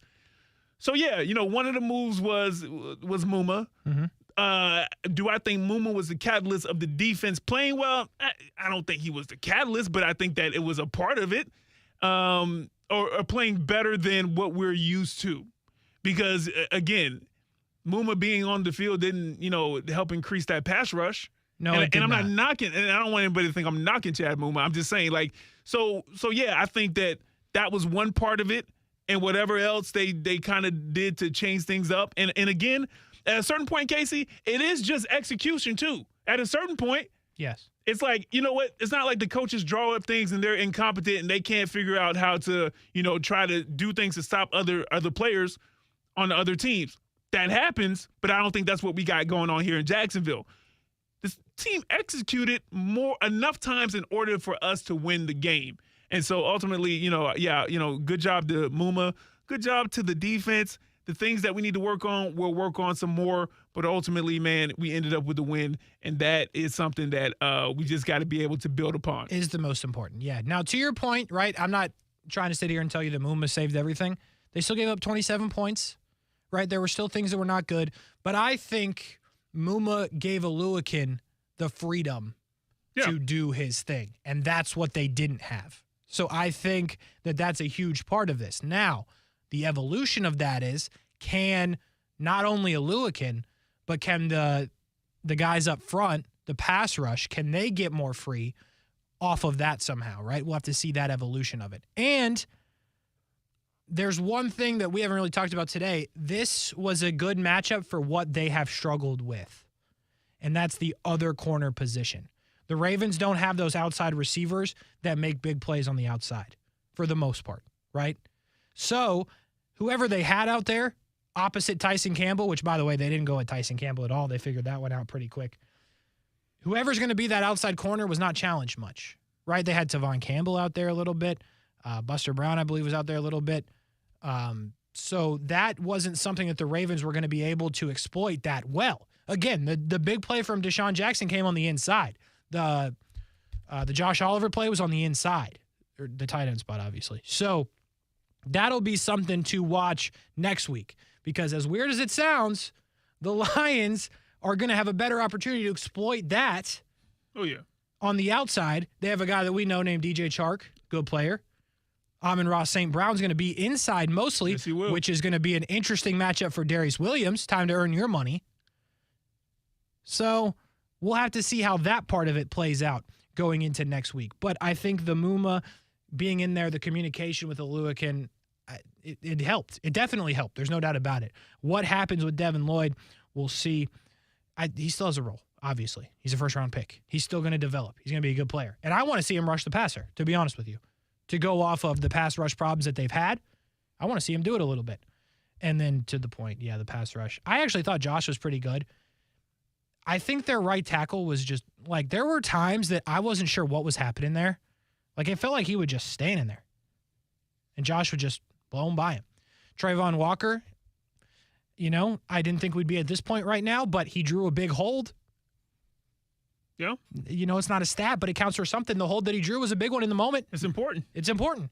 So they still need they need help on the pass rush. There's no doubt. There was a comment earlier this morning, and it's somewhat accurate. I think it's a little less on offense, but they said we're still 2 players away on both sides of the ball. And I think on offense, Calvin Ridley's going to fix a lot, and then you solidify the tight end. Whether you keep Ingram, whatever you do there, So I guess technically that is 2 players. And then on defense, they need a corner and they need someone to rush the passer. But outside of that, you feel pretty good. Now, what happens with Jenkins? He's supposed to get paid a lot of money. They'll have to figure that part of it out as well. Josh, if that gets done, what they decide to do there. But overall, I liked what I saw. Couple of YouTubes real quick. Duval Till We Die. I would love Marvin to stay if it makes sense money-wise. Would be a great role player for the clutch moments. Yes. See, that's exactly what I'm saying as well. That's how I feel about it. We'll see how that plays out. Again, is Marvin done after this? You never know, but I think there's definitely value to keep him, but they're going to be up against the cap as it sounds right now. I mean, they're up against it right now. What can they do with guys like Jenkins? They got a Jawan Taylor situation that they have to figure out. There's another guy that they can restructure as well. I forget who it is, but they'll have to see how that can play out. We can win the division, ? 9-8. That's actually what I want to talk about next, Brad Middleton. Let's talk about that after the break. They're alive. Again, barely. Let's run through the scenario that the Jags could still somehow, some way, take the division away from the Titans and the Colts, by the way, who play tonight on Monday Night Football, which, of course, as always, you can hear right here on ESPN690. They will play the Steelers. I can't explain to you how much I have riding on this game for fantasy football. Like, it is incredible. I'll explain it to you before we get out of here. But I need, in the worst way, Jonathan Taylor and Najee Harris to go off. I'll explain it more. That'd be a good game.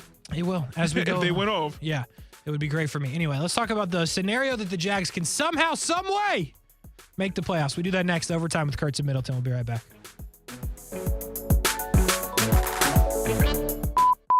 Men, if you're struggling with erectile dysfunction or PE and frustrated taking pills that don't work, Prime Men's Medical Center offers breakthrough medical treatments that effectively treat your problem. 98% of patients experience immediate results during their first office visit. And for a limited time, your initial consultation and first treatment are completely free. Listen to a specialist in men's health. I'm Dr. Rubinsky.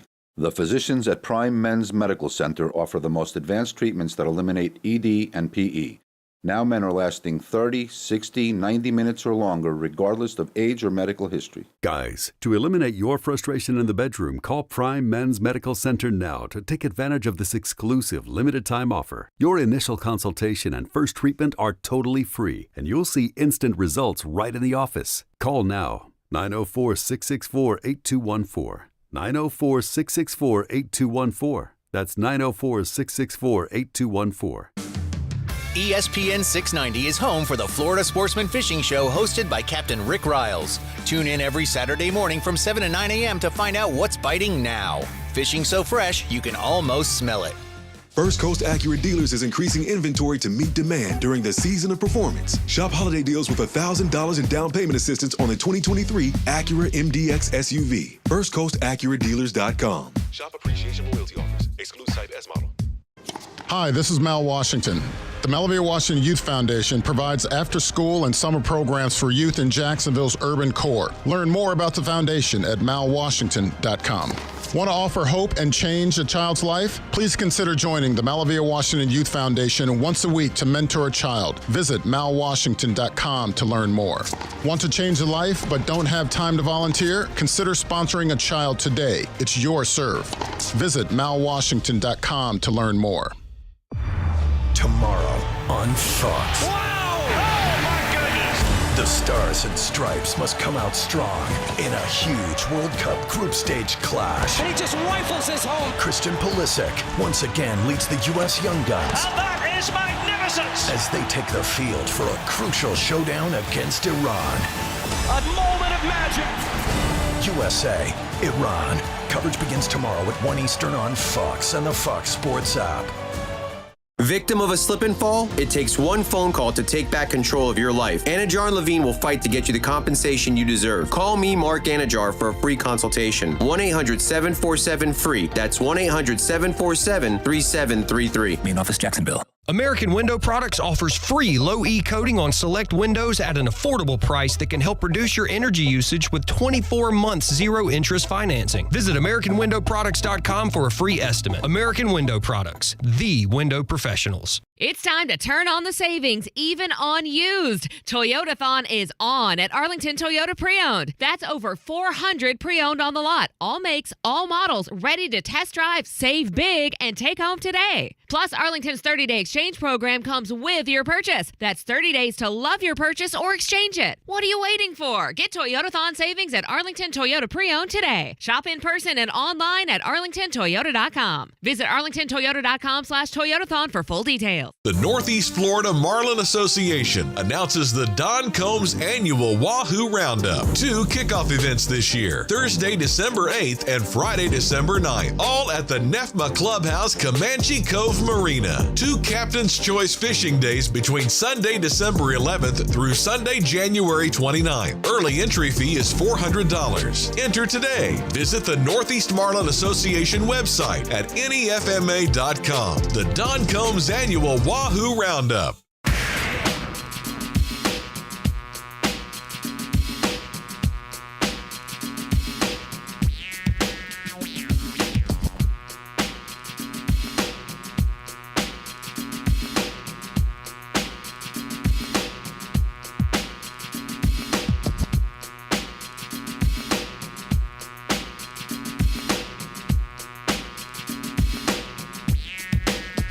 So you're saying there's a chance at 4-7, could the dream be alive for the Jacksonville Jaguars in the playoffs? What a blessing it turned out to be that you haven't played the Tennessee Titans yet so far this season, and they don't play them next week. And then they will play the Tennessee Titans. And here's what's at stake for the Jags. So the breakdown, as you know, the Jags are 4-7. The Titans are 7-4. They are 3 games back of the Tennessee Titans. You play the Tennessee Titans twice. So, if you could somehow win both of those games, you are 1 game back. The Titans this week play the Philadelphia Eagles. And you play the Detroit Lions. That sounds like the spot you make up a game. However, it is not going to be easy for the Titans. You do have the Jags. You then have the Chargers in L.A., who, although Brandon Staley's a bad coach, are playing better. You have the Texans. You have the Cowboys, and then the Jags again. The Jags will have most of those same teams as they play the Titans, obviously, twice. They have the Cowboys as well. They have the Texans as well. They have the Lions and the Jets. Brian Middleton, is the dream alive? Could the Jags shock the world and come back from 3 games back in the division right now and somehow, some way, win the AFC South? Give me a hell yeah. Listen, man, I'm the eternal optimist, okay? But I can also be pragmatic. I can be a realist as well, Kasey Kurtz. Okay. But let me tell you something. This team right here, I said, if they win 6 games, that's a win, right? I mean, they're at 4 right now. You've said that a lot, yes. And I upped it, and I was like 6 to 8. I gave you a range. Now, listen, I don't think 8 wins you this division. I don't think the bottom falls out of Tennessee. The coach is too good. Derrick Henry's too good. That defense is really good. I know people, may or may not agree with me on the last one, but I will say this much. This team in the Jags has shown you that they have everything possible to be a division winner.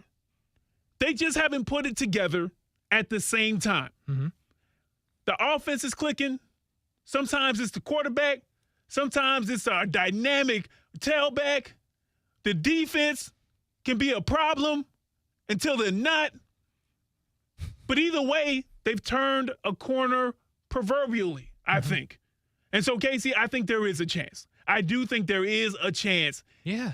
That the Jaguars can win this division and sneak into the playoffs. Let me simplify it, right? Even if it wasn't as simple, you beat them once. You split with them. It is not out of the realm of possibility that the Titans could lose to the Eagles. As a matter of fact, I think they will lose to the Eagles because I think the Eagles are pretty good. That game's in Philadelphia. Going to L.A. to play the Chargers, although the Jags made it look very easy, is not super simple, especially with Keenan Allen back. Mike Williams will be back by that time. You're still 3 weeks out from that one. Those are 2 games they could lose right there. And if the Jags catch them on one, boom. Now, here's the craziest part about this whole thing. And it's bound to happen. I would hate to be right, but it's bound to happen. This thing is going to come down to the Houston freaking Texans. The Jags will play the Texans in Houston. The Titans will play the Texans at home. There is no doubt in my mind that somehow, some way, the Titans will lose to the Eagles. The Jags will beat the Lions. The Jags will then beat the Titans. The thing will be alive. It will be as well as it's ever been. And somehow, some way, the Texans game is going to be super dangerous. Isn't that how it's going to play out? It always plays out this way. Probably. The freaking Texans. The horrible Texans. The Texans who Dameon Pierce ran for like 4 yards yesterday. The Texans who benched Davis Mills to play Kyle Allen. The Texans who suck. This whole thing's going to come down to the Texans. Just beat the Titans for us, please. We're back right after this. If you play a sport or coach a sport or watch a sport in Jacksonville, there's a really good chance that uniform was ordered through Baker Sports. Look good, feel good, play good. Custom sports apparel at Baker Sports since 1997 and a staff that wants to help you. They are experts in the business and make outfitting your team a seamless endeavor. The homegrown Jacksonville business is now the top choice for apparel all over the Southeast. Baker Sports, uniforms, hats, shoes, embroidery, screen printing, and 3D printing. They do it all at Baker Sports, helping make your team look good. The season of performance is back with a vengeance, and so is the legendary Acura Integra. First Coast Acura dealers are restocking their Integra inventory and unleashing holiday APR deals like never before. Experience the next-gen 2023 Integra. FirstCoastAcuraDealers.com. Skip the hassle of constant cleaning and all the costly repairs this holiday season and sell your home stress-free with a guaranteed offer from Mark Spain Real Estate. Hi, this is Mark Spain, and our offers are the strongest in the industry, so you can sell your home stress-free and make the most money. When you get a guaranteed offer from Mark Spain Real Estate, there are no showings, no open houses, and no stress. Our guaranteed offer keeps you in control. Find out what your guaranteed offer would be. There's no obligation. Call 855-299-SOLD or go to markspain.com to get a guaranteed offer on your home today and start packing. Certain restrictions apply. Men, if you're struggling with erectile dysfunction or PE and frustrated taking pills that don't work, Prime Men's Medical Center offers breakthrough medical treatments that effectively treat your problem. 98% of patients experience immediate results during their first office visit. And for a limited time, your initial consultation and first treatment are completely free. Listen to a specialist in men's health. I'm Dr. Rubinski. The physicians at Prime Men's Medical Center offer the most advanced treatments that eliminate ED and PE. Now men are lasting 30, 60, 90 minutes or longer, regardless of age or medical history. Guys, to eliminate your frustration in the bedroom, call Prime Men's Medical Center now to take advantage of this exclusive limited-time offer. Your initial consultation and first treatment are totally free, and you'll see instant results right in the office. Call now, 904-664-8214. 904-664-8214. That's 904-664-8214. Dave Benyon with Zero Res. Let us help you get ready for the holidays. Book today and Zero Res will clean your carpets for only $49 a room. Plus, we will give you 25% off your tile and grout cleaning. Zero Res, spelled forward or backwards, it's the right way to clean. The wait is over because Toyotathon is on right now at Arlington Toyota. During Toyotathon at Arlington, you can get a new 2022 Tacoma TRD Sport 4x4 up to $1,900 off MSRP, 18 in stock to choose from. And at Arlington, every new Toyota comes with a lifetime warranty and 30 days to love your new purchase or exchange it. Don't wait. Toyotathon is on. Shop in person, 10939 Atlantic Boulevard and online at arlingtontoyota.com. Visit arlingtontoyota.com/Toyota for full details. In Florida, it's not if the storms are coming, it's when the storms are coming. And that's why you need the Chief. Jacksonville's chief meteorologist, Mike Burrish, with a proven track record of keeping local families safe. Rain, heat, hurricanes, flooding, tornadoes. We get it all. Just more reasons why you need the Chief. Chief Meteorologist Mike Burrish, backed by the First Alert Weather Team. Only on CBS 47 and Fox 30 Action News Jax. ESPN 690 is home for the Florida Sportsman Fishing Show hosted by Captain Rick Riles. Tune in every Saturday morning from 7 to 9 a.m. to find out what's biting now. Fishing so fresh, you can almost smell it. WOKV Jacksonville. Listen live everywhere you go on ESPN690.com. ESPN690, a Cox Media Group station. Broadcasting live from the Anajar and Levine studios. Anajar and Levine Accident Attorneys. Call 1-800-747-FREE. That's 1-800-747-3733. This is SportsCenter. Hello there. I'm Mark Robbins. NFL Monday Night Football. It'll be the Steelers and the Colts from Indianapolis, 8 p.m. Eastern on ESPN and the ESPN app. Now, another AFC team, the Jets, coming off a big home win over the Bears on Sunday. New York with Mike White at quarterback. Zach Wilson sitting to readjust his attitude and some of his physical game as well. Does White leading the team to 31 points mean he's the new permanent Jets QB1? Here's head coach Robert Saleh. No, it's like I said, we're going to go week to week. There's things that we'd love to see Zach accomplish over the course of, we'll call it a reset, but and this is Mike White's opportunity. That doesn't change. So Mike's got an opportunity to go stack another great day up this week, and when we feel like Zach is ready to roll, he's going to roll. That's Jets head coach Robert Saleh. The Jets' next game, Sunday at Minnesota. On to college football, Hugh Freeze finalizing a deal to become the head coach at Auburn. This according to ESPN's Chris Lowe. Freeze has spent the last few seasons at Liberty. Luke Fickell, leaving Cincinnati, gets that 7-year deal, averaging $7.9 million a year to become the Wisconsin head football coach. Purdue preparing for the Big Ten title game Saturday against Michigan. Starting quarterback Aiden O'Connell is home in Illinois, mourning the death of his oldest brother. Purdue head coach Jeff Rom says his quarterback must deal with his grief, and whenever the sixth-year senior returns is okay. Coming up on Tuesday, it's never too early to look ahead to the offseason. Will Saquon Barkley be the best free agent available this summer? Keyshawn, J. Will, and Max, Tuesday, 6 a.m. Eastern on ESPN Radio, ESPN2, and ESPNU.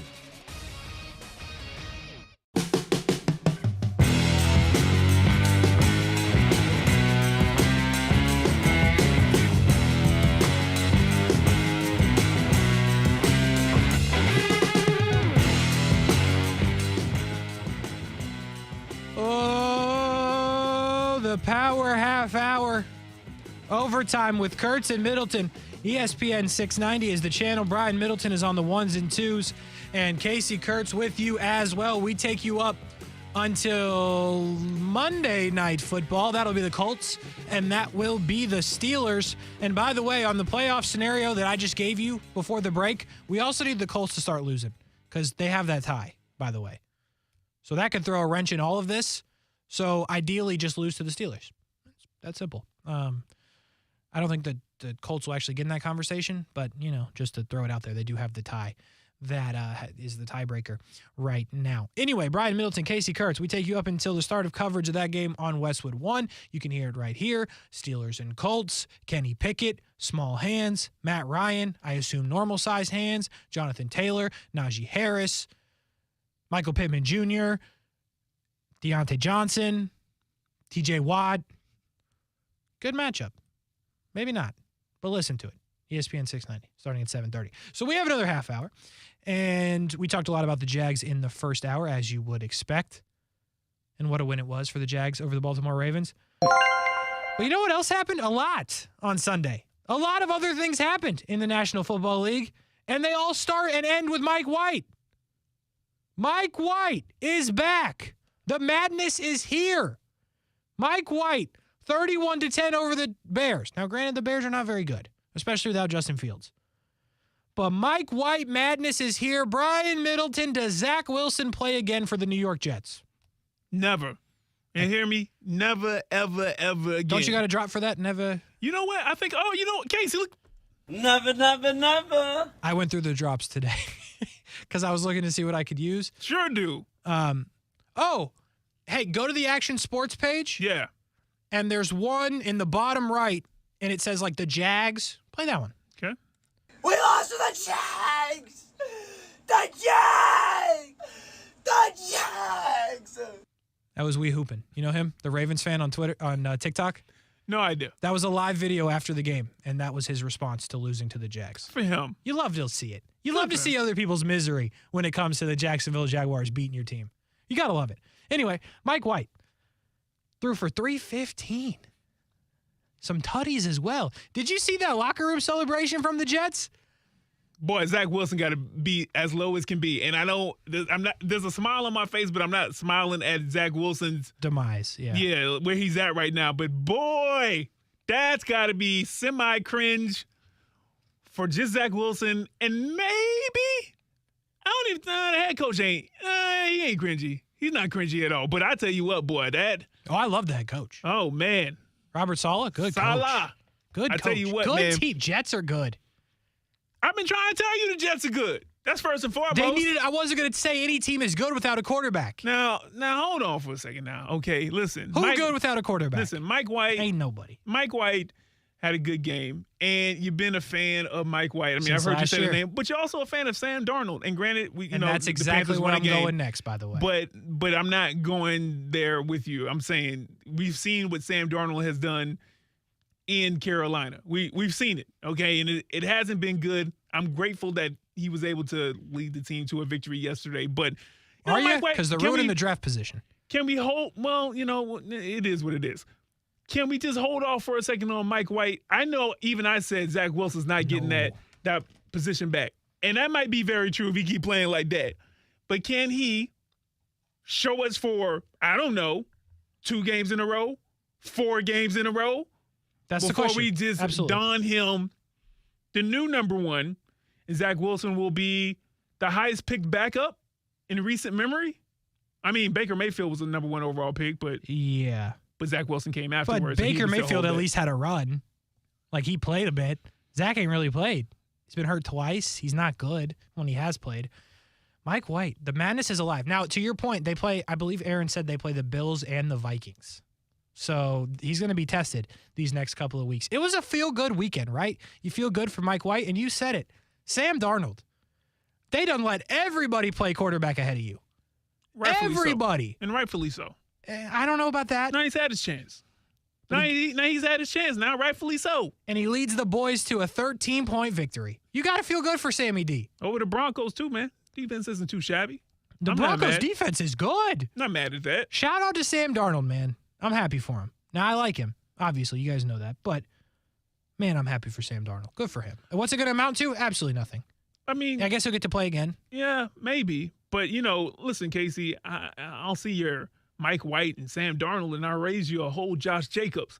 Somebody going to pay that man. Yes. Josh said, you know what? I don't even want to play for y'all next year, but somebody going to pay me, so I'll show out for you. Holy smokes. So, Josh Jacobs, the thing with that is, like, it's not even that he bet on himself because he wasn't up to him, but they didn't pick up his option. And they're like, hey, we're just going to, let you play and, run you into the ground pretty much, and we're not going to bring you back next year.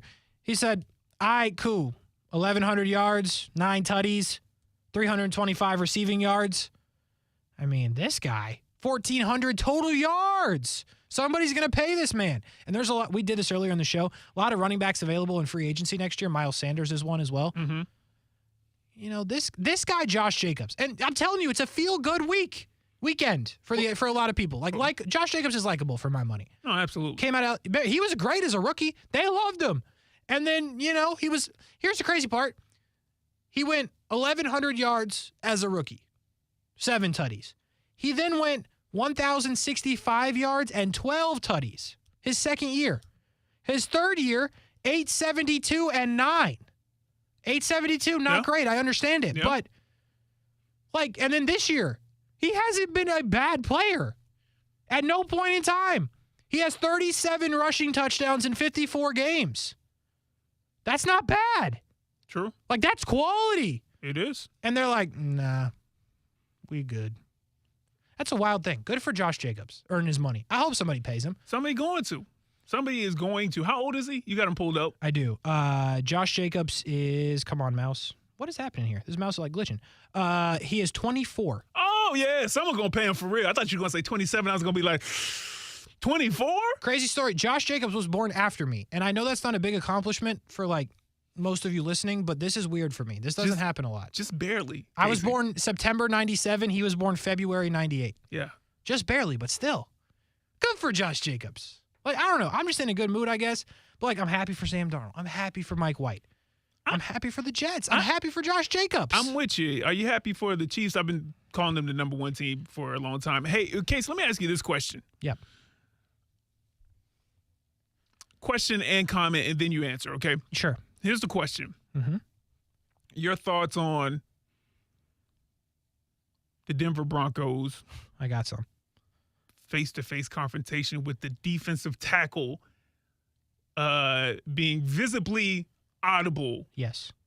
With the franchise QB, whatever he may have said, whatever, you know, Russell Wilson would say. And let me just put my comment in first, and you got it. Okay. Most of us has played sports. Most of us know that these things happen. Most of us know that, you know, you can take it personal or not take it personal, but, like, do your job. Like, it ain't going to be something where, I can't believe he said that. Like, I'm not that kind of person. But there's a small part of me that's just like, bro, let me pull up your stat line first because you out here yelling. Let me make sure I see your Super Bowl real quick. I just want to make sure that you got a couple of them Pro Bowls right there, sir. And he may have them. I don't know him. You're talking about like Russ's response?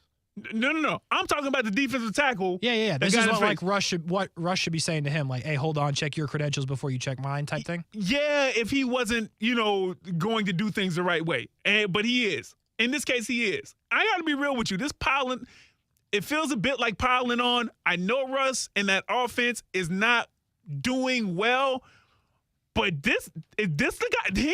Him? He's the guy that needs to do it? I don't know. Again, someone correct me in the stream or call in or whatever. If this guy has the stats or he's grading out at an A+ every game or even most of his games or even one of his games. Mm-hmm. By all means, get in my face. And I get it. You should have accountability from man 1 to 53. Most aren't doing that to their franchise QB. I don't care how bad they play.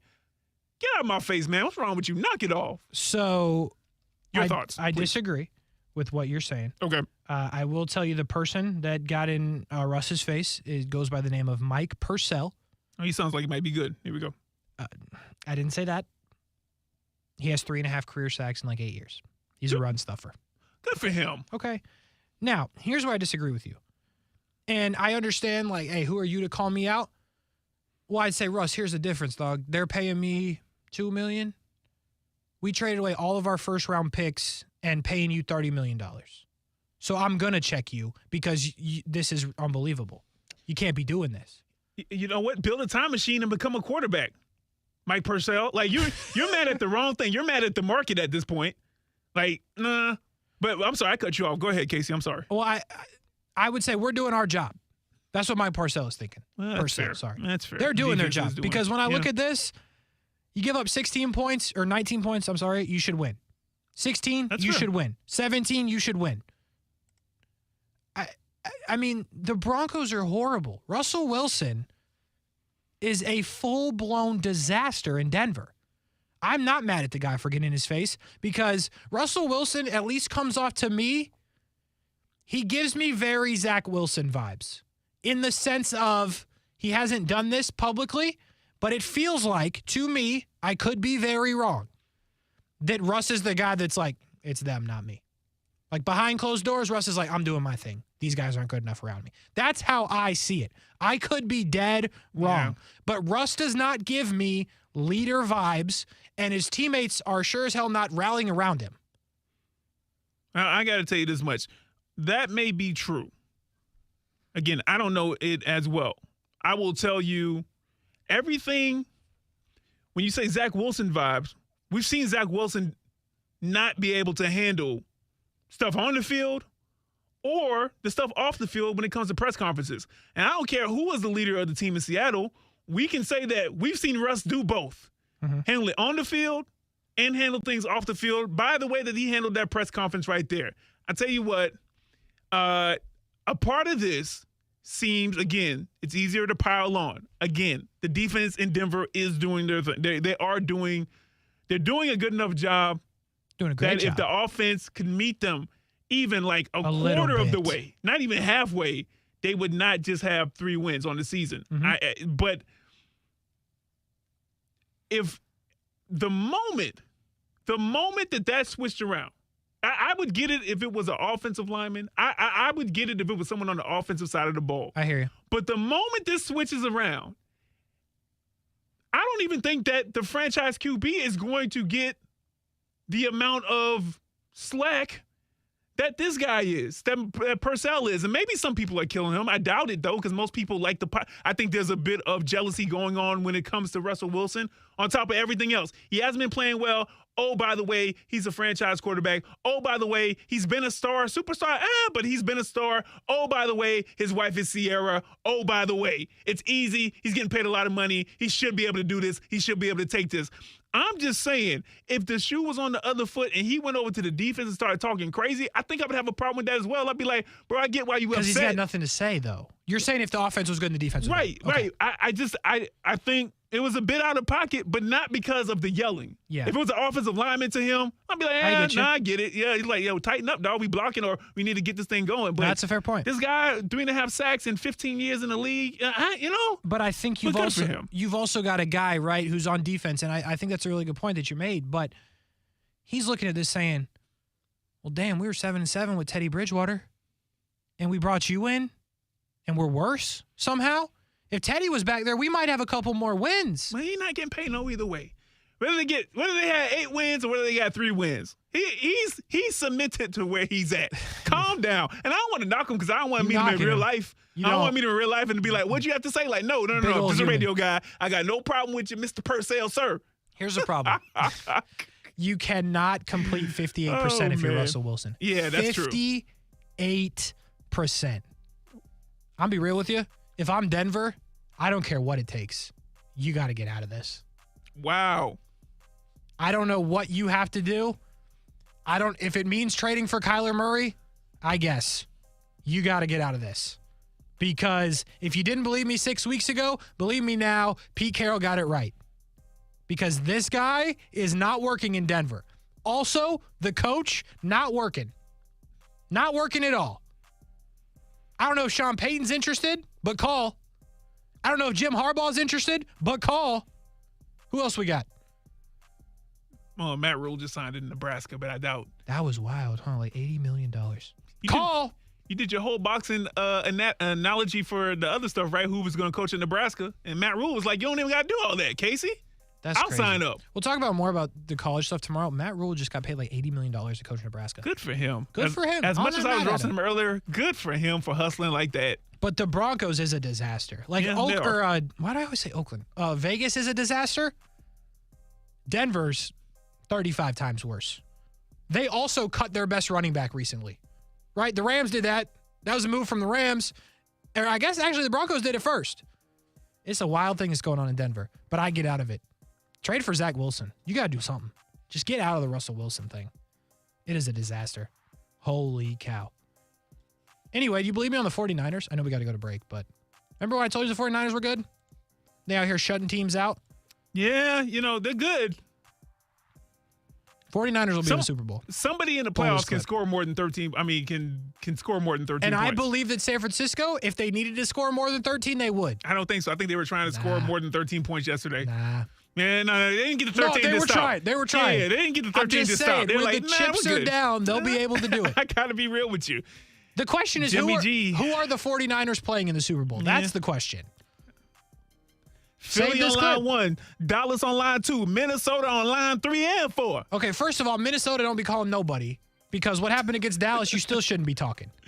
I don't know. That was a great Thanksgiving game. It was a great game. Anyway, pull this clip. November 28th, who will the 49ers play in the Super Bowl? Somebody let me know. We got to go to break overtime with Kurtz and Middleton. We'll be right back. Keyshawn, J. Will, and Max. What was the first sport you think Max played? Pickleball. Pickleball. Do you own a pickleball? Pickleball's blowing up right now. It's blowing up. Jay, correct me if I'm wrong. Do you own a pickleball team in the metaverse? No, I do not. Are you sure about that? I'm glad you called it the metaverse instead of the meta universe. The meta universe. In the actual verse, Tom Brady owns it. Have no interest, so I really haven't dove into it. Jay, you? Nope. Key, Jay, and Max. Mornings on ESPN Radio and on the ESPN app. Now, the First Alert forecast on ESPN 690. Cool temps and quiet conditions for your Monday evening and night with overnight lows dropping down around 50 to 52. They were mostly sunny on Tuesday, high 76 degrees. Folks, it's going to be another fabulous day. We're even warmer on Wednesday and partly cloudy as a few showers roll back in. Have a great week out there. From the Action News Jax First Alert Weather Center, I'm meteorologist Corey Sima. The Weather Center is brought to you by Beard's Diamonds. Right now, get 42% off everything in the store. Don't buy until you get our price. Injured on the job? It takes one phone call to take back control of your life. Anajar Levine will fight to get you the compensation you deserve. Call me, Glenn Levine, for a free consultation. 1-800-747-FREE. That's 1-800-747-3733. Main office, Jacksonville.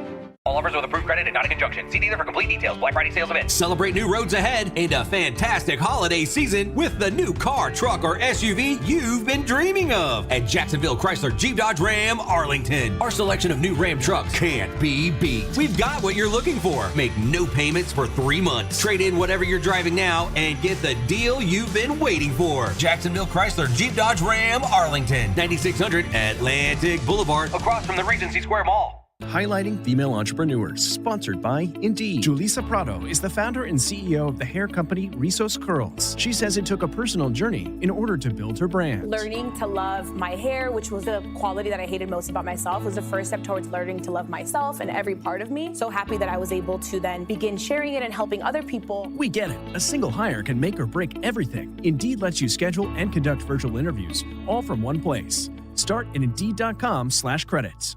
Making an Impact, sponsored by Grainger. More than 70% of oyster reefs in Florida have disappeared in the last half-century. Ann Birch of the Nature Conservancy hopes new funding can help turn that around. It is really important to use that money in the way that will restore the system that was harmed. For the ones who get it done, Grainger offers supplies and solutions for every industry, backed by 24/7 support and access to product experts. Call, click Grainger.com, or just stop by.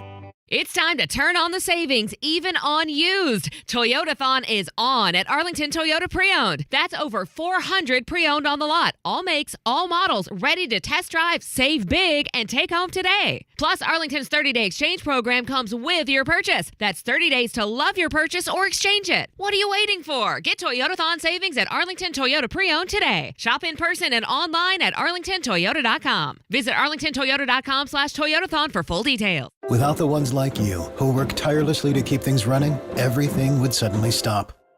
Hospitals, factories, schools, and power plants, they all depend on you. No matter the weather, emergency, or time of day, you're the ones who get it done.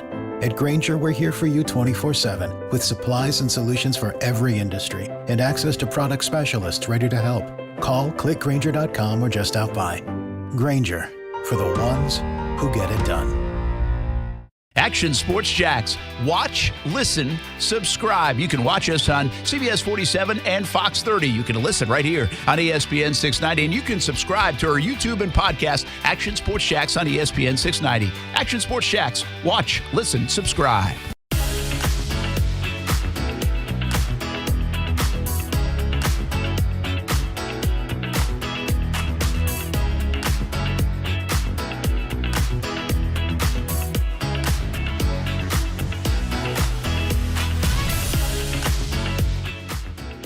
Just a couple minutes to go. Overtime with Kurtz and Middleton, ESPN 690. Power half hour coming to a close. We got the Colts, we got the Steelers coming up next on ESPN 690. The situation is this: Najee Harris, Jonathan Taylor, Michael Pittman Jr., and Pat Freiermuth. I need the boys to combine for 87 points. It's about 20 between all four of them. Come on, boys.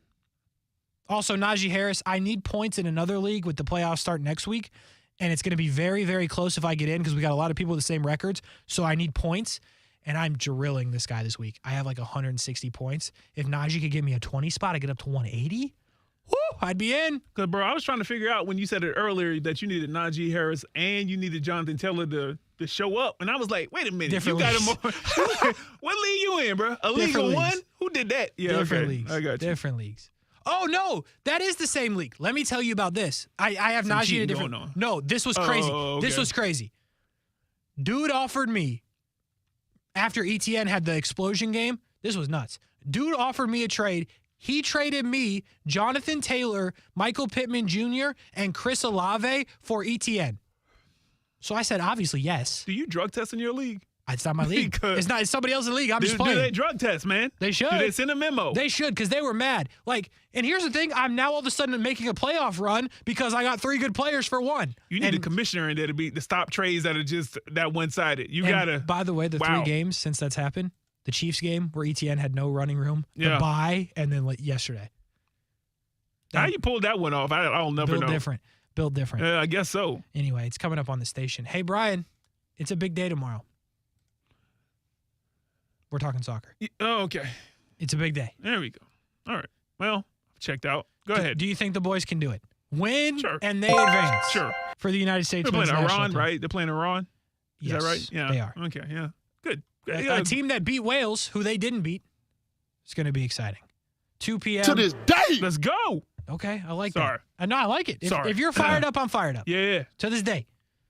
Oh, yeah, let me. To this day. 2 p.m. tomorrow. What a matchup it will be. A draw with Wales and a draw with England, and they need a victory over Iran if they would like to advance into the knockout stages. I can't fully explain to you what happened today in the press conferences between the USA and Iran. I would invite you to go back and listen, because I don't even know what I can say on the radio, but I can promise you that it was not a professional setting due to some media members not from the United States. That's what I got for you. Just go back and listen. I retweeted one clip from Tyler Adams, the captain of the United States, who handled himself very well. But that will be tomorrow, and we will break it down for you after it happens. For Brian Middleton, I'm Kasey Kurtz. Have a great night, everybody. I want to eat a spicy chicken in my Tesla. Is it too much to ask? Skip the hassle of constant cleaning and all the costly repairs this holiday season